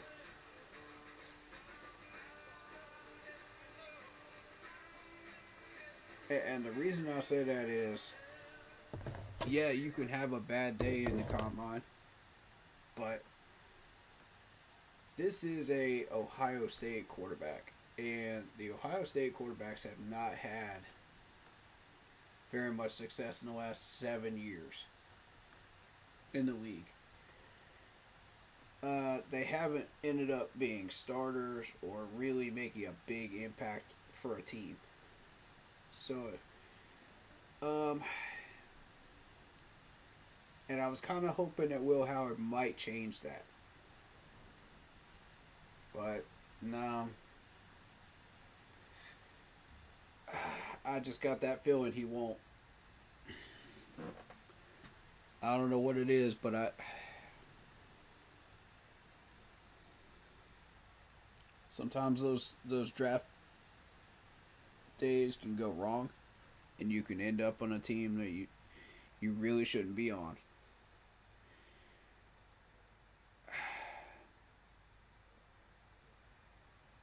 And I want to say that Will Howard is probably going to end up with the Titans at some point. Just a gut feeling, guys. After what I just saw, that's not encouraging news for Will. But I wish him the best, man. I do wish him the best.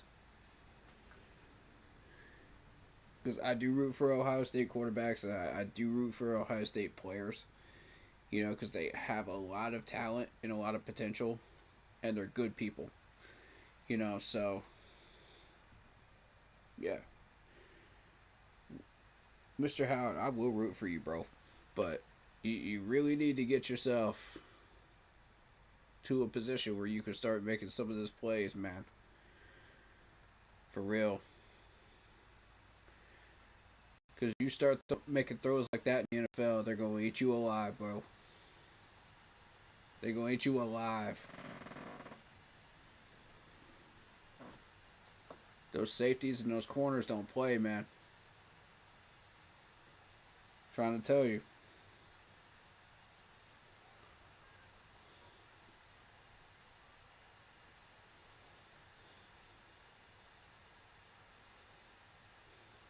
This is the level of football you cannot screw around.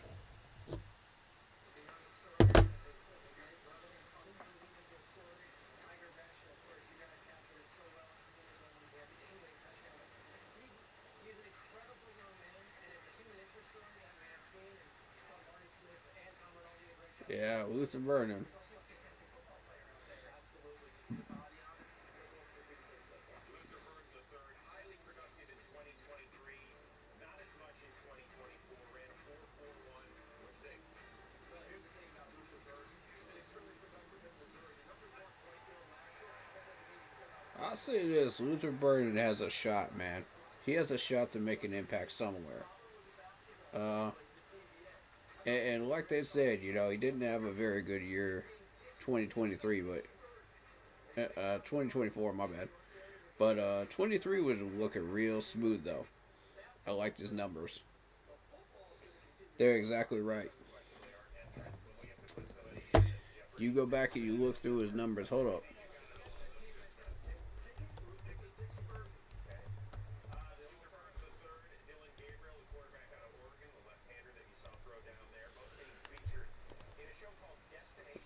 Let's get his numbers up.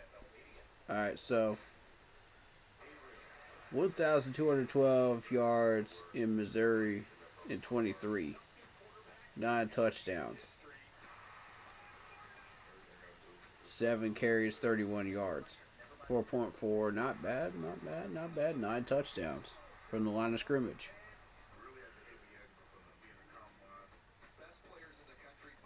He still put up a respectable 6 touchdowns last year. Good yards per catch. And 2 touchdowns rushing. So, I mean, he's a wide receiver / running back at this point, which is good. That's really good.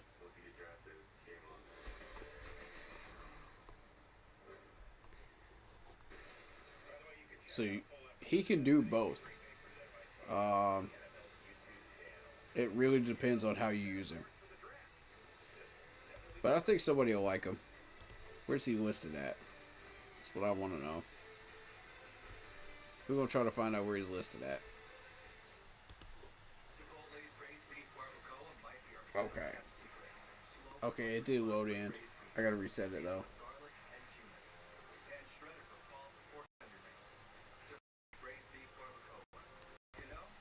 It's going to take a second to load here. Because, I mean, if this site is listing him as a certain number, the other ones aren't going to be that far behind on where they list him. You know?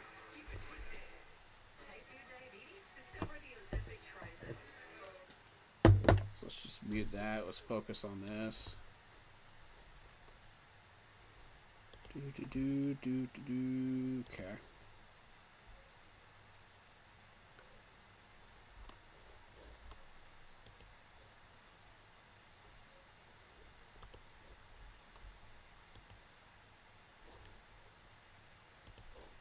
It's being glitchy at the moment.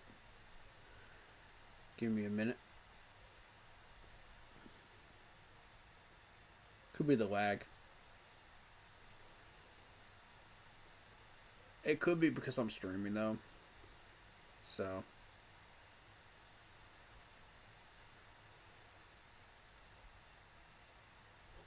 Okay. There. Let that load up.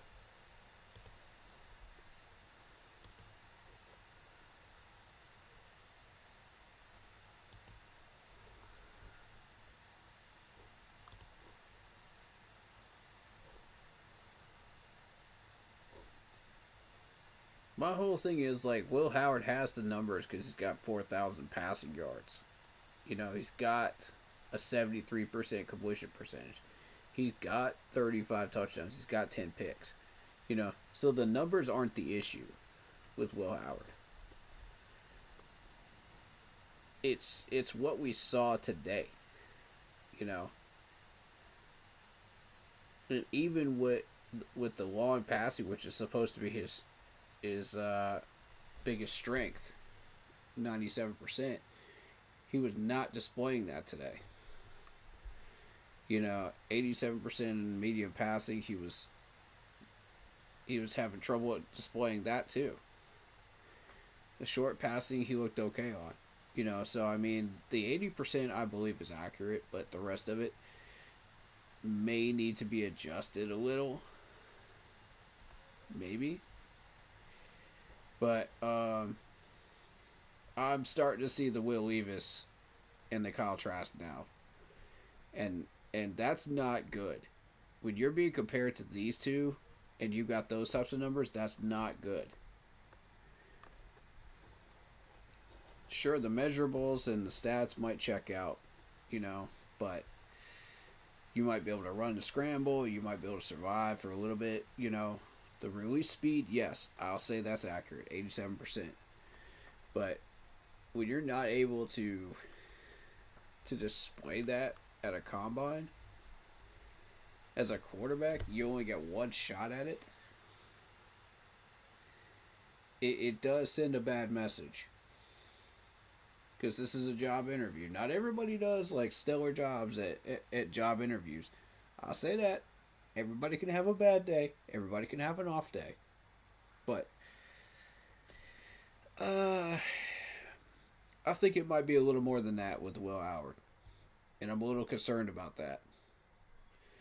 They're going to try to beef him up with interviews. Look, see, they're doing it now. Did you hear him all day? Oh yeah, I heard him. Ohio State Travis, and it's we're loved and we're hated. Maybe some Michigan fans too around here.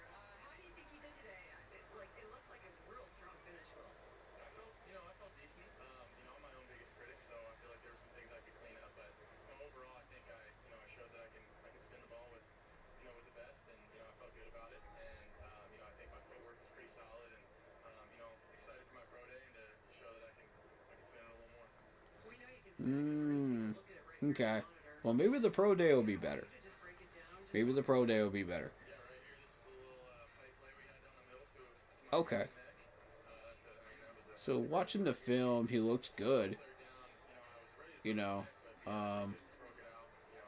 Had a great little third down conversion right here. It was a little maybe I'm being a little too premature with this. seal the game. Keep your damn feet. But Maybe. I knew we were gonna score. My guy Q getting open in the end zone, showing that I can get off front. I mean, the man could move. I'll give him that. like we watched that footage and you were spectacular. Chip Kelly was involved, obviously, but Fourth and Travion Henderson, in the FBS Mr. with touchdowns. Emeka Buka. What was it like playing in that national championship offense all season long?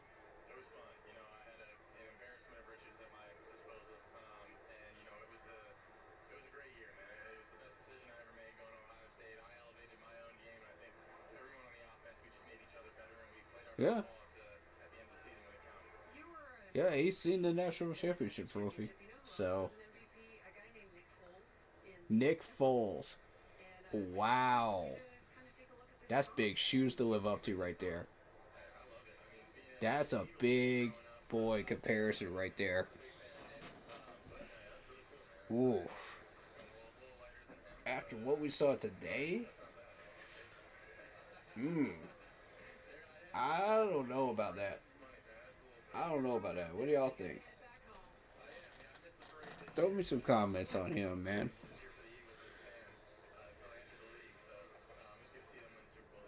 So, at the next level, by the way, the one thing I love, you're just so loose all week, and you're just so fun to be around, and you're a champion. But next level, what are you going to take into a locker room, and how do you think your game translates in the National Football League? Yeah, honestly, I think my game translates really well. I think I'm a pro-style quarterback. I can make every throw. I feel like I'm a pretty cerebral guy. I understand Okay. the game better than a lot of people, and I'm competitive as hell, and I think I'm a good leader, and I want to come into whatever locker room decides to pick me. I'm going to come in with a humble, Maybe it was just an off day, y'all. be ready to work, gain respect. Maybe it was. Locker room and just bring a positivity and a light, and I just like to always be chill and enjoy it because this is what I wanted my whole life, and I'm willing to buy that argument. Maybe it was just an off day for him. And that can happen to anybody. No matter how far up the chart or down the chart you are.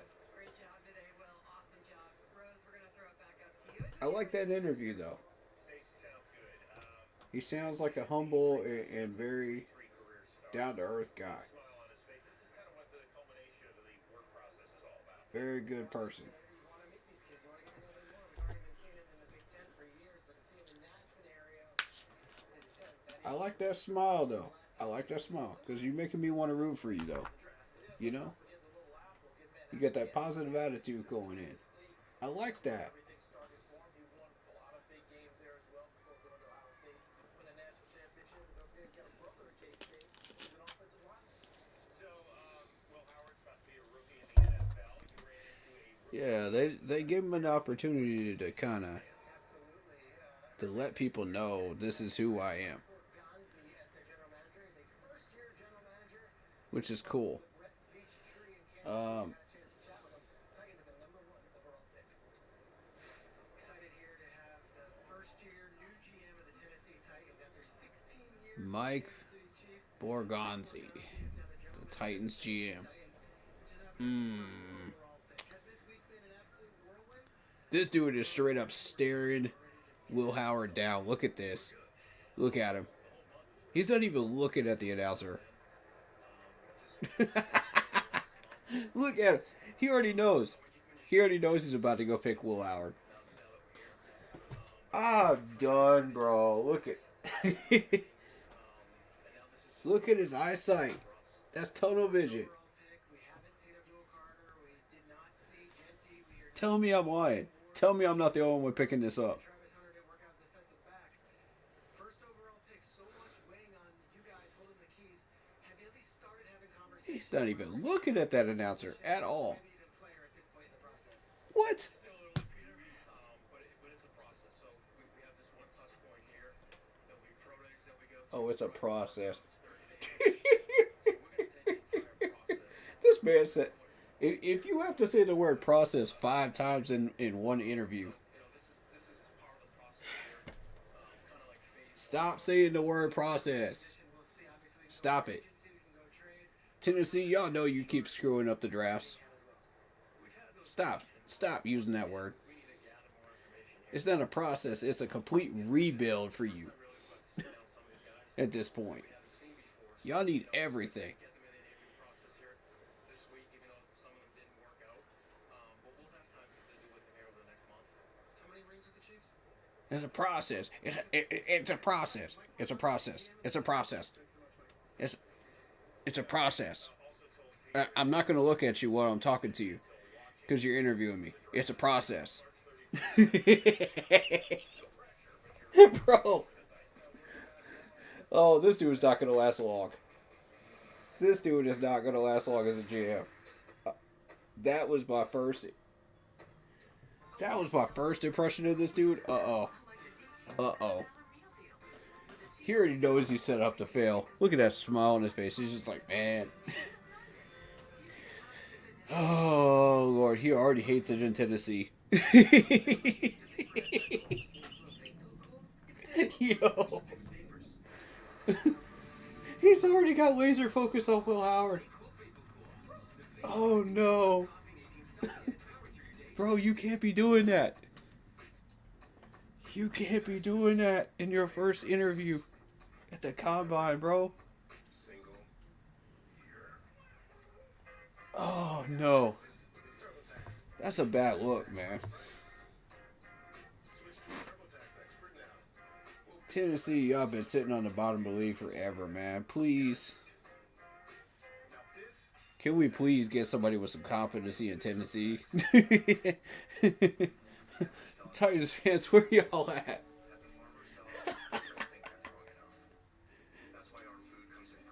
I've been doing this for what, four or 5 years. I've never seen a single Titans fan in my chat.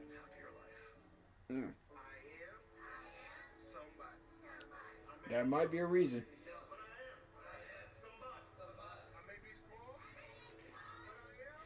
Y'all hiding in them Tennessee woods, ain't you? You're just waiting on the sun to come out.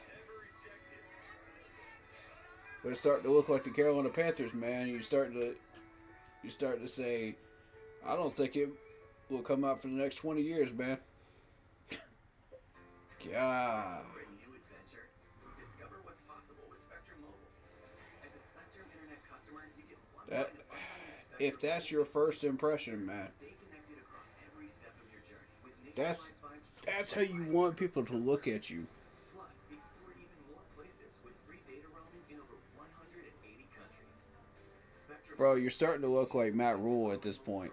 Because Matt Rule used that word about half a dozen times in the interviews. And I was just like, bro, no. It's not a process. It's you don't even know what you're doing. This dude doesn't even know what he's doing. I can already tell. Oh, wow.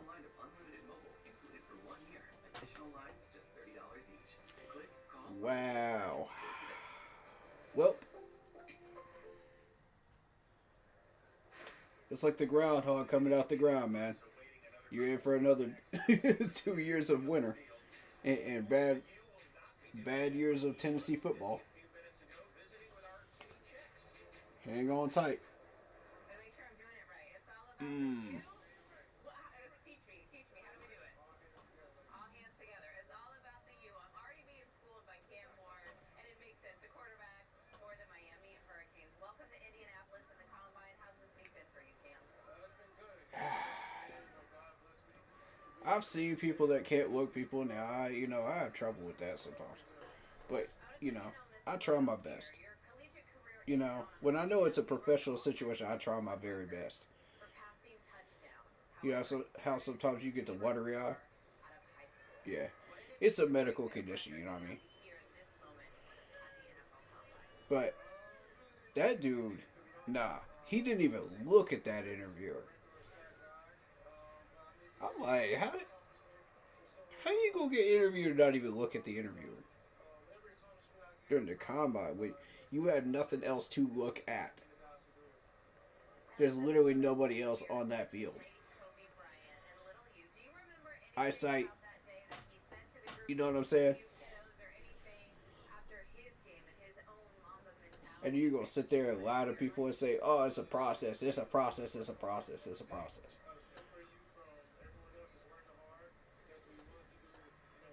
Bro, you and Matt Rule just became best friends.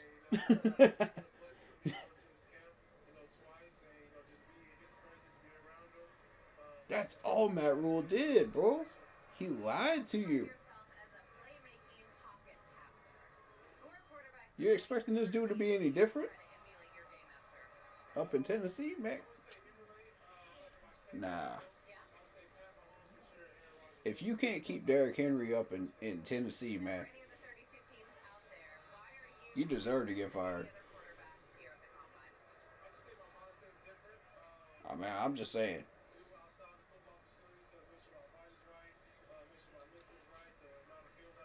You traded DeAndre Hopkins. You let Derrick Henry leave. And you expected to keep your job as a GM. I'm talking about the prior GM in Tennessee. How in the world do you let that happen? I mean, that's grounds just to be fired right there as a GM. That's horrible, bro. Like, how are you that trash as a GM? You got some of the best talent at running back and wide receiver in the league. Top 5 in both positions. In 2 players. And you can't hold on to that as a GM? Yeah, you bring in the next GM for Tennessee that's set up to fail. Ah, this is the new guy.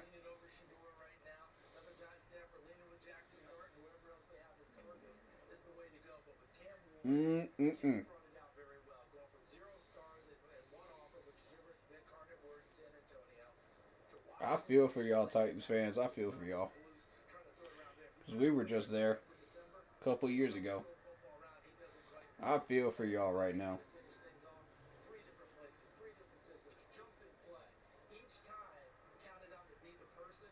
Alright, are we doing more drills or what? What's happening today? 57 career starts, 158 career touchdown tosses. Speaking of throwing it, let's throw it over to Ian Rappaport. More quarterback news. Yeah, do we have a second group here? That's what I'm trying to find out.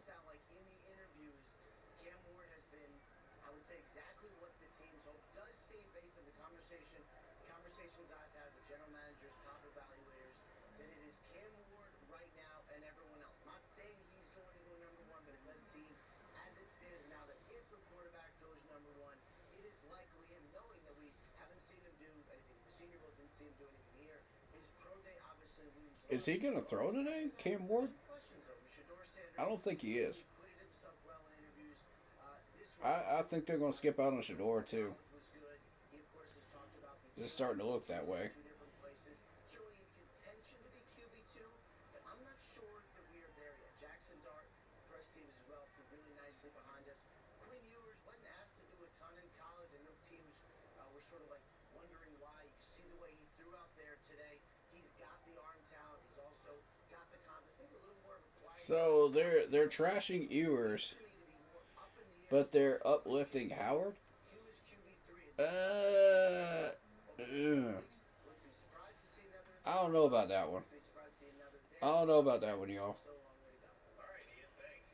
Great show. Because Howard missed a lot of throws. Like a kid in his early 20s on his phone, hanging out. Yeah, he's been comfortable throughout this entire process here. I mean, Ewers had some stuff to work on, but Comfortable, and I don't he wasn't terrible out there. I've seen him acknowledge everyone. You know, he was mid. Down on the field, Jimmy Horn, You know, I'm not like, hey, Jimmy, what gonna trash Ewers for his day. You know what I mean? Or say he had a bad day, but he is. I asked the GM, I said, how's he been? Just it was a little sloppy, sure. his life But is not like the rest of them. He's Deion Sanders' kid. Like, I mean, all this stuff after Will Howard looked Manning and awful, he lived in that life, and he is pretty grounded considering, and and he is more than confident that he could be an NFL superstar. I'll give Will Howard this, man. He had a great season last year with 4,000 yards. So maybe it's just an off day.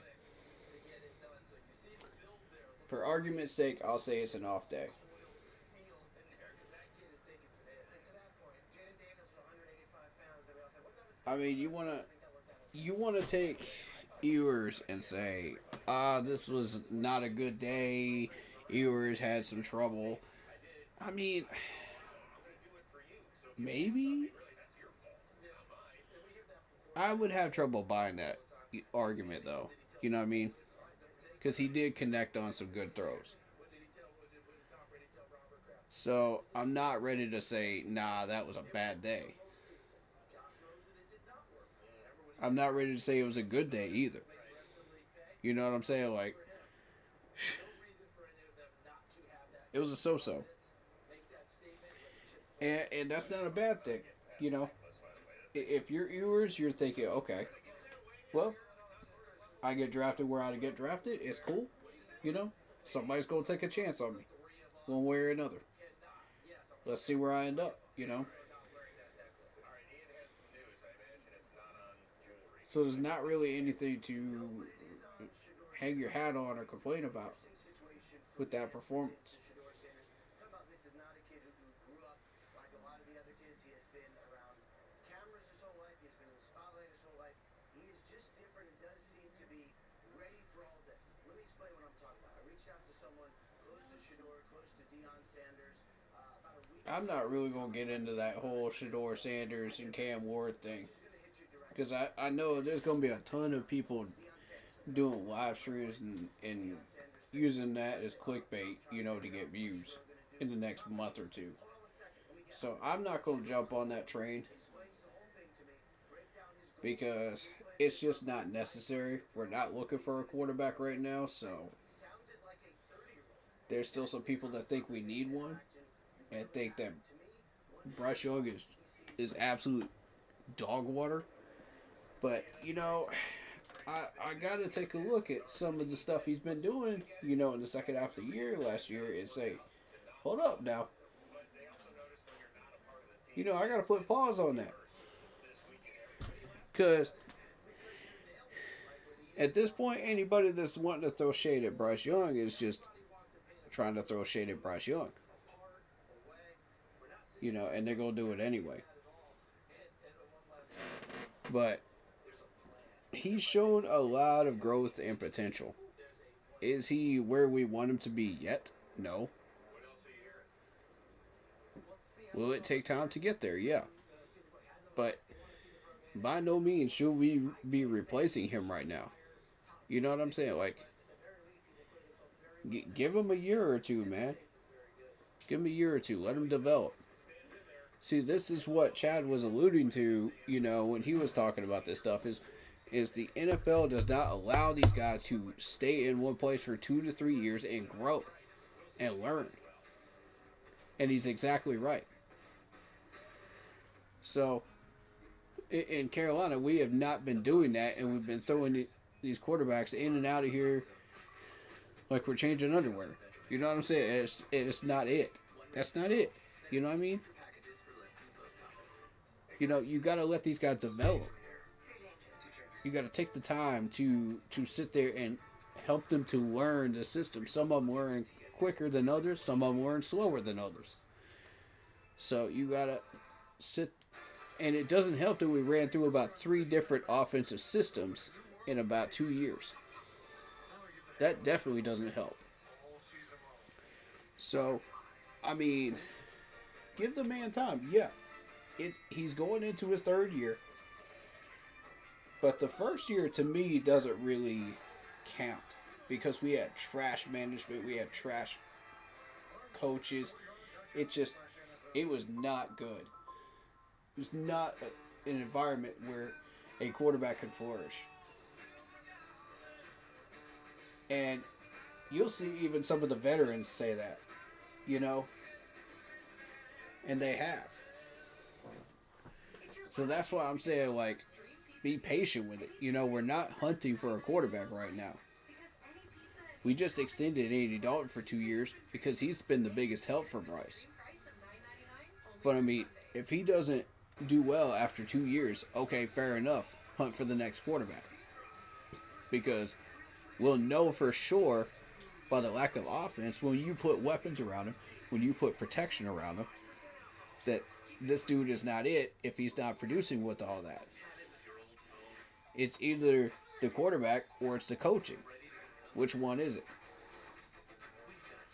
And when the rest of the offensive weapons are doing what they're supposed to be doing,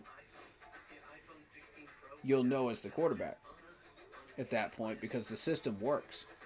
You know, when you put in the backup and the backup puts in the numbers. Andy Dalton puts in the numbers. So that's how you'll know. Okay? So that's why you got to build up the lines first. You've got to put the weapons out there for him. And then let him do what he does. Either he sinks or he swims after that point. Depending on the system. And you can't tell me that we haven't had the talent in Carolina because Sam Darnold, Baker Mayfield, you know, Teddy Bridgewater, who was doing really, really well before he came here, was the quarterback for the Minnesota Vikings. So you can't tell me that we haven't had talent through here. That's been the coaching. And we got rid of the coaching. We put the offensive line out there. We invested in that. We put the weapons out there. We invested in that. Okay. Bryce Young. It takes you a little bit to connect and build chemistry with these players. Cool. Maybe a half of a season. Some quarterbacks take less time than that. Fair enough. You know. And then you go into the second half of the season and you start playing well against KC. You start playing well against the Eagles, who were both in the Super Bowl, by the way. And you scored 5 touchdowns against the Falcons. So you can't tell me there isn't growth there. You can't tell me there isn't. If you're scoring 5 touchdowns against that Falcons defense, you can't tell me there isn't. Because that Falcons defense shut us down earlier in the year. So, I mean, it's there. You got to be patient. And a lot of these people are not patient enough to wait for that success. I am. I'm willing to wait for that before I throw the baby with the bathwater out. You know what I mean? But you got to make sure, man. You got to make sure before you throw that quarterback out to the wind. You can't just say, well, maybe there's a potential. No. Either you're committed one way or the other. at that point. If you feel even somewhat committed to being patient and seeing what he could put out there, keep him throughout the rest of his rookie contract because you got him for cheap. If you don't feel committed, okay. Then you're the ones that are going to be looking at the quarterbacks today and trying to find the next Cam Newton. Because that's what these people think is the next generation of our quarterbacks, is Cam Newton. Oh, wait. These same people are saying all kinds of trash about Cam Newton, too. Hold on a minute. You can't have it both ways. So, which one are you going to choose? And that's this fan base, man. They do this all the time. And I'm like, all right. Do what you're going to do. Say what you're going to say. Because we all know that's how you get your clickbait anyway. You know, anytime that Bryce Young is mentioned, anytime that Cam Newton is mentioned, anytime a quarterback in Carolina is mentioned, you get clickbait. You know, for views. Which is cool. You know, you got the content. And I'm not saying that you don't. But, you know, Shedeur Sanders being compared to C.J. Stroud right now. But my whole thing is, like, anytime that conversation pops up, it's just instant views. Because people love the drama when it comes to that. Me, I'm focused on the whole picture. I'm not just looking at quarterback, yo. I'm looking at everything. Y'all got that tunnel vision on quarterback. I'm looking at everything.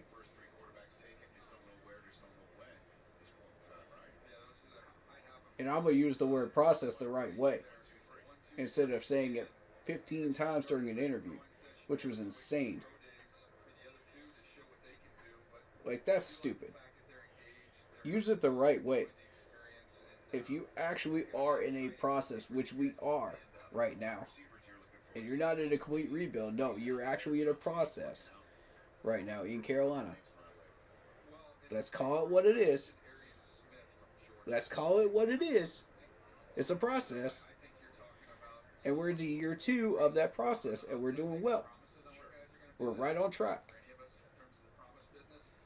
Don't let anybody tell you different. We're right on track. And we're actually doing well with that progress. Now, it's going to take time. You're not going to see immediate progress on the scoreboard or in the win-loss column. I told you that. I told you that repeatedly before the beginning of Dave Canales' season. And everything I said came to pass, didn't it?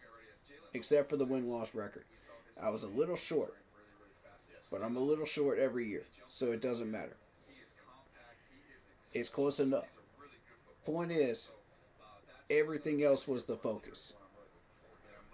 So if you're only looking at the win-loss column, you're missing the point. You're looking at the wrong things. Oh, Jerry Jones in the house. We got a Jerry Jones sighting. Oh, Lord. He got his black hat on.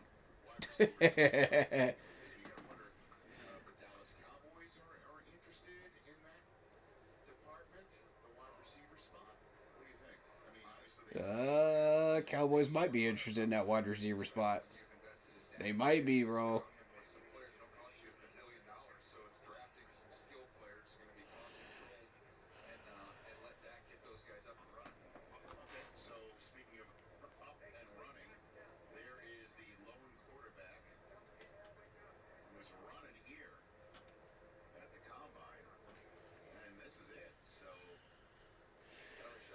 Tyler Slow. Tyler from Louisville is the only quarterback that they're going to use for these drills. All right.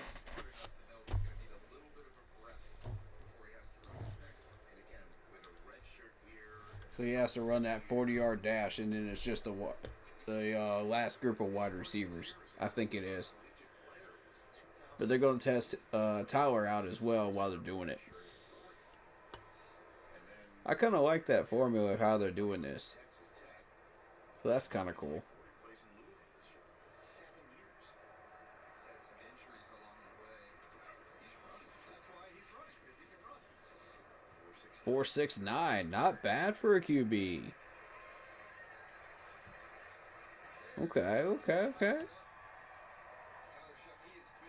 And these Louisville quarterbacks have had some speed ever since Lamar Jackson was there. I mean, that's been kind of the formulas they've been following.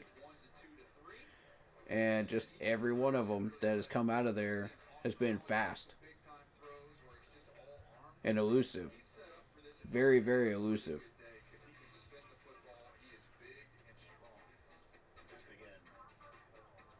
Oh yeah, he can spin that football, that's for sure. He's also got a little showmanship in him. This is what he was doing to get everyone going. Take it away, Stacey. Yeah, showmanship, no shortage of confidence too. Spoke with him yesterday, Shuck, Rich and DJ, and here's his mission today. He wants to show off his footwork. He wants to throw on time, accuracy, and really show that arm Footwork, strength. It's really cool, and you're gonna accuracy. his drill work. He Okay. wants to really incorporate some off-platform throws. It's a hard thing to do, but he Off-platform plans to change some throws. arm All right. angles because in such a controlled environment, he said you can't get those off-platform throws. So he plans to change some of his arm angles and mix in some different drops or play actions Ooh. and have fun with it. We'll see what they let him do. Arm angles. Okay. Okay, let's see how that works out for him. You got me interested. That's good. I'm intrigued. And just again, I know we were talking about before that how it's I haven't really made notion now to look at guys who have been the effort to pay too much attention to too many of these quarterbacks today, but you know, with that, and how come your other schools when you're telling me, okay, this is what I want to work on today, these are the specific things I'm trying to do. Okay, let's see how you improve.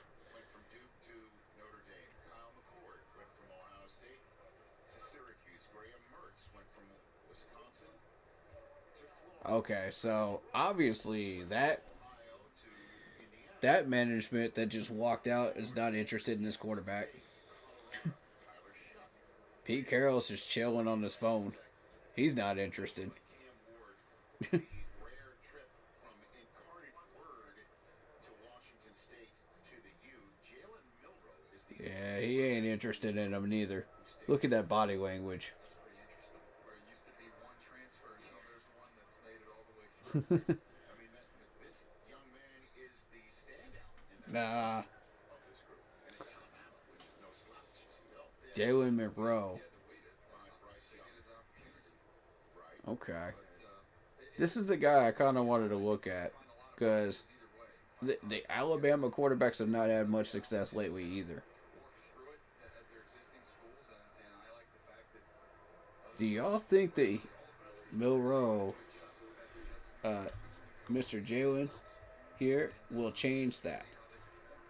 So Shuck has caught his Do you think so? 4.69 40, and then his post 4.69 40 run through the end zone to fire up the crowd. Is he the one to turn the tide? Pun intended. showed up on campus there at Oregon with Panay Sewell in his class that he thought We'll see. would be on this different of a path. We shall see.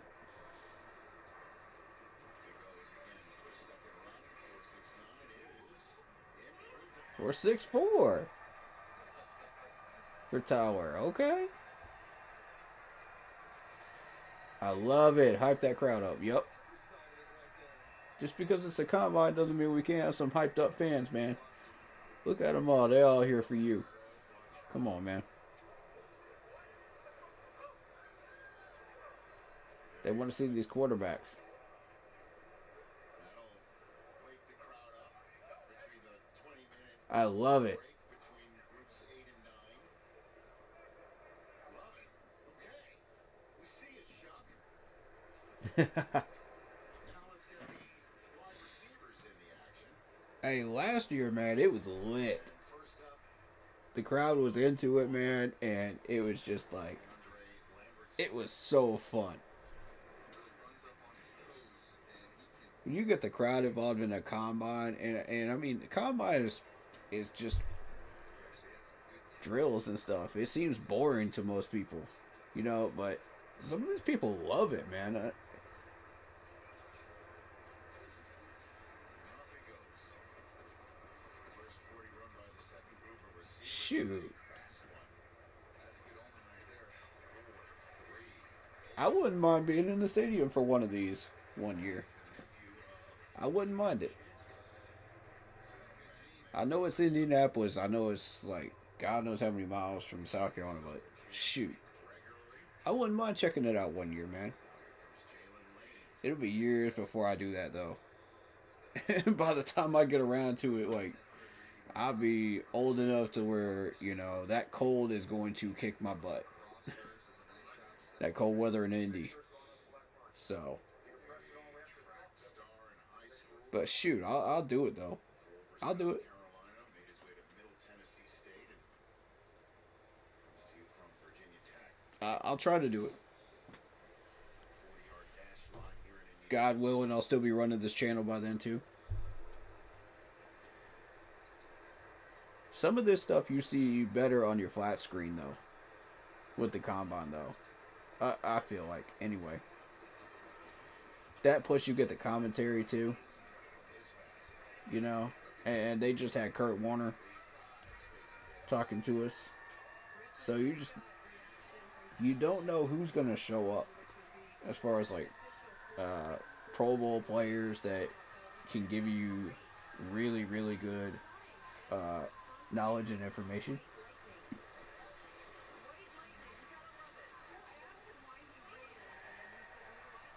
And they walk you through these drills too, and they tell you, okay, this is what we're looking for. This is what we're not looking for. And I think that's pretty cool. Dominic Lovett. Okay. Okay, this is one of those wide receivers I was hoping to get a look at.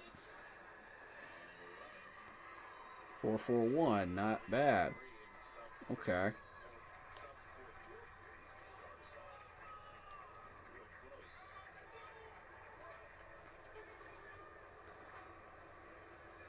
Alright, so this is that third group. You got Rock Taylor in there. Jalen Knowles in there. Good. I wanted to look at him.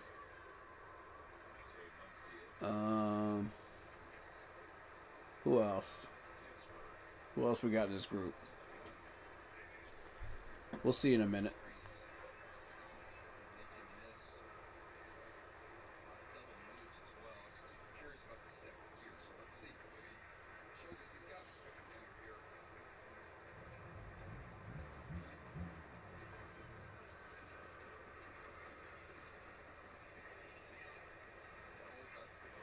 Or 6 flat. He's going to try to get that down for sure. San Jose State's Nick Nash is next.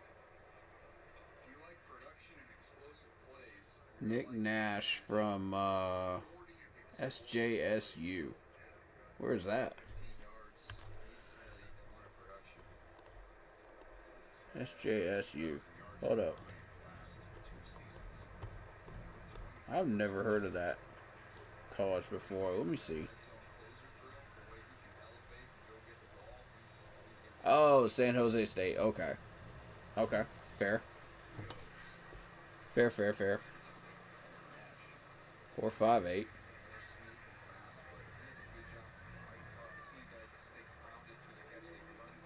Yeah, the 40 times not where Nick Nash is going to catch my attention. It's got to be the individual drills. You catch my attention during the gauntlet, okay, cool. You know, I'm looking at my typical 4 or 5 people, you know, so I'm not even looking at somebody like that.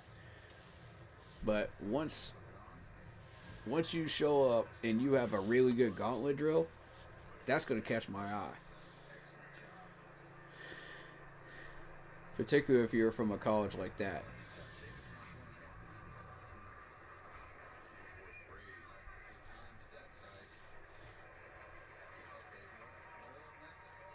Like, which drills are your specialty? You know what I mean? Like, which ones are you really, really good at?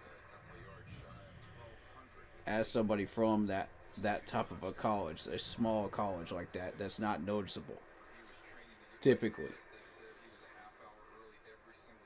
That's what's going to catch my attention.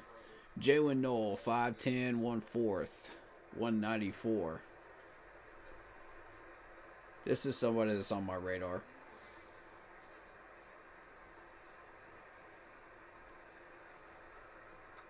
Iowa State.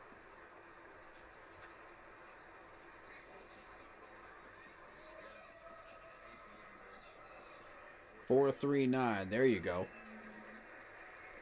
And see, that's exactly why I started paying attention to guys like that, because they're fast. They're comparing him to Emmanuel Sanders. There's another good reason to pay attention to him. There you go.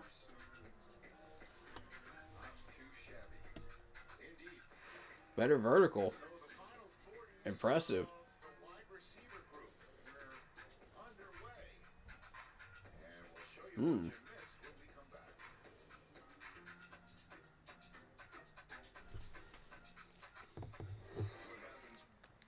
Give me some thoughts, guys. What do you guys think today of what you've seen today? Throw me some thoughts in chat. Y'all have heard me talk enough today. Let me hear from y'all.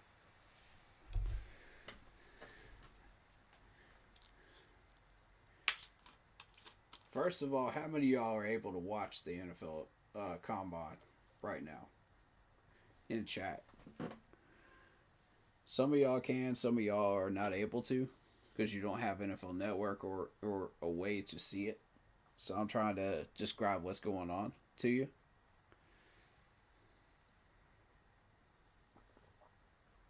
So you have that kind of knowledge. And I recognize most people that come in, you know, for a combine, typically don't have access to it. Because you got to pay money for that channel, and you got to pay for the package too. If you're running Charter or someplace like that, you know, with your cable bill. So I get it.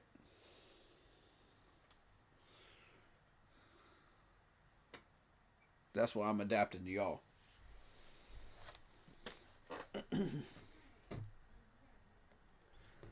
So let's go. Let's go. Let's go. This is the last group of wide receivers, I believe.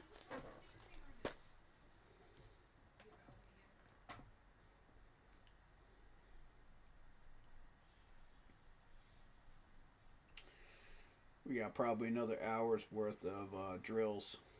Most likely. Hour and a half. We'll do the wrap up, the analysis wrap up, and call it a day. You know. And for anyone looking for me to do a game streaming during this whole weekend, just don't bother, because it's purely football content through Monday. I'm not doing that till next week. Late into next week. If I do it all. Because I'm going to need a break after this weekend. Because the combine is grueling, bro. It is. It's a lot. It's a lot of information to process. I'm going to be in touch with my team, talking it out through the week. You know, trying to sift through all this information. You know. And yeah, this mock draft this Monday, we'll be factoring in about half of this information. Jalen Royals, 4.42, Utah State. That's somebody I'm paying attention to. Arian Smith from Georgia, 4.36. That's another one.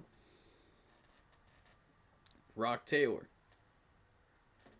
I told y'all about Rock Taylor from Memphis, 4.52. And I know that dude's faster than a 4.52. I've watched him play. I know he is. I've watched his tape. So I know. Isaiah Tasawa. Well, I watched the highlight reels on YouTube. That's what I mean by tape. But, you know. Still, he's definitely faster than 4.52. Dante Thornton Jr. 6'4", 205 from Tennessee.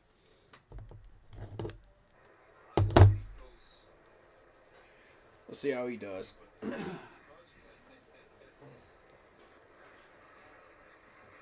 4.3 flat. Nice. Very nice. Okay. Thornton Jr.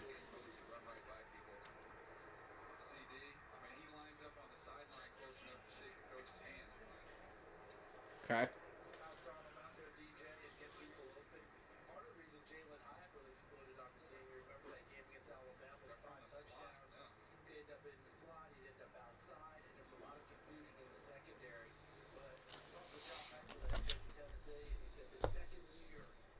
Jordan Watkins, where is he at? Let me see where Watkins is at.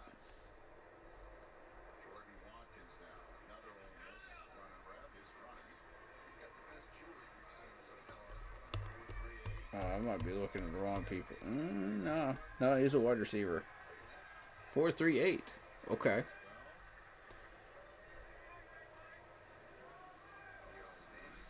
Jordan Watkins, huh? Jordan Watkins, where you at, bro? I'm not seeing him.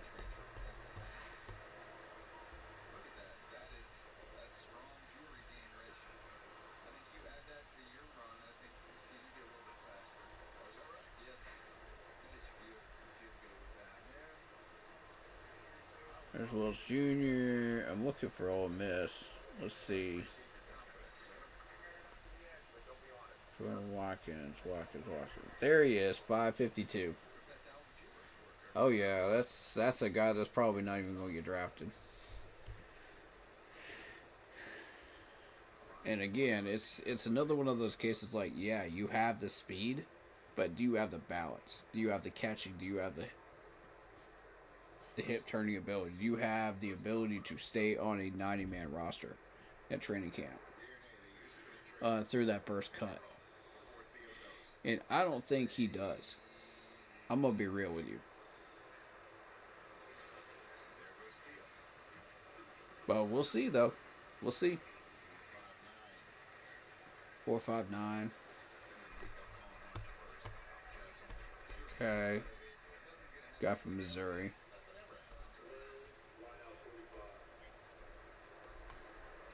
You got his counterpart Theo up here, 236.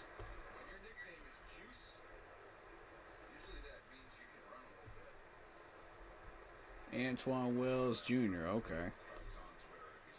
6 foot even, 201 from Mississippi.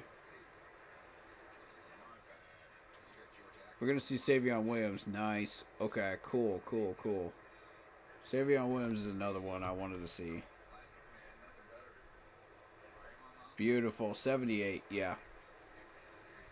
From TCU. I want to see Savion go through the gauntlet. That's what I want.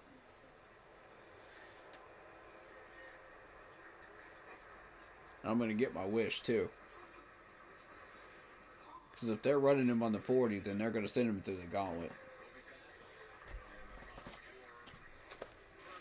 4.63 for the Ole Miss guy. Let's see.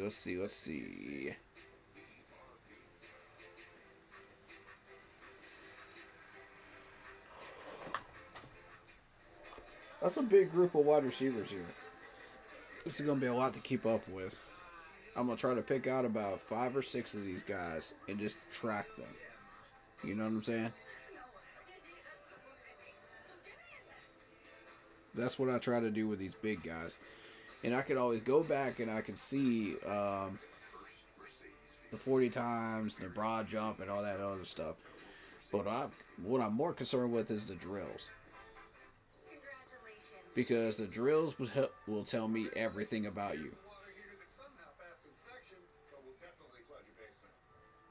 So, Here's your first year supply of nitrogen fertilizer. Remember, not too little or too much or you'll kill your lawn. Okay.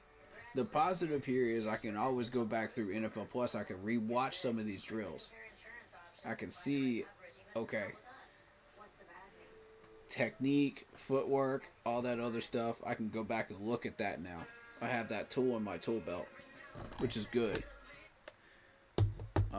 And I didn't previously have that in the last 2 years. Or before that either. So that's pretty cool.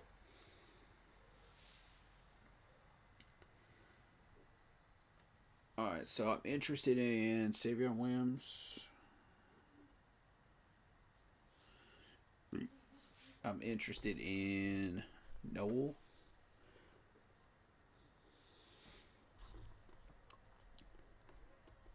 I'm interested in, hold up.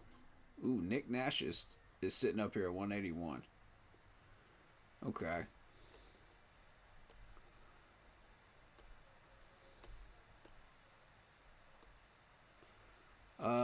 They already ran everybody else up here except for Amika. So, which is a really weird name, by the way, Amika. Man. We saw Theo in the second group. Brock Taylor.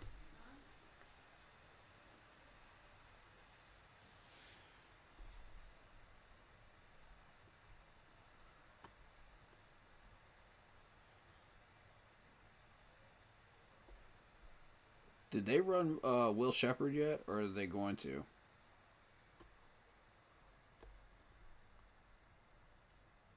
I'm interested in Holden as well, possibly. I think they did Holden already. Okay, that's Wester. Wester is Will Shepard's counterpart in the combine. So, ooh, Arian Smith, yeah.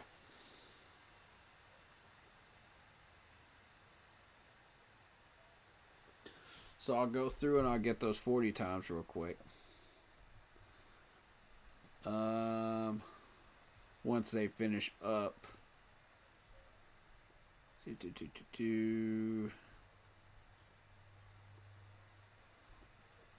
They're not going to go through all of these guys.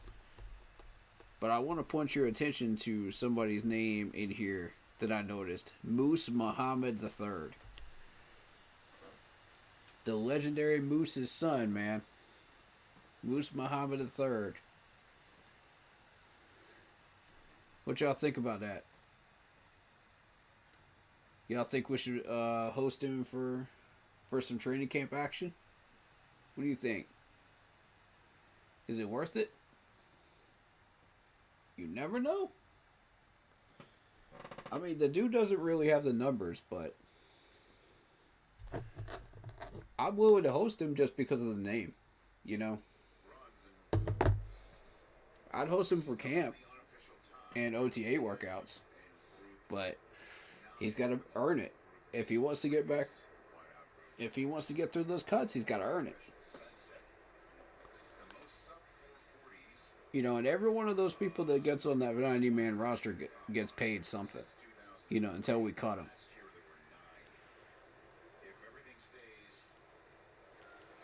Jalen Wayne. Where's Lane at?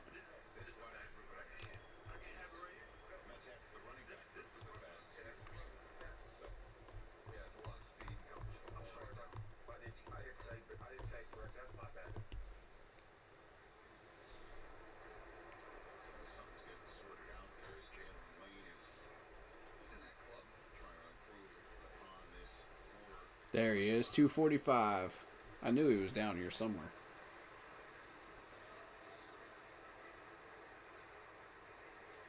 I'll take a look at him.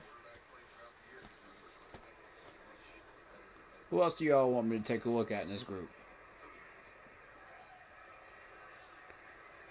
Love it. Yeah, love it. Yeah, love it's on my list. Let's see.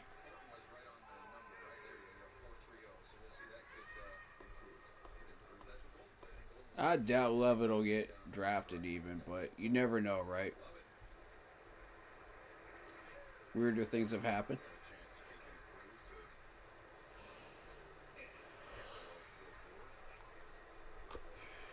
They do go on a lot of wide receiver runs during these draft weekends, so you just never know, man.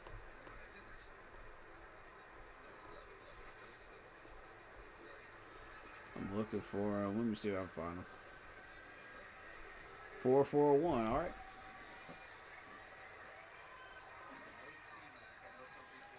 Fair.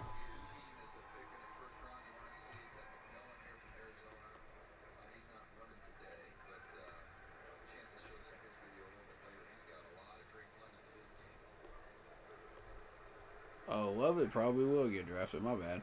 He's a Georgia guy. Where's he at? Tell you I'm gonna find it real quick. Watch this. Arian. There he is, 384. He might get drafted though. He might. There's a chance. 7th round maybe?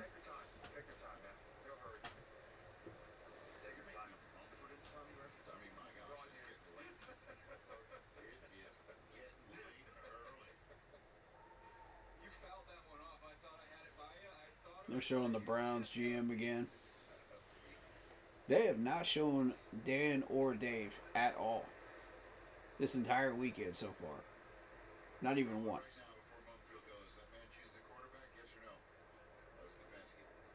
I'm going to mention that again because it's significant. We're number 8 pick overall.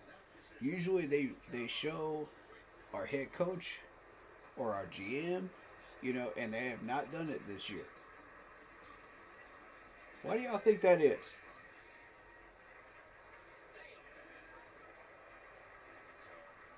Think it over, guys. Think it over.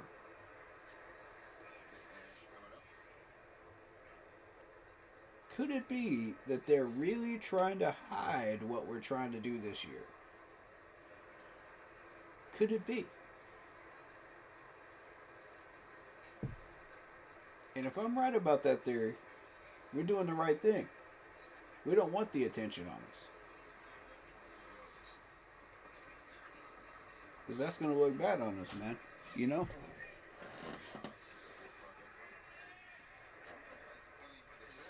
Okay, Noel's coming up. We got one more runner first.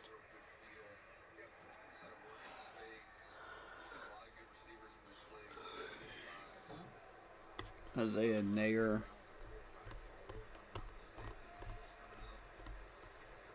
That's a Nebraska dude, man.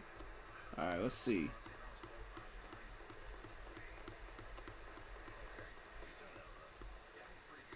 Jamal Banks. Where you at, buddy?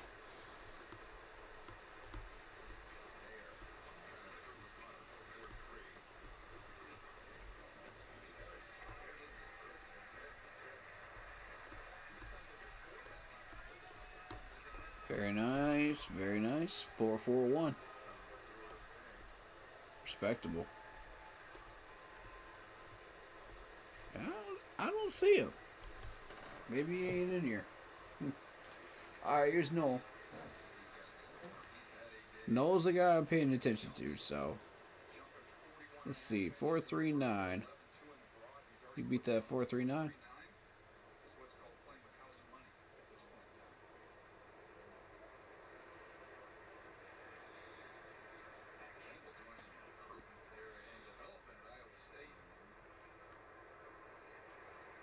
And once they get done with the 40s, I'll show you guys, you know, during the breaks too.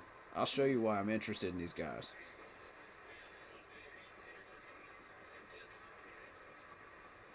440. Okay, 439. That's what they're going with. Okay. Noted. Show you what you missed. Baby Luke dreaming about when I'm calling his name in 2045. Wow, that means I'm here in 20 years. I'll take it. That dog looked like he was ready to go to work on that carpet. I'd be a little careful there. I'll sign for that.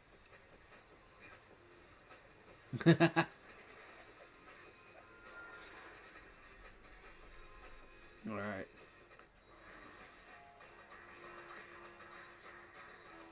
You never want to lose your edge. All right, so let me run through a couple of these guys for you, so you understand why I'm interested in them. All right, first of all, Noel.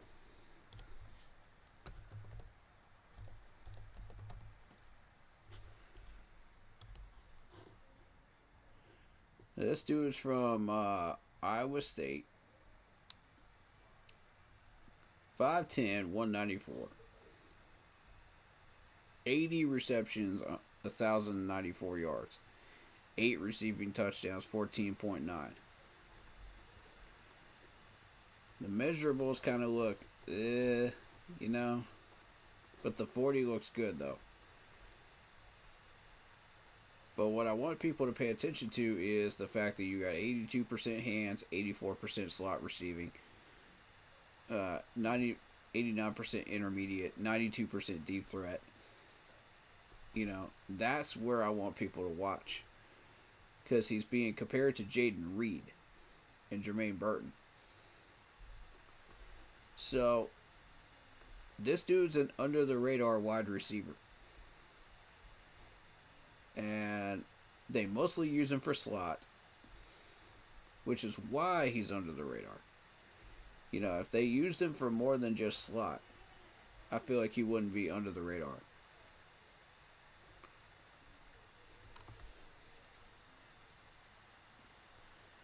So now let me show you Rock.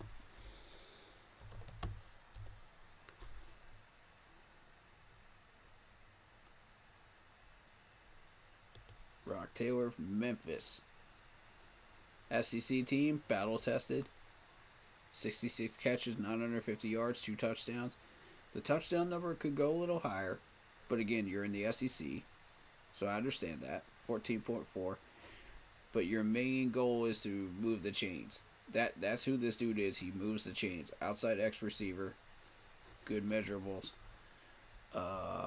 76% hands, short receiving, 75%, 80% intermediate, 82% deep threat. And compared to Alec Pierce of Cincinnati. Under the radar guy, I believe, but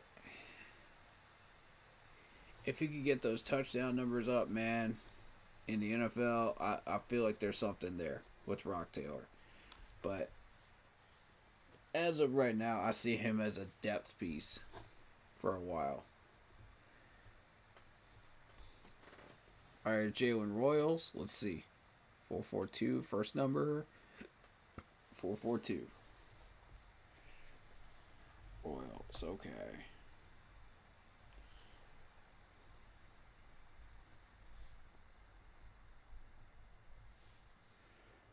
Arian Smith, 436.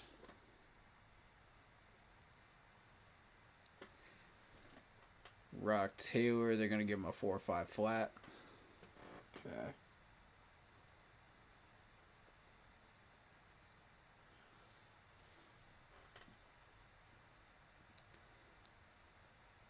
Williams is the only one I don't have.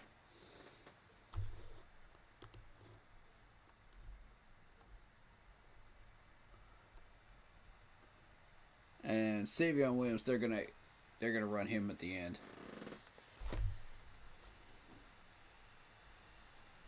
Thornton Jr., they're gonna stick with a 4-3-0. Alright. Jordan Watkins, 4-3-8.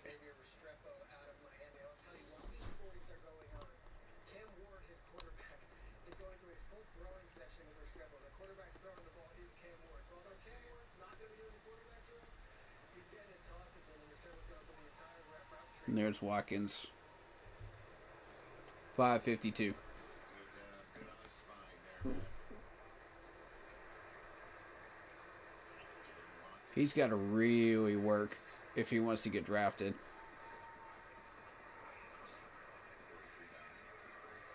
4.38, 4.39. I mean, that's going to help. So he needs a really good day.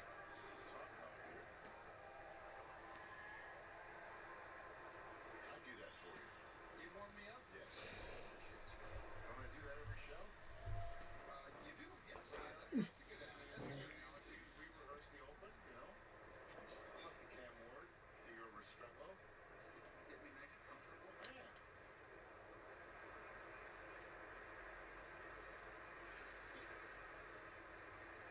Theo Wees Jr. from Missouri. Okay. Theo Weiss Jr. Or Weiss Jr. 5'9". All right. 4.57. Okay. That's called East Lightning.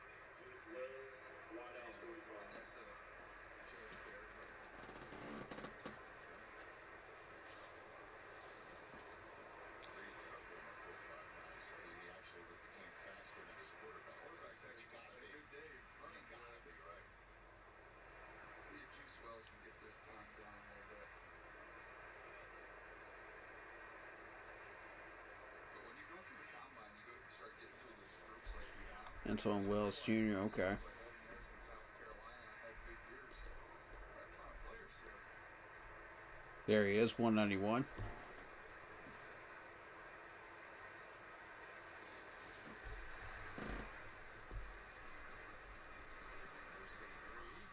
Comes a 4.58. That's a vast improvement. 4.58. Okay. Still slow, but that's still an improvement. For sure. Howard stopped throwing. A lot of people left. I think the people that are left are all related to Isaac Tesla. Yes.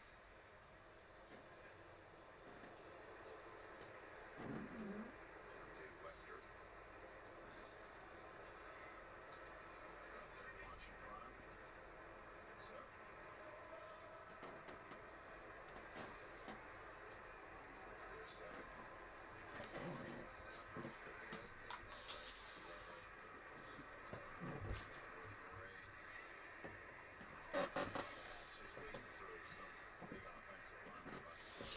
4.47. Okay. There's Shador. Again, still smiling.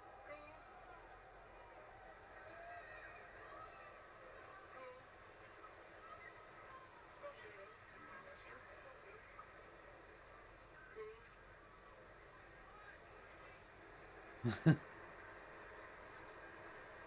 MLB's Ricky White the third. As we're getting through the final 40s of the night. We got two more. 4.61. Okay.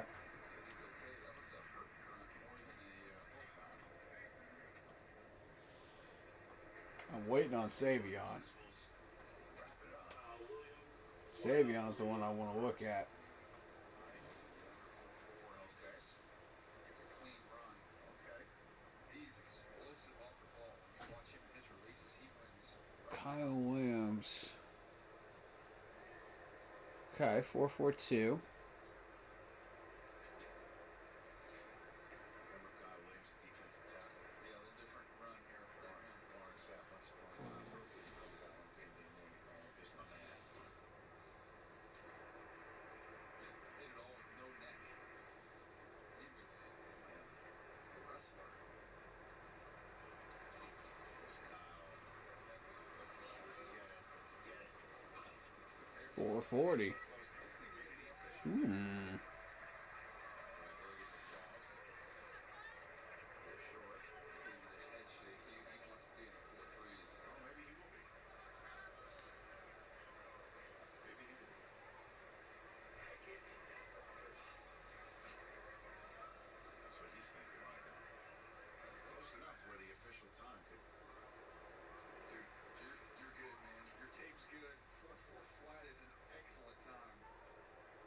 Yeah, 4-4 is an excellent time. Alright, Savio. Let's see if you can get it down to a 4-4. Get it down to a 4-4 flat, man.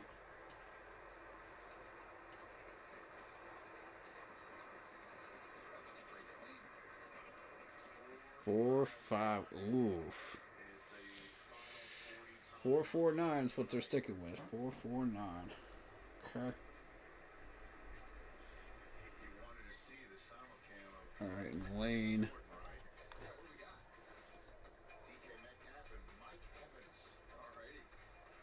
Jalen Lane.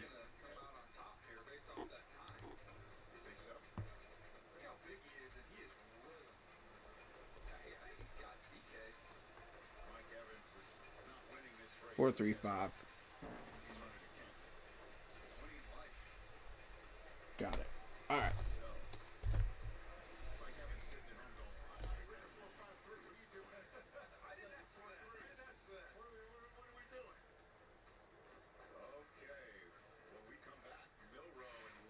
On the field drills coming up for wide receivers. How we feeling so far about this day 3 group? Give me some thoughts. Talk to me, chat. How y'all feeling right now? You like anybody in particular out of this group? Let's talk about them.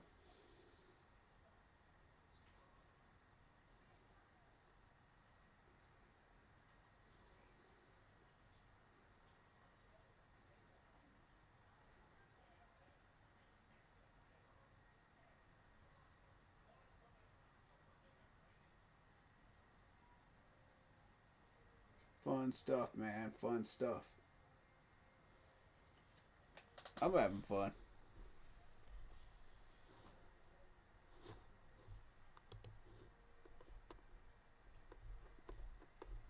It's work, it's research, but it's also fun, you know what I mean?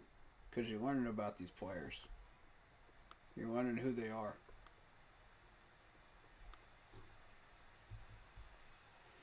You're learning what their tendencies are.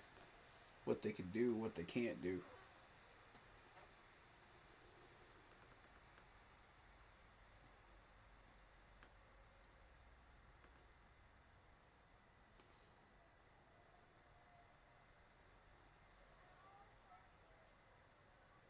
And I'm gonna be real with you. I'm not even really that interested in anything that people have to say about Bryce Young at this point.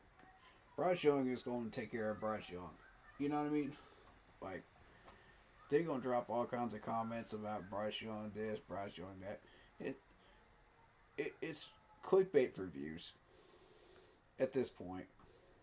Like, what topic have we not covered that's still relevant with that? At this point, I feel like we've run through them all. And very quickly.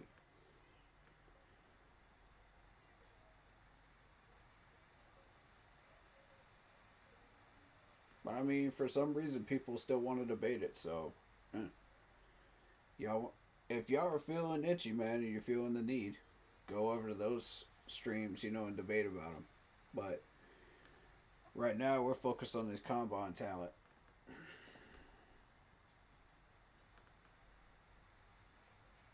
You can feed the machine over there. I don't care. They need the views. They need the money anyway, right? I ain't gonna get mad at y'all. Hey, it is what it is. People like that stuff, you know. Ain't nothing wrong with that. As long as you provide good content, you telling them, you know, this is how I feel about it, you know. Hey, I like all these other content creators. That's what's up, man. Y'all working hard, man. Y'all putting in the work. I respect the hustle. I absolutely respect the hustle.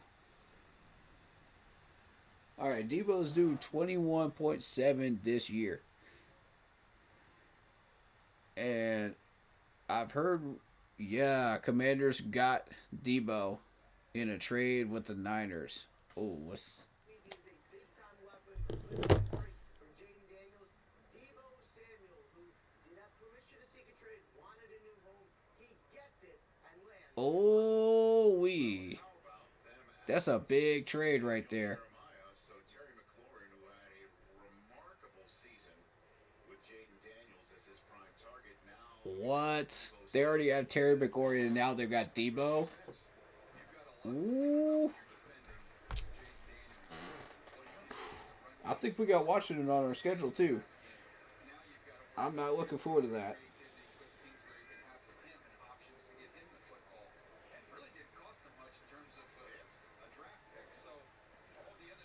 What draft pick did they trade?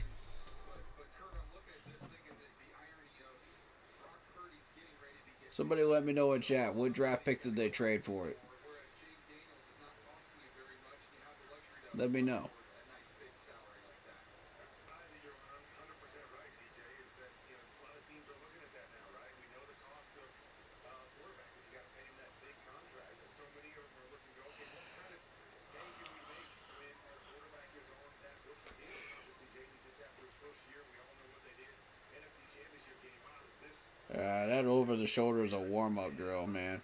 All these guys can do this. easier on our quarterback? Jaden Daniels carried this team offensively, making play after play. If you can't do that, you're already in trouble. That makes the game easier with those short throws that he can turn into big plays. So let me bring Ian back in here because I have questions for you, sir. I have follow-ups. Oh, there's Russ. Did I see earlier There's Xavier from Miami. Oh, they're getting Xavier involved. All right.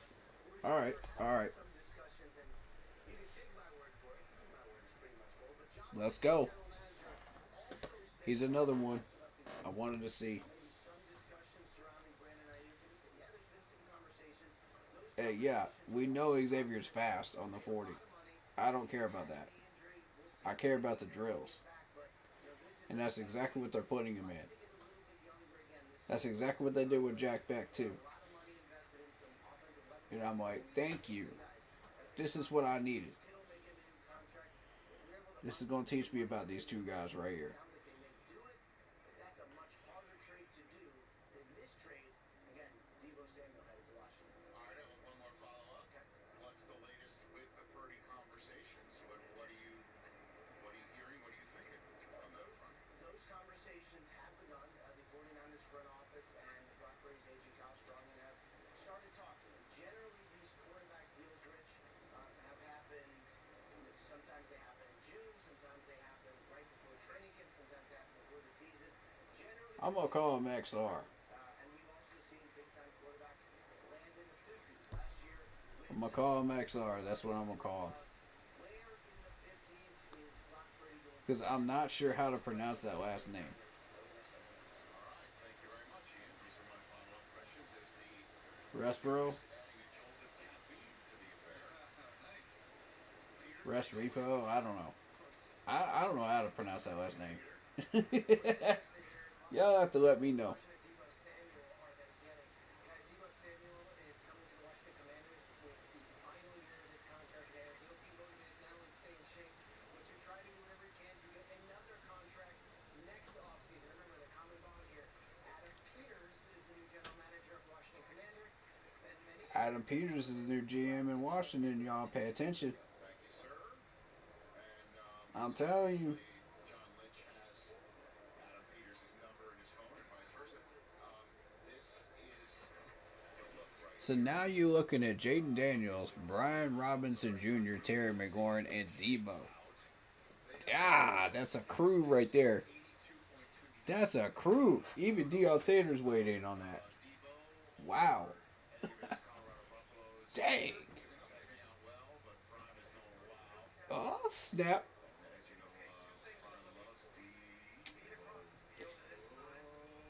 And Washington's got a pretty good defense, too. I'm not going to lie. Washington could be making a run next year, y'all. They're gearing up for a run. A fifth? What? A fifth round pick for Debo? That's it? Just a fifth rounder? Wow. Washington just robbed you blind, San Fran. They just robbed you blind. Oh, 49ers. Ouch. That's bad. That dude is easily worth a third. What are you doing, San Fran? I know you want to clear out cap space, but you could have had a third. San Fran, what are you doing, bro?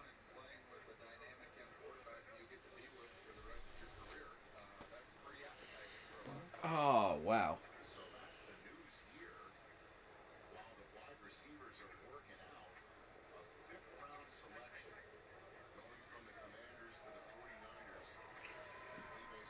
I love it. Let's see. Let's see. Yup. Yup. Yup. Okay.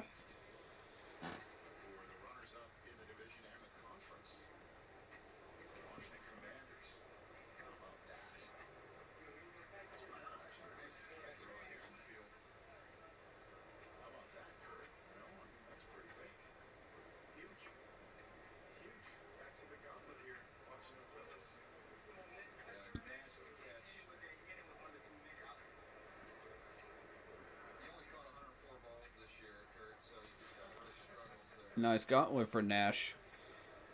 Very nice. Here's Noel. Here we go. Stay on the line. Stay on the line.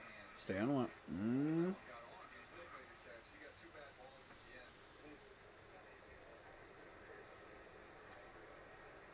I'd give him a good grade for that. I'd give him a good grade for that. Yeah, a little trouble staying on the line, but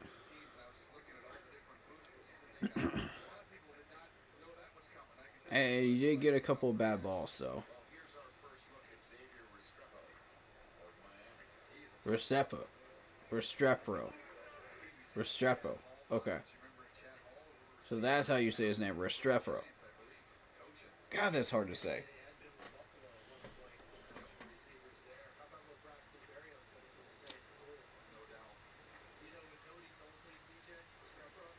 I'm gonna call him XR. That's hard to say, man. Jalen look good.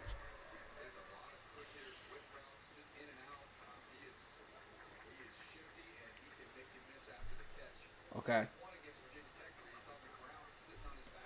Arian Smith. Okay.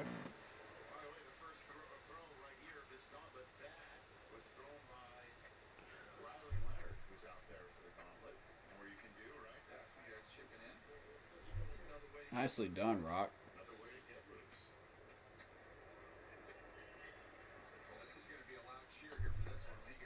Okay.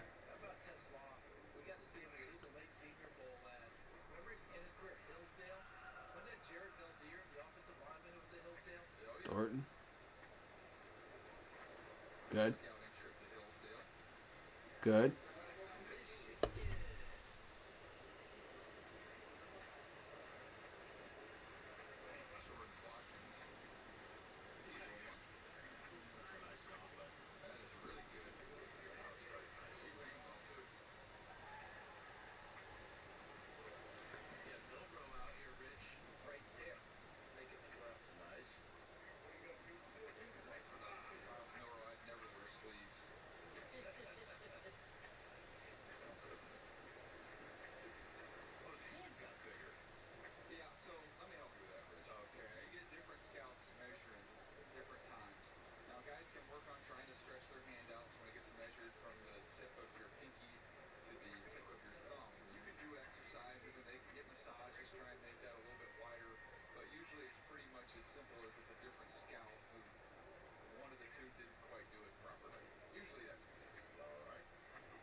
Vlad McConkey absolutely slayed this drill when he did it before.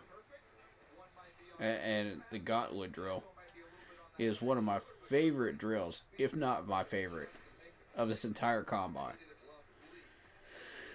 You got to stay on that line. And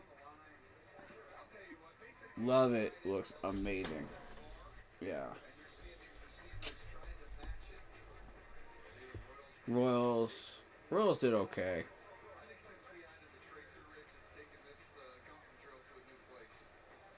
It really has, though. Once they added the tracer, now you can like measure the line and just really see if they're using that line or not. You know, are they staying on the yard line?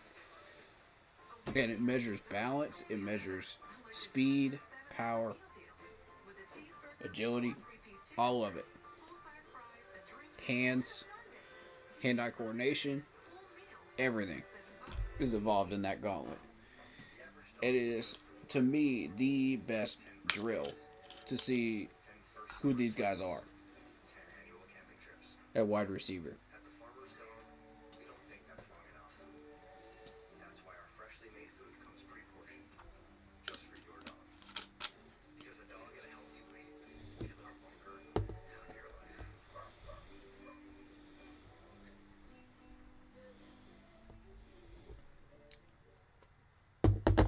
Only with dogs. Absolutely. Dogs are amazing creatures.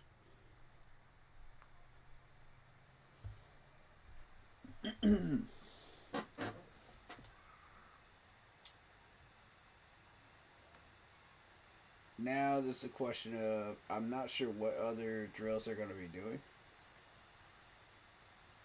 with this group. I think it's going to be the same as what they were doing with the second group.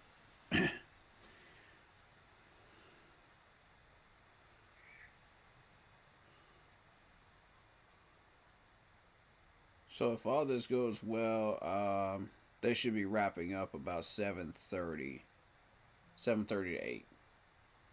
Somewhere around that range. That's what I'm thinking. It depends on what kind of drills we're doing here.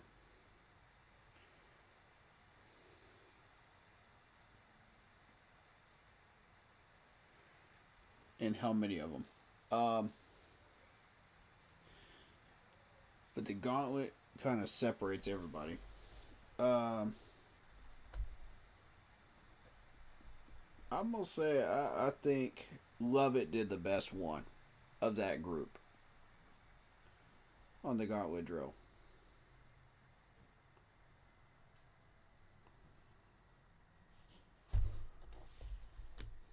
I honestly think so.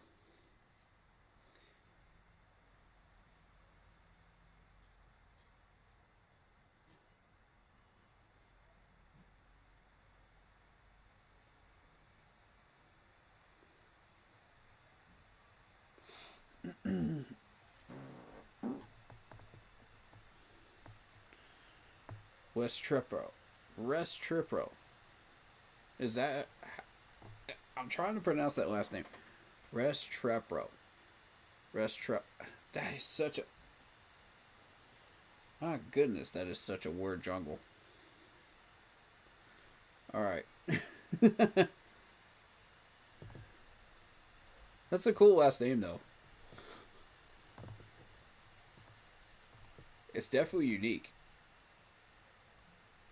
You're not going to forget it, that's for sure. Yes,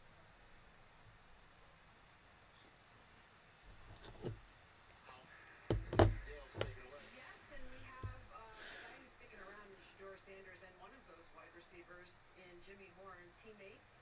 I'm so pumped, Shador, that you stuck around for these guys. You're not performing today, but that's a good teammate right there.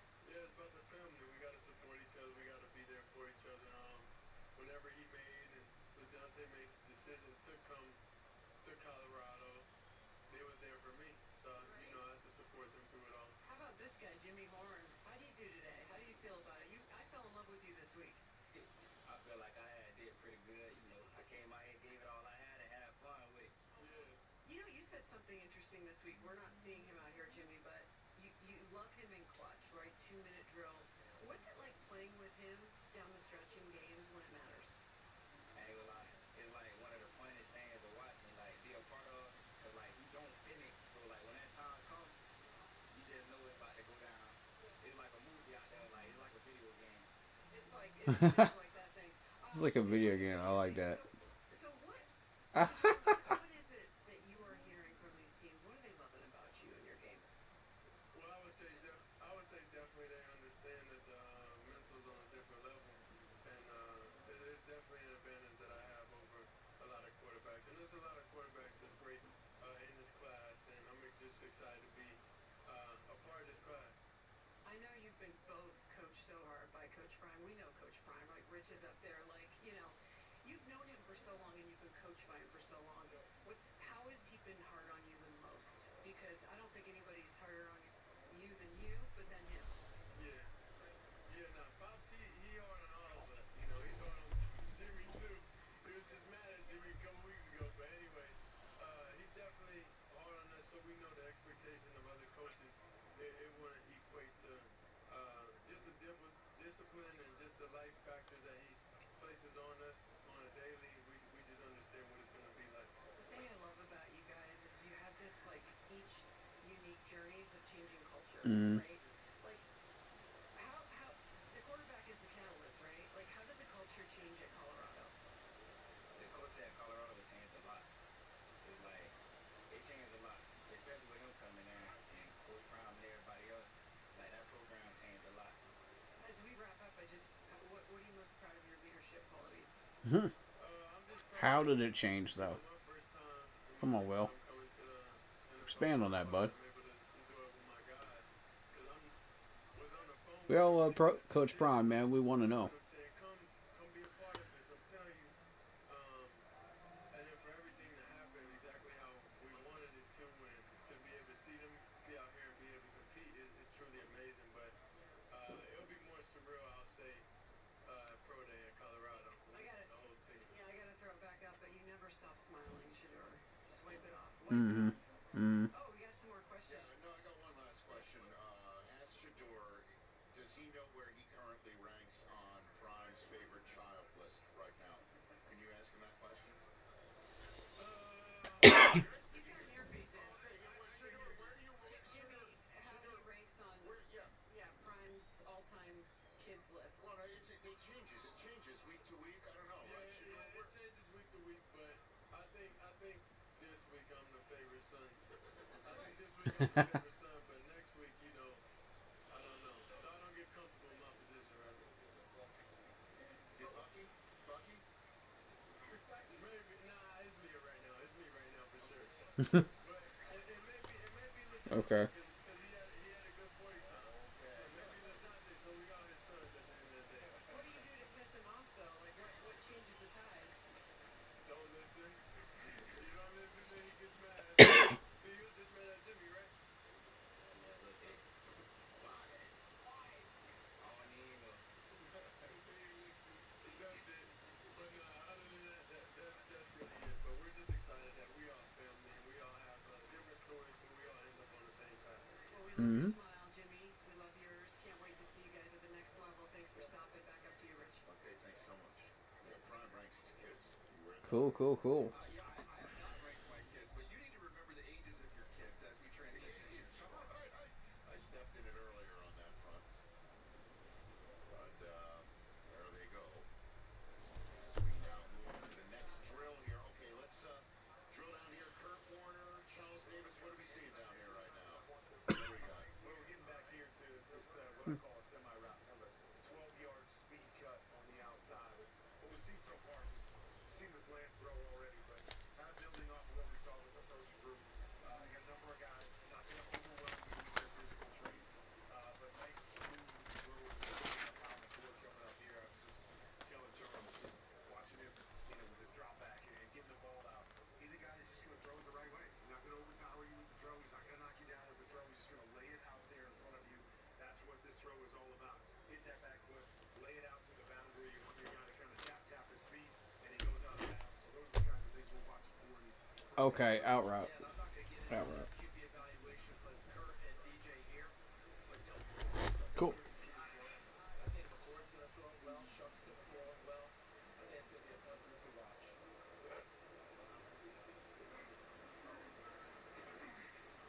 Ford had monster production this year at Syracuse. And monster motivation too, huh, DJ? No question. Getting, leaving where he was at Ohio State and then getting to Syracuse and making things happen there. Derek Carr was the one that kind of popped into my head a little bit just watching him throw the ball. How vital is today for Jalen Miller? Oh, Yeah, you want to see him throw every opportunity. don't hurt yourself, dude. Football here, pro day, Trying to catch that ball. he's got a chance to Yeah. He's got a hose, though. It's just a matter of directing it and being a little bit more precise with your footwork, which is going to help with your accuracy. And one thing we know in the National Football League, it's become so much more about being athletic at the quarterback position. So we look at this group, and you may say not a lot of great athletes, so to speak, in this bunch. Jalen Miller was one of those guys that has that potential. If he can do what you're talking about and kind of fine-tune the throwing aspect of things, we know he's got the big play ability, with his legs as well. Shuck's got a big arm, guys. He can just kind of hang on the back foot. Kurt doesn't really have to even have a full transfer. Okay, I'm kind of watching these wide receivers and how they're running their routes. With this out route, like the speed, the turn.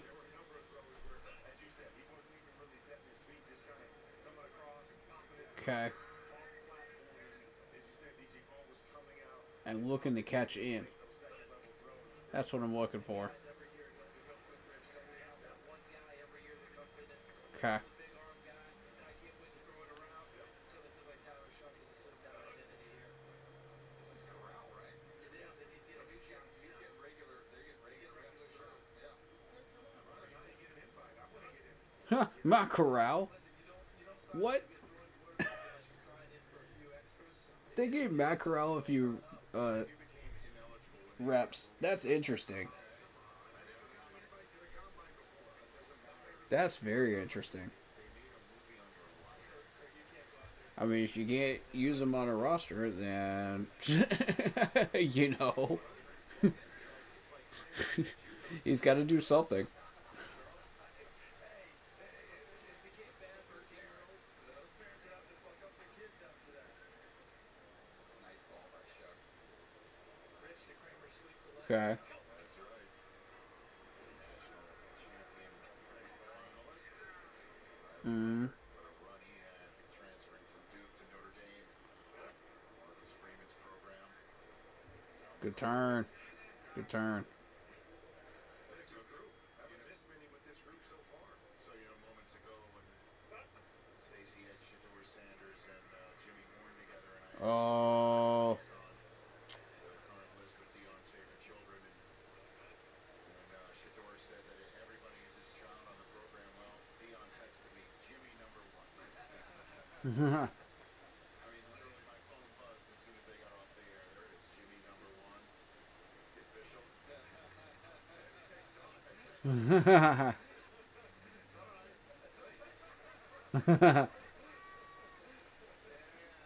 Yo.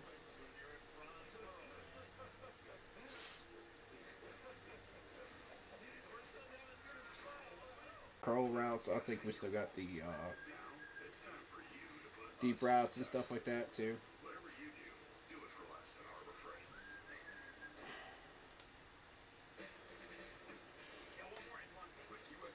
Yeah, this might go till 8.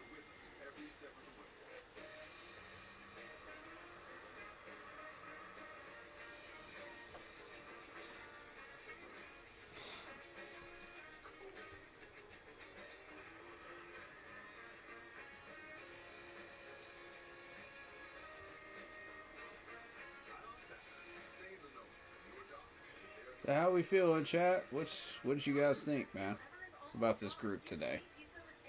Any thoughts? Any names you want to talk about? Anybody that's caught your eye from today? Throw some names out there. I want to talk about them.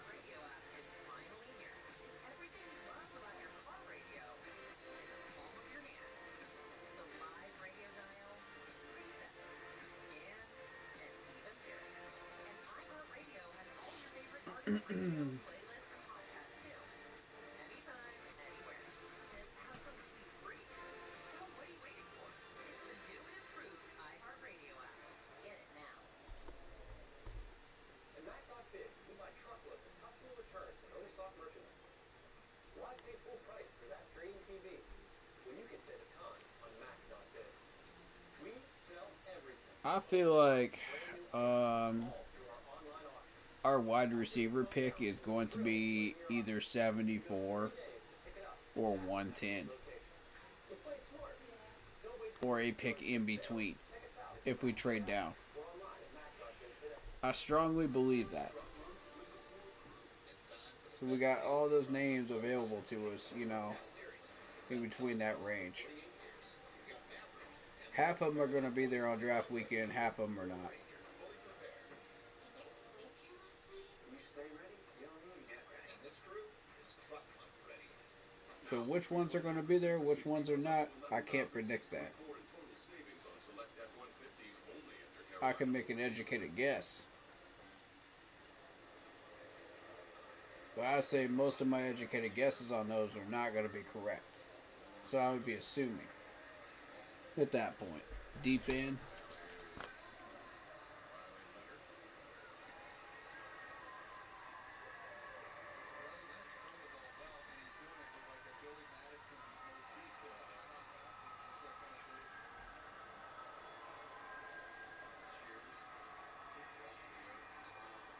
Good passes, good passes.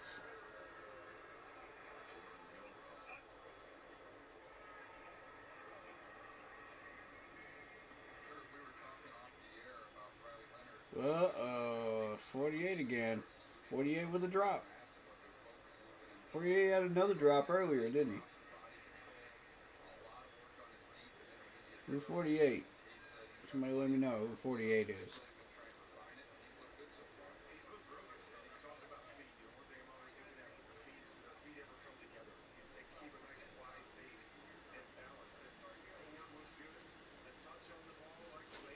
Same dude, too.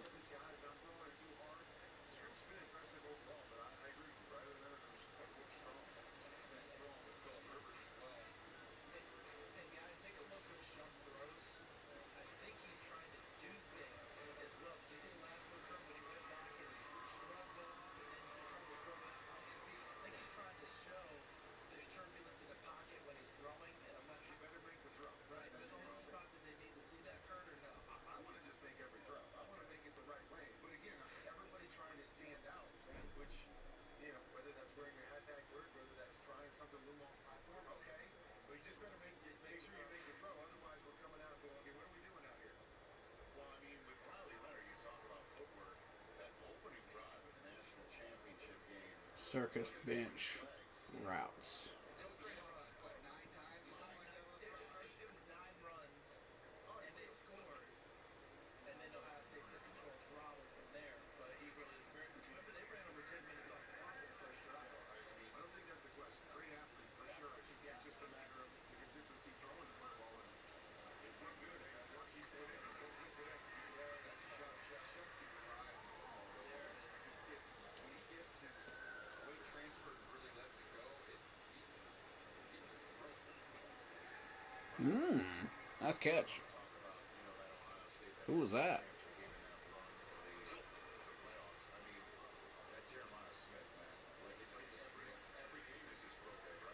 Oh, these guys got some good hands. I like this group.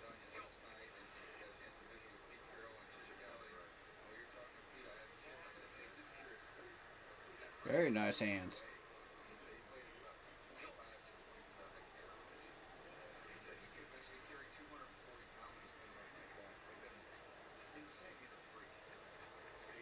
Yeah, Rich, I thought it was important to take a moment to address the medical history with Tyler Shuck. Obviously, played a long time in college, right?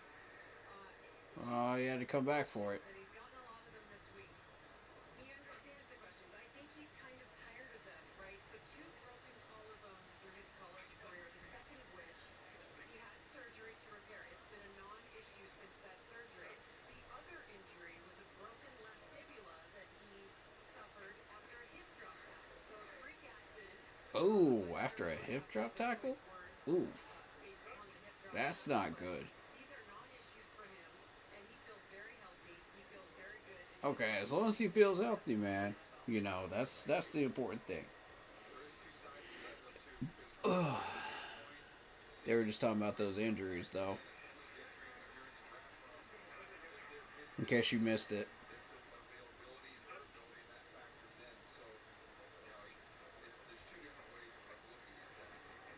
So it was a neck surgery, and it was also an injury after a hip drop tackle.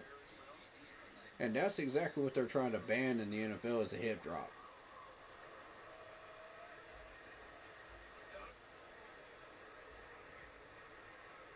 If they haven't already.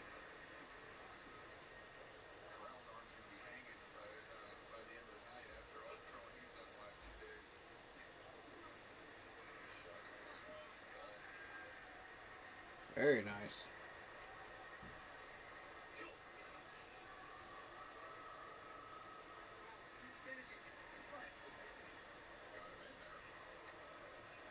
Shouldn't have to come back for it that much, man.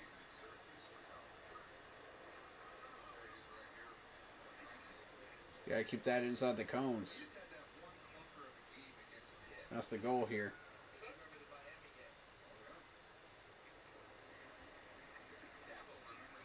There you go.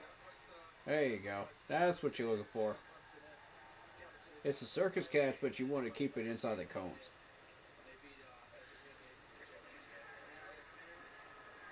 There it is.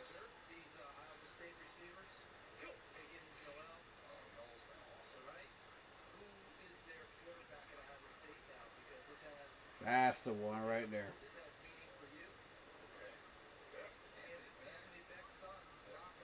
Now we're starting to settle in with these passes. There you go. That's the stuff the scouts want to see right there. Oh.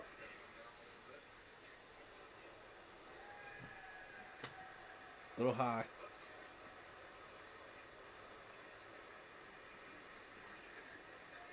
Okay.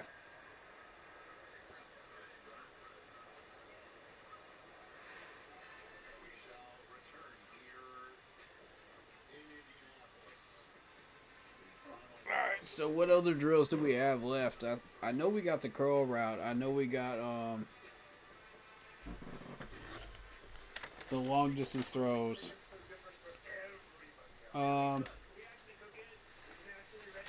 Comeback route. Comeback route, post corner. Sail route.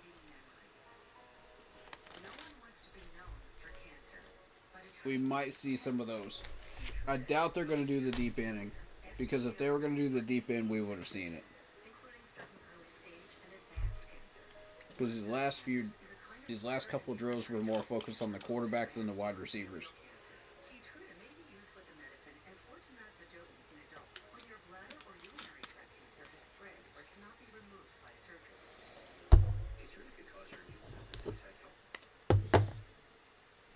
Be truthful with you. I didn't see any real separation on that drill. There are a couple of wide receivers that did drop it. But nothing really significant.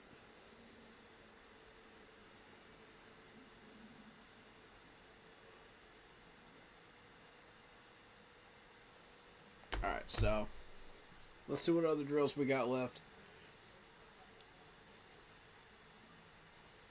Pretty sure they're running them till 8 Eastern Standard Time here, so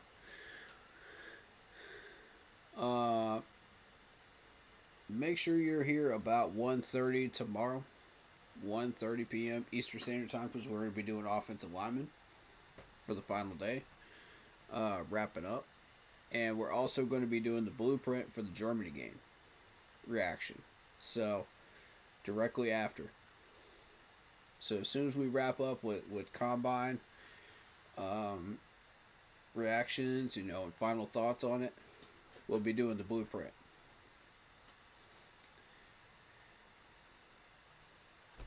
And Monday, make sure you're here for the mock draft Mondays on Monday night. Because we're going to start putting all this information together, we're going to start using it.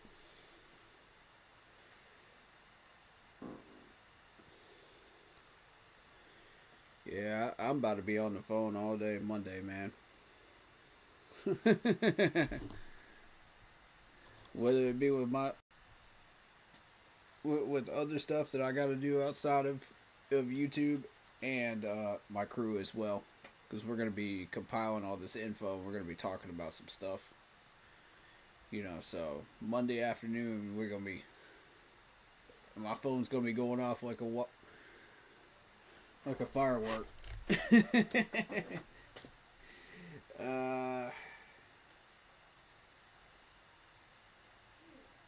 I do request that y'all, my team, crew, waits until after 5 for that. Because I gotta take care of some stuff beforehand. I gotta make a couple phone calls before then. Take care of some stuff.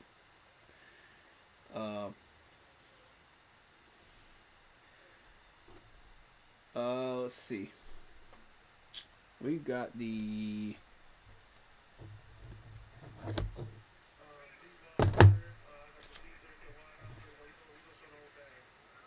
just love your journey. I asked you this the other day, right? 3 different schools. And I asked you, Cam, what moment along the way has been the most touching for you? And what did you tell me? What did I say? Your first stop. Your first stop for Cam. Yeah, I say UNW for sure. Coach Warren blessed me with that.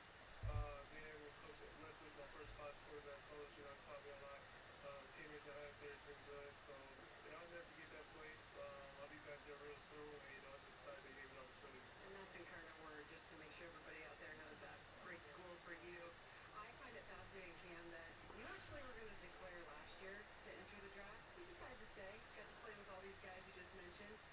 But what a year a difference makes. What did it make for you? It made a big difference for me. I always told myself, you know, 1 year can change your life. I just got to work hard, you know, prepare the same way each and every game week. And I just think the more work you really put in, you know, the outcome will be the right way. And, you know, especially when you surround yourself with offensive line like I did, the weapons I had, the receiver, the coach staff I had, you know, it really don't work in your favor. You want to throw that to somebody? Because it's just flying back and forth in front of us. I already got my workout in. I got a second one in with Restrepo right before he went out there. And, you know, warmed my boy JG up when he went to first base. So, you know, I'm good for the night. Yeah, I saw that. We also All right, talked sail about route. some feedback you've gotten this week. And gosh, I mean, there's so many beautiful parts of your game. You were just Let's go. so multiple, I would say, but your brain, right? Okay. What's the feedback you've got about your football acumen? I think just the IQ, the demeanor I play with every game, you know, not to be too high, too low. It's a game of, you know, runs, obviously, in football. You know, you can go on a, you know, a good drive, and next drive could be a 3-and-out or a pick. And so, you know, just the mindset that you got to have every series, and, you know, just continue to motivate your guys. The last thing I just wanted to say was that you made a comment about there was a time you didn't shine. You weren't to where you're shining right now. I think he's always humble me. Never forget where you came from. Never forget the, you know, situation that God put you in to put you in moments like this. Just every time I step on the field, I just gotta, you know, do what I know is right for my teammates and myself. We love you. Can't wait to see where you go, Rich. He's one of the good ones. We'll throw it back up to you on that note. Thank you very much. It's Cam Ward, and well done, Stacey, trying to get him to throw today. That was oh, you almost had him. Almost had him. Yes, Noel, he's had a phenomenal Mm. I don't know if you have a better day than him in terms of the testing, the route running, everything. I mean, nobody talks to Christian McCaffrey anymore about what happened in the Sun Bowl, right? Not playing in the Sun Bowl. Yeah. Is there anything about the Cam Ward all game path that really resonated at all this week that you heard? No, I said it at the time when everybody was freaking out about it. Right. No, you've got to change your mind around how these bowl games are viewed. It's an exhibition game. It's the early spring game. So I said, Got some wide receiver dropping some balls. and there I said, oh, they should have just not played at all. And let's just stop. Hey, DJ, Yeah. I gotta get in on that very quickly, Go for it, Rich, Charles. because I'm total agreement with you on this, DJ. I just wish Miami had come out and been definitive about it. Oh man, San Fran got robbed blind, man. I'm telling you, Debo is not. He's worth more than a fifth, man. Come on. Finally came back. Oh, it was the Dude got robbed. Typically from the beginning, if you have an agreement with the young man, just say what it was. San Fran, y'all don't know what you're doing, man. It's a new world, folks. The idea that he played it all was You could have some picks for this dude, man. I'm saying.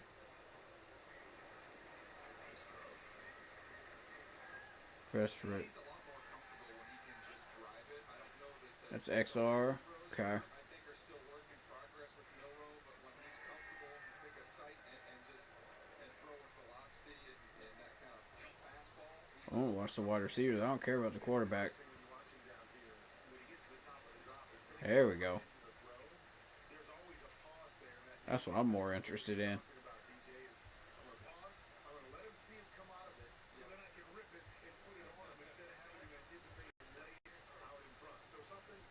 Ooh.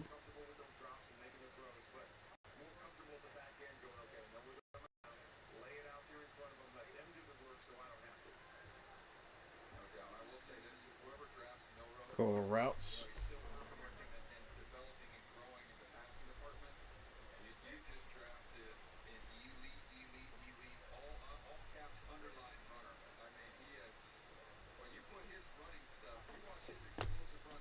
Ready?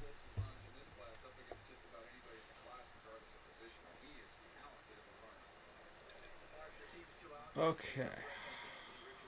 Let's see what we got with the curl route. Anthony Richardson, I don't know who would be faster between those, but I don't know that I'm betting against Milrow on that one. Just pure top speed when he gets out.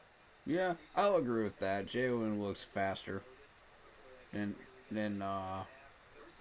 He's going to be a first-round pick early in the season. All right, I'm going to jump in here because, well, we got a second. Let's go here. How does one develop a quarterback in the NFL? Honestly, like, he's the opportunity for him to start in the NFL, I think we can safely say if he's drafted this year, would be minimal. I mean, it's possible. You can't never say anything's impossible. But let's just say you draft Jalen Milrow. How does one develop a quarterback in the NFL anymore? Well, we've shown Brian Gutekunst in his booth several times. He would be the person to ask. Well, I get, that was 3 years, though. That was a long time.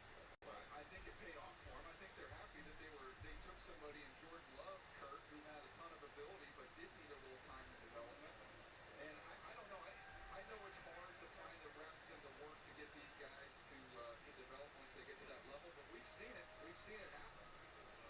yeah, I'm with you guys. I mean, I think you have to have the patience. I think that's one of the hardest things when you draft these guys high. It's the patience to say we're willing to give him time. And when you talk about Jordan Love, well, man, as soon as he came in to play, Okay. we're already talking about, do we need to extend him? Do we need to sign him to one of these big deals? And I think that's where it gets really, really hard is that you want a guy to play, you want to know who they are. So I'm not seeing any real separation in the last couple of drills, which is a good thing. Because that shows me this is a very, very strong wide receiver class. They're very competitive. I don't believe he's ready to be a full-time starter. I don't believe he's ready to carry a team with his right arm. And you continue to throw him out there, and you see mistake after mistake, and now they're wondering, is he the guy for the future? And we all knew coming in, he was a project anyways. He was going to need some time. We just didn't give him the time. And that, to me, is where it becomes important because the reps are readily available. You don't have a lot of games in which you're going to play, so it's going to take some time for these guys to learn how to be passers when they've never had to do it before. tongue-in-cheek question. Nice. Packers still publicly owned? Yeah, at the age, I know exactly what you're saying right there, right? They're not flashing the names of the wide receivers, so I don't know exactly who I'm looking at as far as wide receiver here. That's what I'm more interested in. Because these bottom level, bottom feeder quarterbacks, man, I'm not interested in that. I need to know how these wide receivers are breaking, how they're catching the ball, how's their balance, how's their hands. That's what I'm more interested in. And there's at least half a dozen of these wide receivers that we're watching out of this group that I'm heavily scouting at the moment.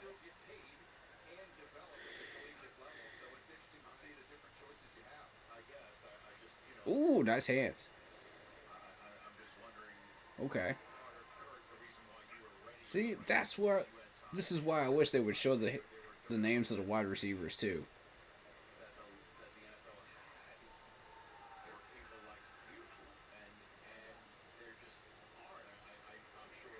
So NFL Combine people, if you're watching, man, please post the names of the wide receivers too on these third groups for this drills. These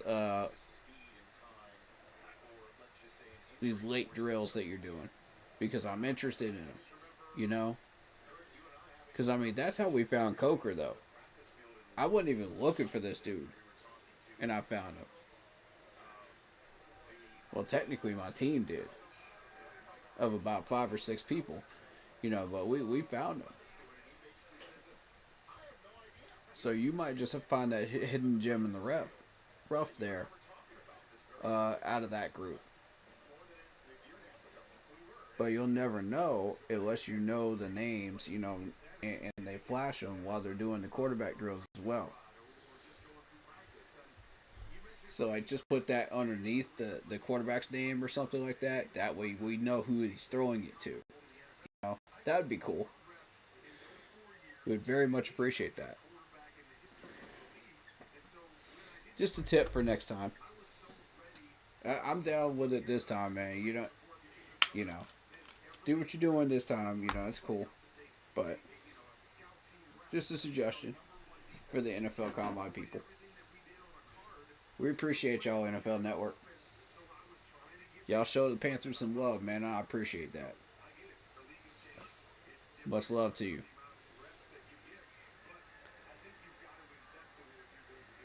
Oh! Okay, Tower. This is more his drill right here, the deep ball.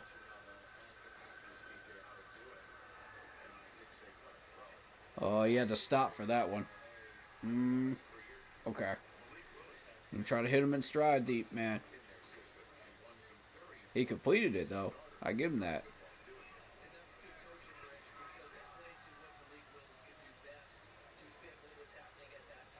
All right, Riley, let's see it.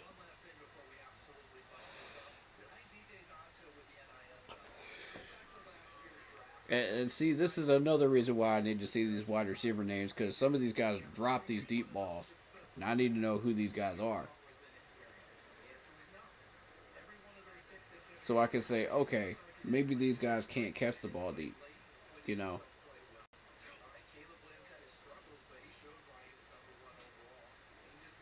Some of them might be able to, you know.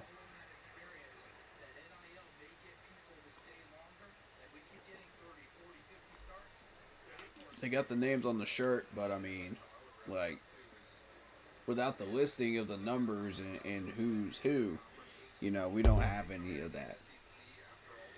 You know, so we have to rely on whatever NFL Network decides they want to put on the screen. Which I'm cool with it, but it is what it is. That's overthrown. Come on, Kyle. I understand the focus is on the quarterbacks right now. I get that. I don't have a problem with that. There it is. I mean, it's just a suggestion. Do whatever you want to do. It's your network.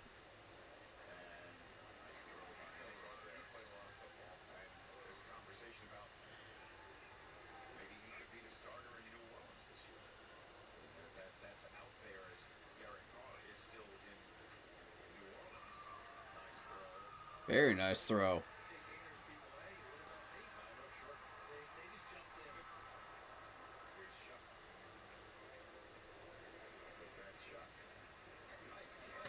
Nice catch.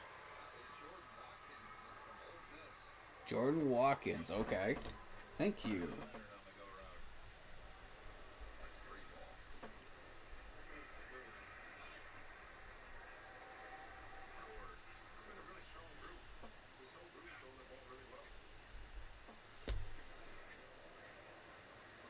Thank you.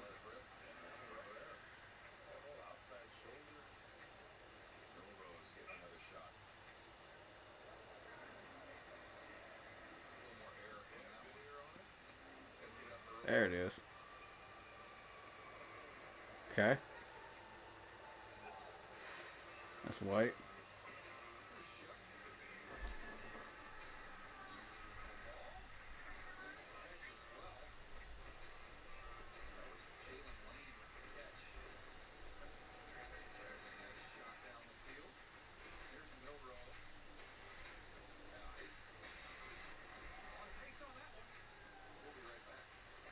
Okay. Cool. I got a few names off of that. Good, good, good. Hey, I'll take that. I'll take whatever I get.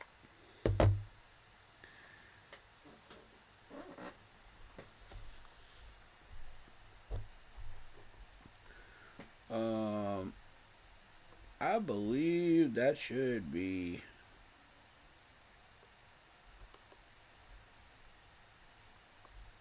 the last of this group. I think so.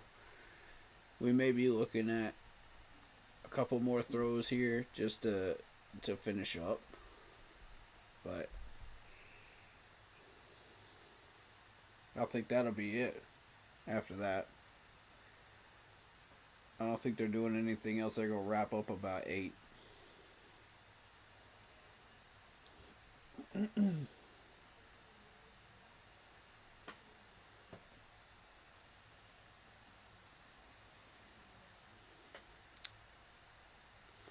Throw me some names. Who do y'all like so far out of day 3? Throw me some names. We'll talk about them. I'm giving y'all chances, man. Let's talk about them.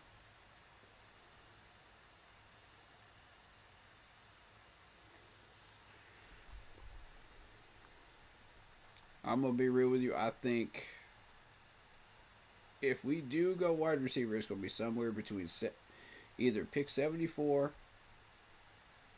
some pick in between when we trade down to 8, you know, or 110. That's where I believe our management may be looking wide receiver. We'll see, though. And there's about a half dozen options there.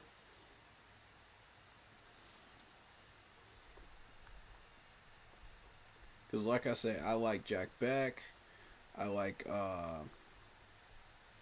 Higgins. I like Estrepo. I like Savion Williams here. I like Tess Johnson.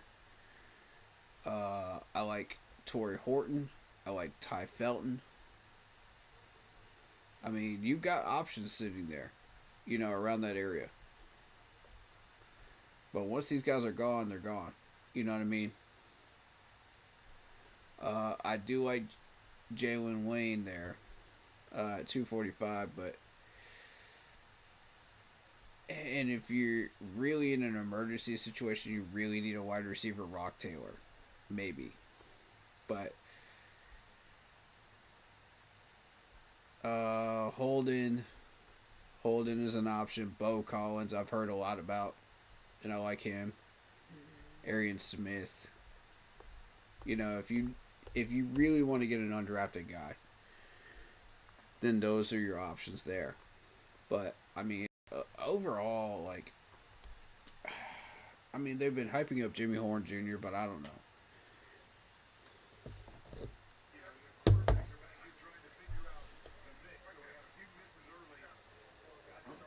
Okay, curl route. There it is.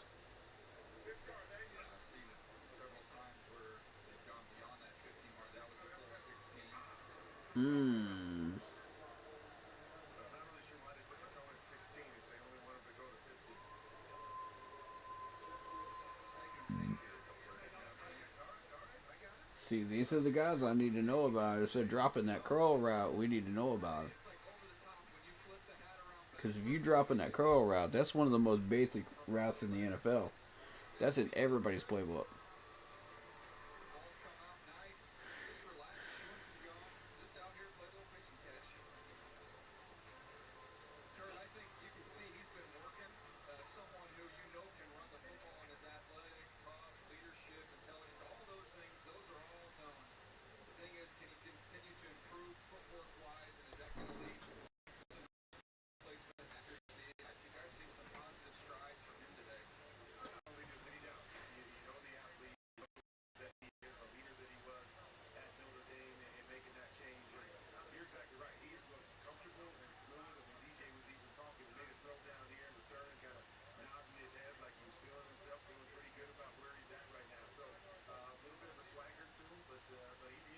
Sharks today. Do we have? We'll get to it in the draft. I don't think we have it yet. His basketball highlights, Rich. When we get to the draft, you can. Okay, so that was maybe just like 2 or 3 of these guys just doing the curl route, maybe. So, but who? All quarterbacks, right? We can all hoop. I mean, that's So which one are they doing now? Okay, so this is the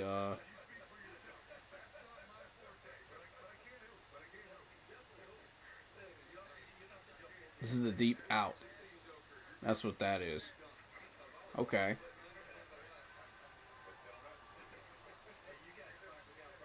Deep out.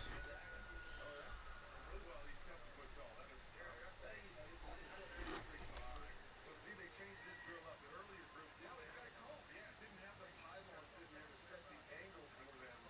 So they've set this up, and now we're coming out counting. That's good. I like that they put that cone there as the end area to kind of test them a little bit. Well, I just caught your conversation on Riley Leonard. I just wanted to add to that. Bad throw. I mean, this was huge for him today. Everybody, he says, that thinks I have a weak arm, he wanted to come out here and show that he doesn't. He wanted to prove people wrong and show that he's got a strong arm. And he really, this season, DJ, wanted to showcase the deep ball more downfield. He didn't get to do so in a lot of games, as he talked about this week. But he was hoping to show it today, and I think he did, and I love that he's a hooper. Oh, there you go. There you go. Showing off that deep arm that everybody keeps talking trash about. I like that. Oh, Tyler, that was a trash throw, bro. Come on, man. Recover. There you go. There you go.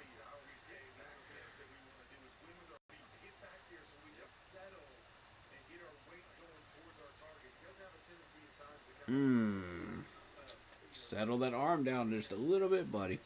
Settle it down. You got this, Tyler.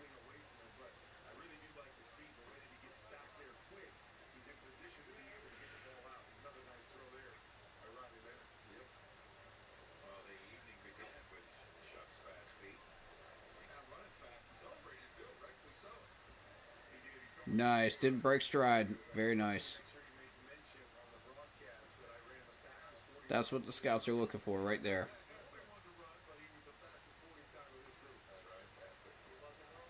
Oh, over the shoulder. Who was that? Nice catch. Very nice catch.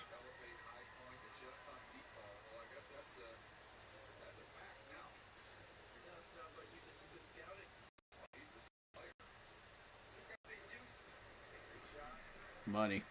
Yep.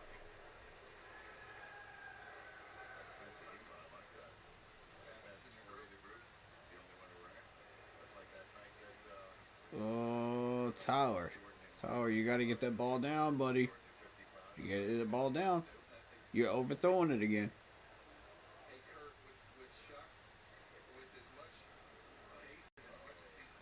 Oh, that's a drop. Who was that? That ball was perfect and you dropped it. Wow.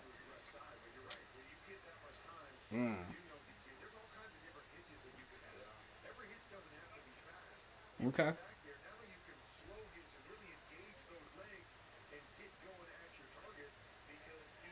Nice. Good recovery.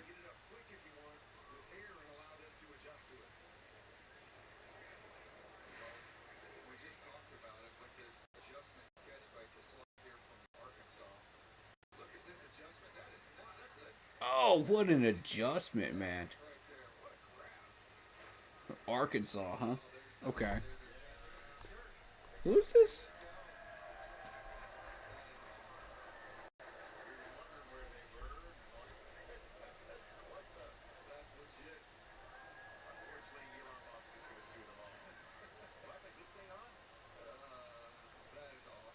Tesla, huh?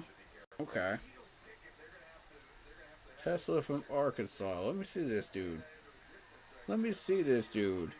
You caught my attention today with that last drill. Let me see who this dude is. There he is. Isaac Tesla. 267. Okay. Very nice adjustment. Let me see some stats on you, sir.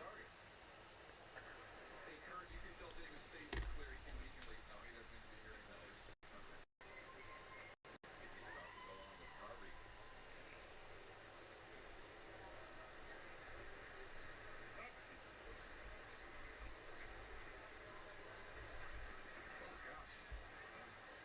That's not good. He just rolled his ankle. Ooh. Mm. Field, I believe. That's why it's so important for the quarterback to get the ball up. You know, these guys are trying to make it a jump ball, even if the ball's not. Come on, Tower. Tower's struggling, man.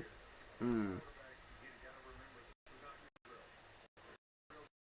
Even though you're throwing, this is how the receiver's trying to lay it up high and show everybody that they can go up and track it and still get those feet down. Uh. Oh, here's Nolan. See if he can cap off what's been an awesome day. Nice catch.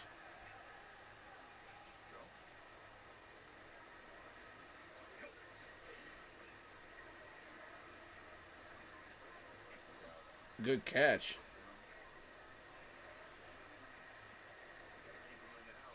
You gotta keep it in bounds, though. Gotta keep it in bounds. Oh, okay. Okay. That's too high.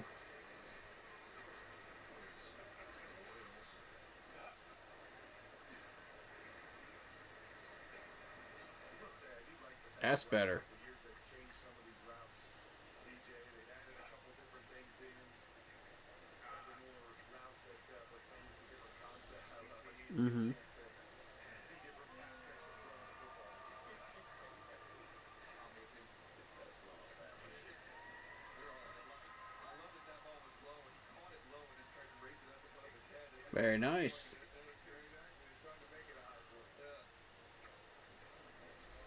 Ooh, nice spin. Okay, Wells. Show off then. I know for years, scouts didn't want it. Some real old school coaches would be rolling over if they knew that was happening right now, right? But recall a moment where it's been a distraction or a problem. It's all been additive for the fans coming here the last few years. So scouts have been known to complain, you know why they don't complain anymore? Because they opened up suites. Nice. Scouts have been fed. There it is. Right now, scouts are fed. We don't complain about anything. All right, so here's the final. That's it. And we'll see the flips. Careful. Stuck the landing.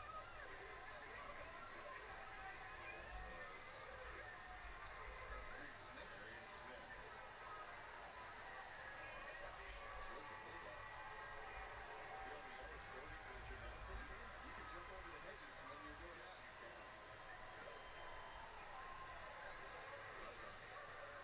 Congrats to the Brick Stuff Kurt. You be well, sir. All right, thanks, guys. Always good to be with you. Get things started, and we'll talk in a couple of months. Started. Well, yeah, I know you guys been doing it all week. I'm talking about starting my prep for draft. Let's get out. I know DJ is way behind that. I'm okay. For me to get started, I will see you guys in a couple of months where we can break down and figure out where all of these great talented players are going. Wasn't this the guy moments ago told the quarterback's not all about you? This drill's not about you. This is all about you guys. All right, cool. Set up for tomorrow for the offensive lineman. All right, that wraps it up.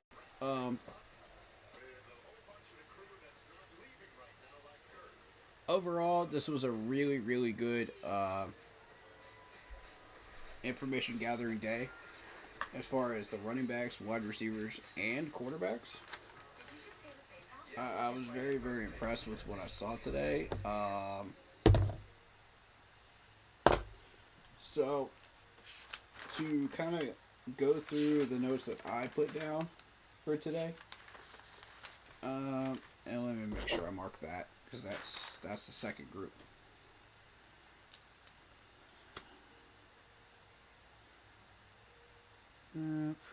Receivers. Okay.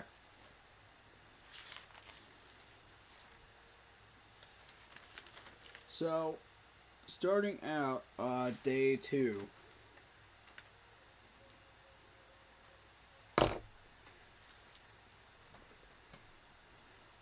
Overall, I was very impressed with Maxwell Harrison, but we're going into day 3 now.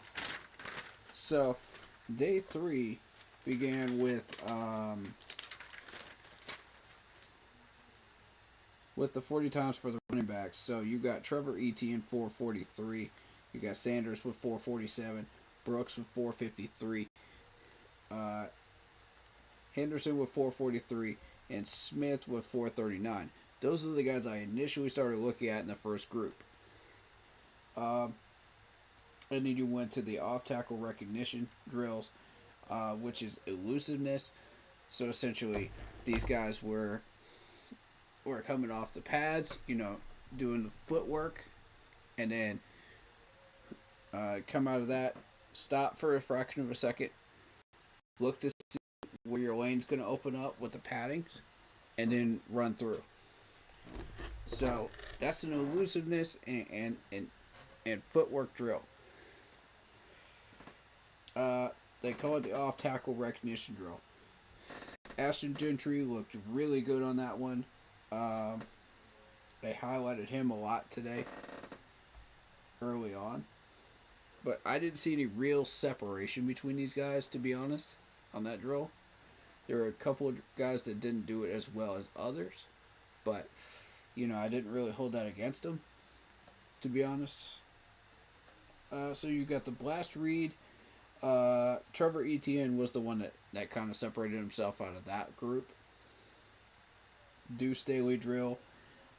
This is where things start to get real interesting as far as separation goes. You had a nice shift by Martinez there. I think it was Martinez. Let me double check that name. Let me double check that name real quick.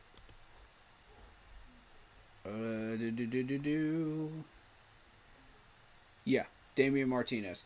Alright, so he shifted really well on that drill and was able to separate himself from that group. You had Devin Neal, who had a good drill there. Sampson did well there. Sanders did good too out of that group. So you go to the flat route. The flat route, no real separation because everybody can run the flat route, essentially. If you can't, you're in trouble in the NFL, to be fair. Because that's in every single playbook out there. No matter what playbook it is. Texas route. I saw Dylan drop the ball in the pivot drill there too. But no real separation from any of these guys. And the wheel routes. To wrap up that first group, Trevor did good, Martinez, Devin Neal, Dylan, Sanders all did really well with that, in my opinion. So, if I had to pick one that really separated themselves, I'd have to say Sanders. Sanders, possibly. Raheem Sanders. So that's that first group. And a handful of those guys I've been scouting for quite a while, for a month. And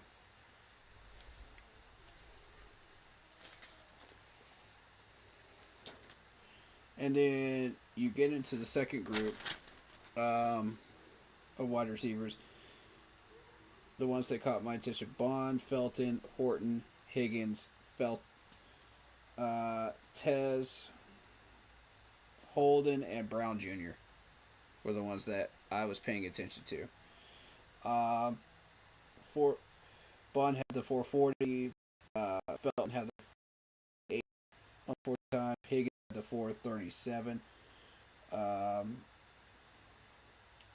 Tez had the 451. Holden with the 458. And Brown Jr. with the 444. But they think Horton is a 4-3 runner. That was the note I put down. And I would agree with that. Based on what I know about him. So you had the over-the-shoulder catches. Beck did really well with that, in my opinion. They finally got him involved. Gauntlet drill. Out of those, I really liked I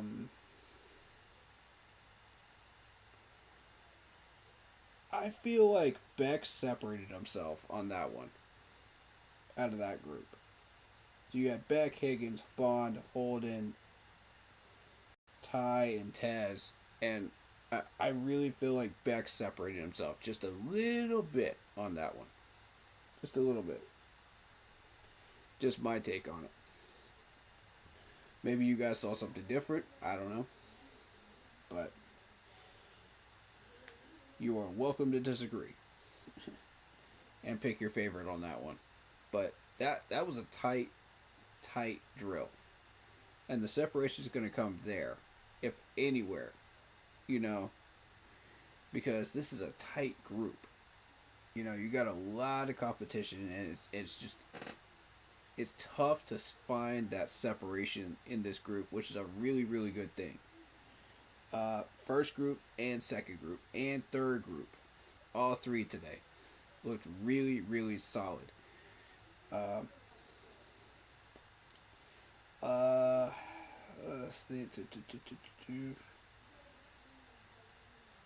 only one that I thought I saw have a slight issue there on the gauntlet drill is Holden.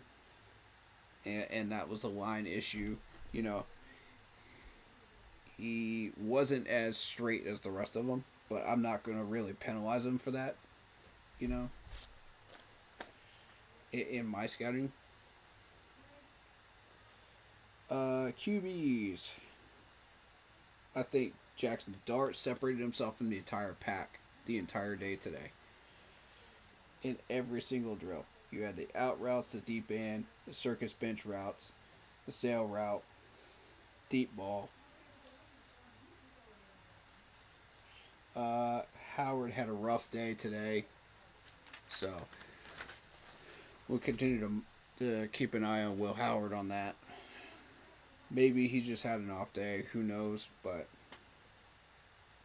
if that stays consistent, you know, through the practices, and we keep hearing stuff about bad days and practices and OTAs, this dude could become a potential bust. So be aware. Because it starts at the combine. And if you have a bad day at the combine and it continues to snowball, that's not a good thing. AR followed exactly what the scouts were saying last year. Anthony Richardson. And we called that out. And once he got drafted to the Colts knew exactly what they were drafting. They drafted the wide receiver to match him. And he still could not throw short and medium passes last year. So that's another one of those situations where you got to monitor it. And if you're one of those teams that's considered drafting somebody like that, pay very, very close attention in those OTAs. Because that's going to tell you everything you need to know. And those individual practices and workouts before they get drafted. OTAs come after. But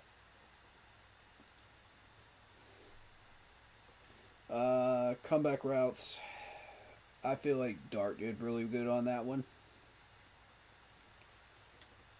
Gabriel had some trouble with that one, so did yours. But post corner routes, yours did okay on that.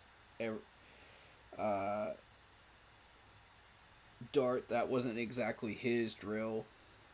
So you kind of want to keep an eye on that. So if you're running one of those types of routes with Dart in the future, pay attention to that. You know, maybe you might want to throw that ball somewhere else. You know, unless he can improve upon that. You know, in that much time, which that is always possible. You know, working with a quarterback coach and an offensive coordinator. So, just something to keep an eye on.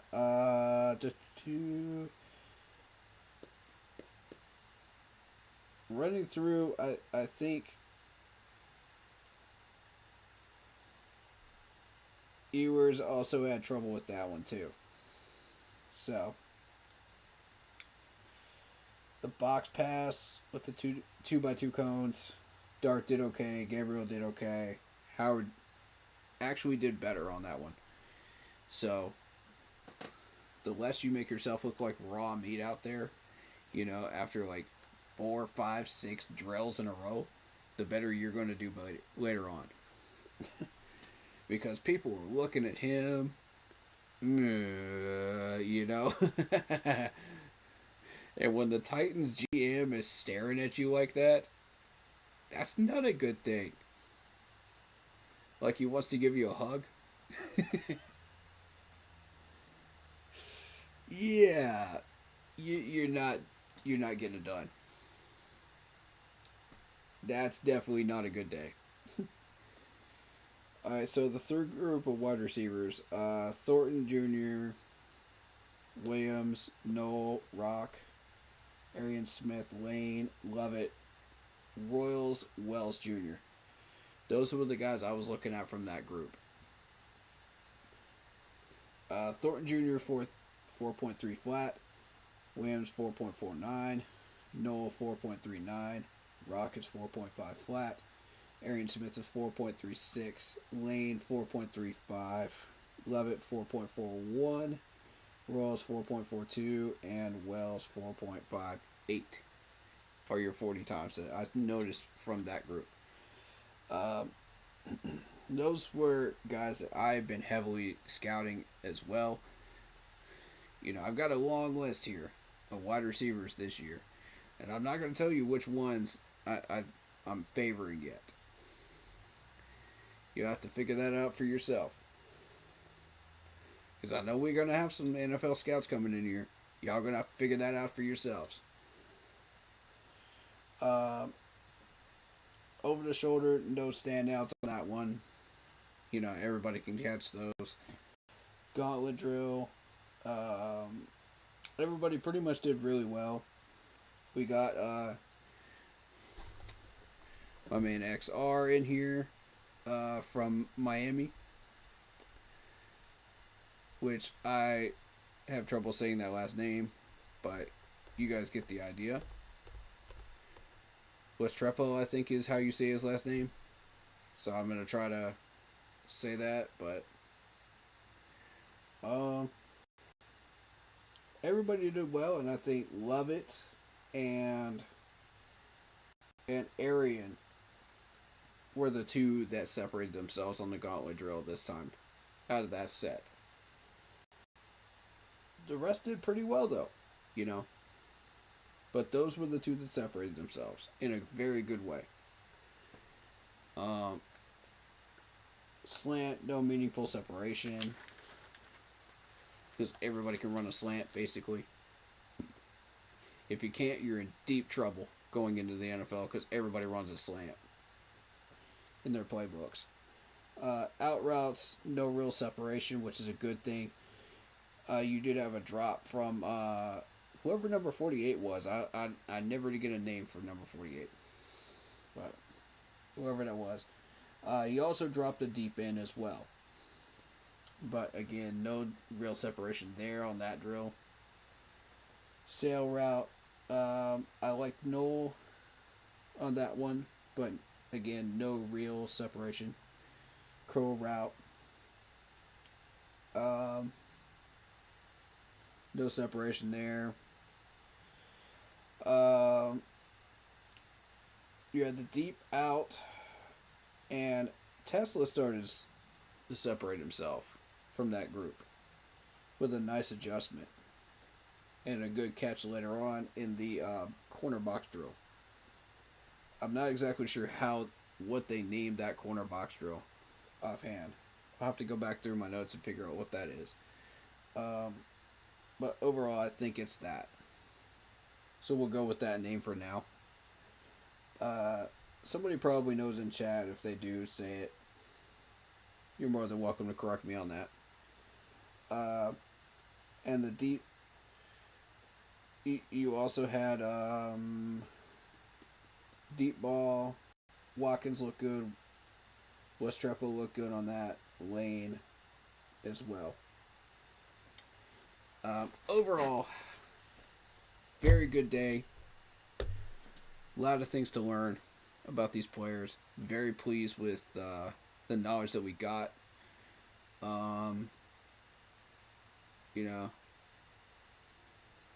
And again, a lot of people to scout today. So, we got through them.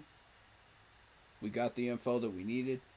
And we're going to put that into the mock drafting on Monday. So, looking forward to that. Monday night.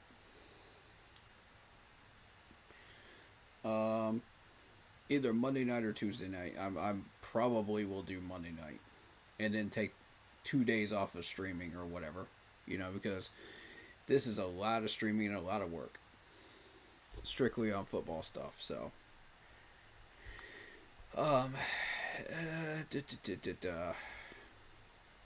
Plus I got some stuff outside of YouTube to take care of too. So, there's that too.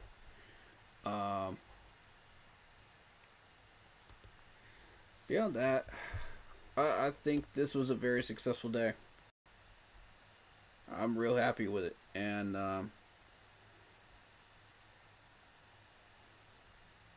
my team is going to review all this information, and we're going to go through it. We're going to pick our favorites. We're going to figure out what we want on our board with this information.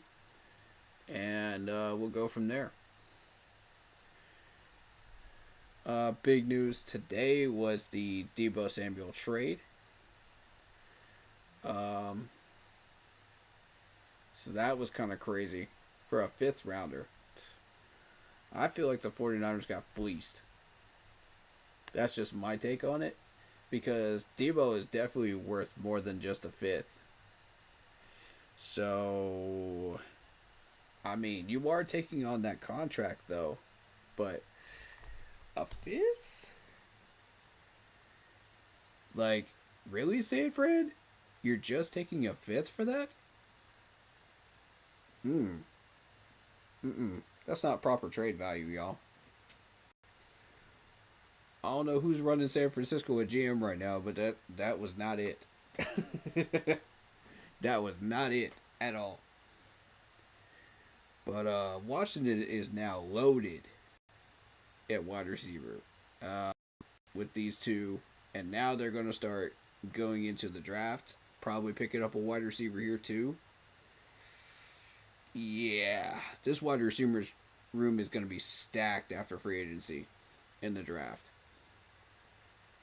It's going to be nasty looking. We better get some corners, that's all I know. Our corner room better be ready. So whoever we draft to replace Dane Jackson better be good quality. Because we got Washington on our schedule. This is not going to be a fun day, you know, when we face them again. They got a lot of weapons. And it's not going to be the same Washington team we faced last year. Because, yeah, you could shut down Terry McLaurin, but once you start dealing with Deebo as well, and you start dealing with whoever they get as in free agency, it gets dicey. So, not looking forward to that. I'm going to be real with you. But I feel like we have the weaponry to be able to deal with it, so it's just going to depend on Evero Ajaro. But we'll readdress that conversation when we get there, you know. But today it's worth talking about because it's a big, big move that attacks us on our schedule. So, that being said, any final thoughts from anybody in chat? What do y'all, any players y'all want to talk about real quick? Or address? Any questions you have? I'll give y'all a couple minutes, while I'm setting up to finish 30 p.m. And when I get set up and ready to go, because I've got prior arrangements at up until probably 1:15, 1:30. But if I'm a little late, it's okay. It's just offensive linemen. I'm not picky about that. I already know who I want to look at, and I can go back through, once they replay it on NFL Network and look at these guys, if I miss any drills or anything. So, plus I've got it on NFL Plus as well. So I'm not going to be missing anything. But we'll react to whatever, I don't catch, on those replays after the drills are completed.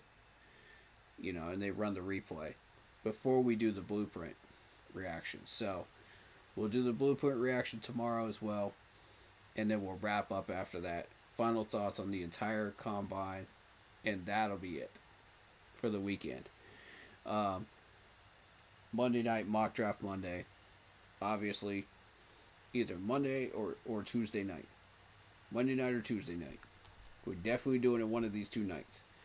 If I don't feel like doing it Monday night, we're doing it Tuesday night.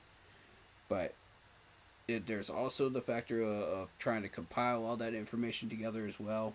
So it could end up being Tuesday night. There's a possibility, but we're going to try to make it happen on Monday night. But I don't want to stretch too many of these stream days in a row. You know what I mean? I got to have a day off after all this because that's a lot of information to process and I need rest. You know what I mean? So does my team here. So, we've been working in overdrive all weekend. For sure. But yeah, I want to thank you guys for coming out. Hit that like button, hit that sub button, hit that bell, select all, leave a comment if you feel like doing so. And don't forget to check out the Facebook group page. Keep pounding in all caps for in-game posts, polls, opinions, and reactions to NFL news, such as scheduling for the channel and for the Yahoo Sports app. Keep pounding Fantasy Football League via the Yahoo Sports app. And shout out to everybody in chat, Antonio and Donna B. Appreciate you for pulling up today. Appreciate all the new likes and subs. Appreciate all the new follows. Welcome to the Keep Pounding family. Much love to you. And much love to anybody fighting a good fight, man, when it comes to cancer or any of these other fights, man. Keep fighting, man. Keep pounding through it. We're right here with you, man. We're fighting with you. You're not alone. Much love to you. You can win this fight. Keep pounding through it, man. So, and if you feel like doing so, throw some black and blue hearts in the comment section, man, after this live stream. Show them some love. All the people fighting for this stuff, fighting through depression, pain, whatever it might be, man.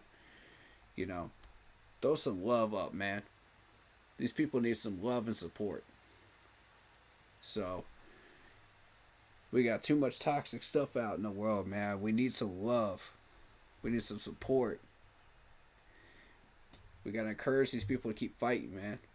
This is bigger than anything we're doing right now, and this is the most important function of this channel. Is to encourage and help each other because we're a family. Remember that. Always. Our hearts are with you. Keep pounding through it. All right? I wanted to make sure to take the time to do that. And that we're praying for you as well. If you're a praying person, we are praying for you. If not, We wish you good vibes. We wish you good energy. Keep fighting that good fight.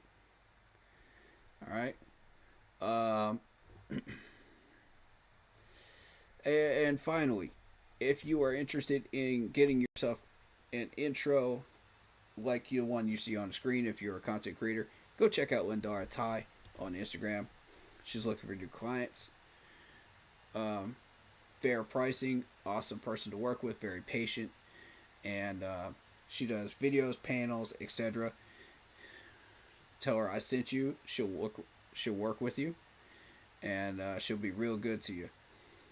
So that's Ty, T-A-I Lindara, Lindara, in the search bar when you go and look for that on Instagram. Alright, tell her I sent you. Alright, we're done here with day 3. Appreciate y'all for all the hard work y'all put in with us, man. Just sticking it out, watching it with us, man. We love you. We love all of you. Whether you're watching on VOD, whether you're watching it on live. Appreciate you so much, man. Me and the team go through a lot of work to get this weekend, figured out and go through all this info. So it's a lot. It's a lot of work. So we appreciate it, man. That's love and loyalty right there, man. We appreciate that very, very much. But yeah, we'll catch y'all tomorrow about 1:30, 1:45 at the latest, because of my prior arrangements at the time. Tomorrow, but yeah, we'll get this thing rolling, man. We'll get it rolling. Excited to wrap up this weekend with some positive stuff, man. We back at it again, y'all know. We back at it again with another live stream. Hey, day 3. Make sure to stay happy, healthy, and well. And as always, keep pounding. I'll see you guys tomorrow. Peace.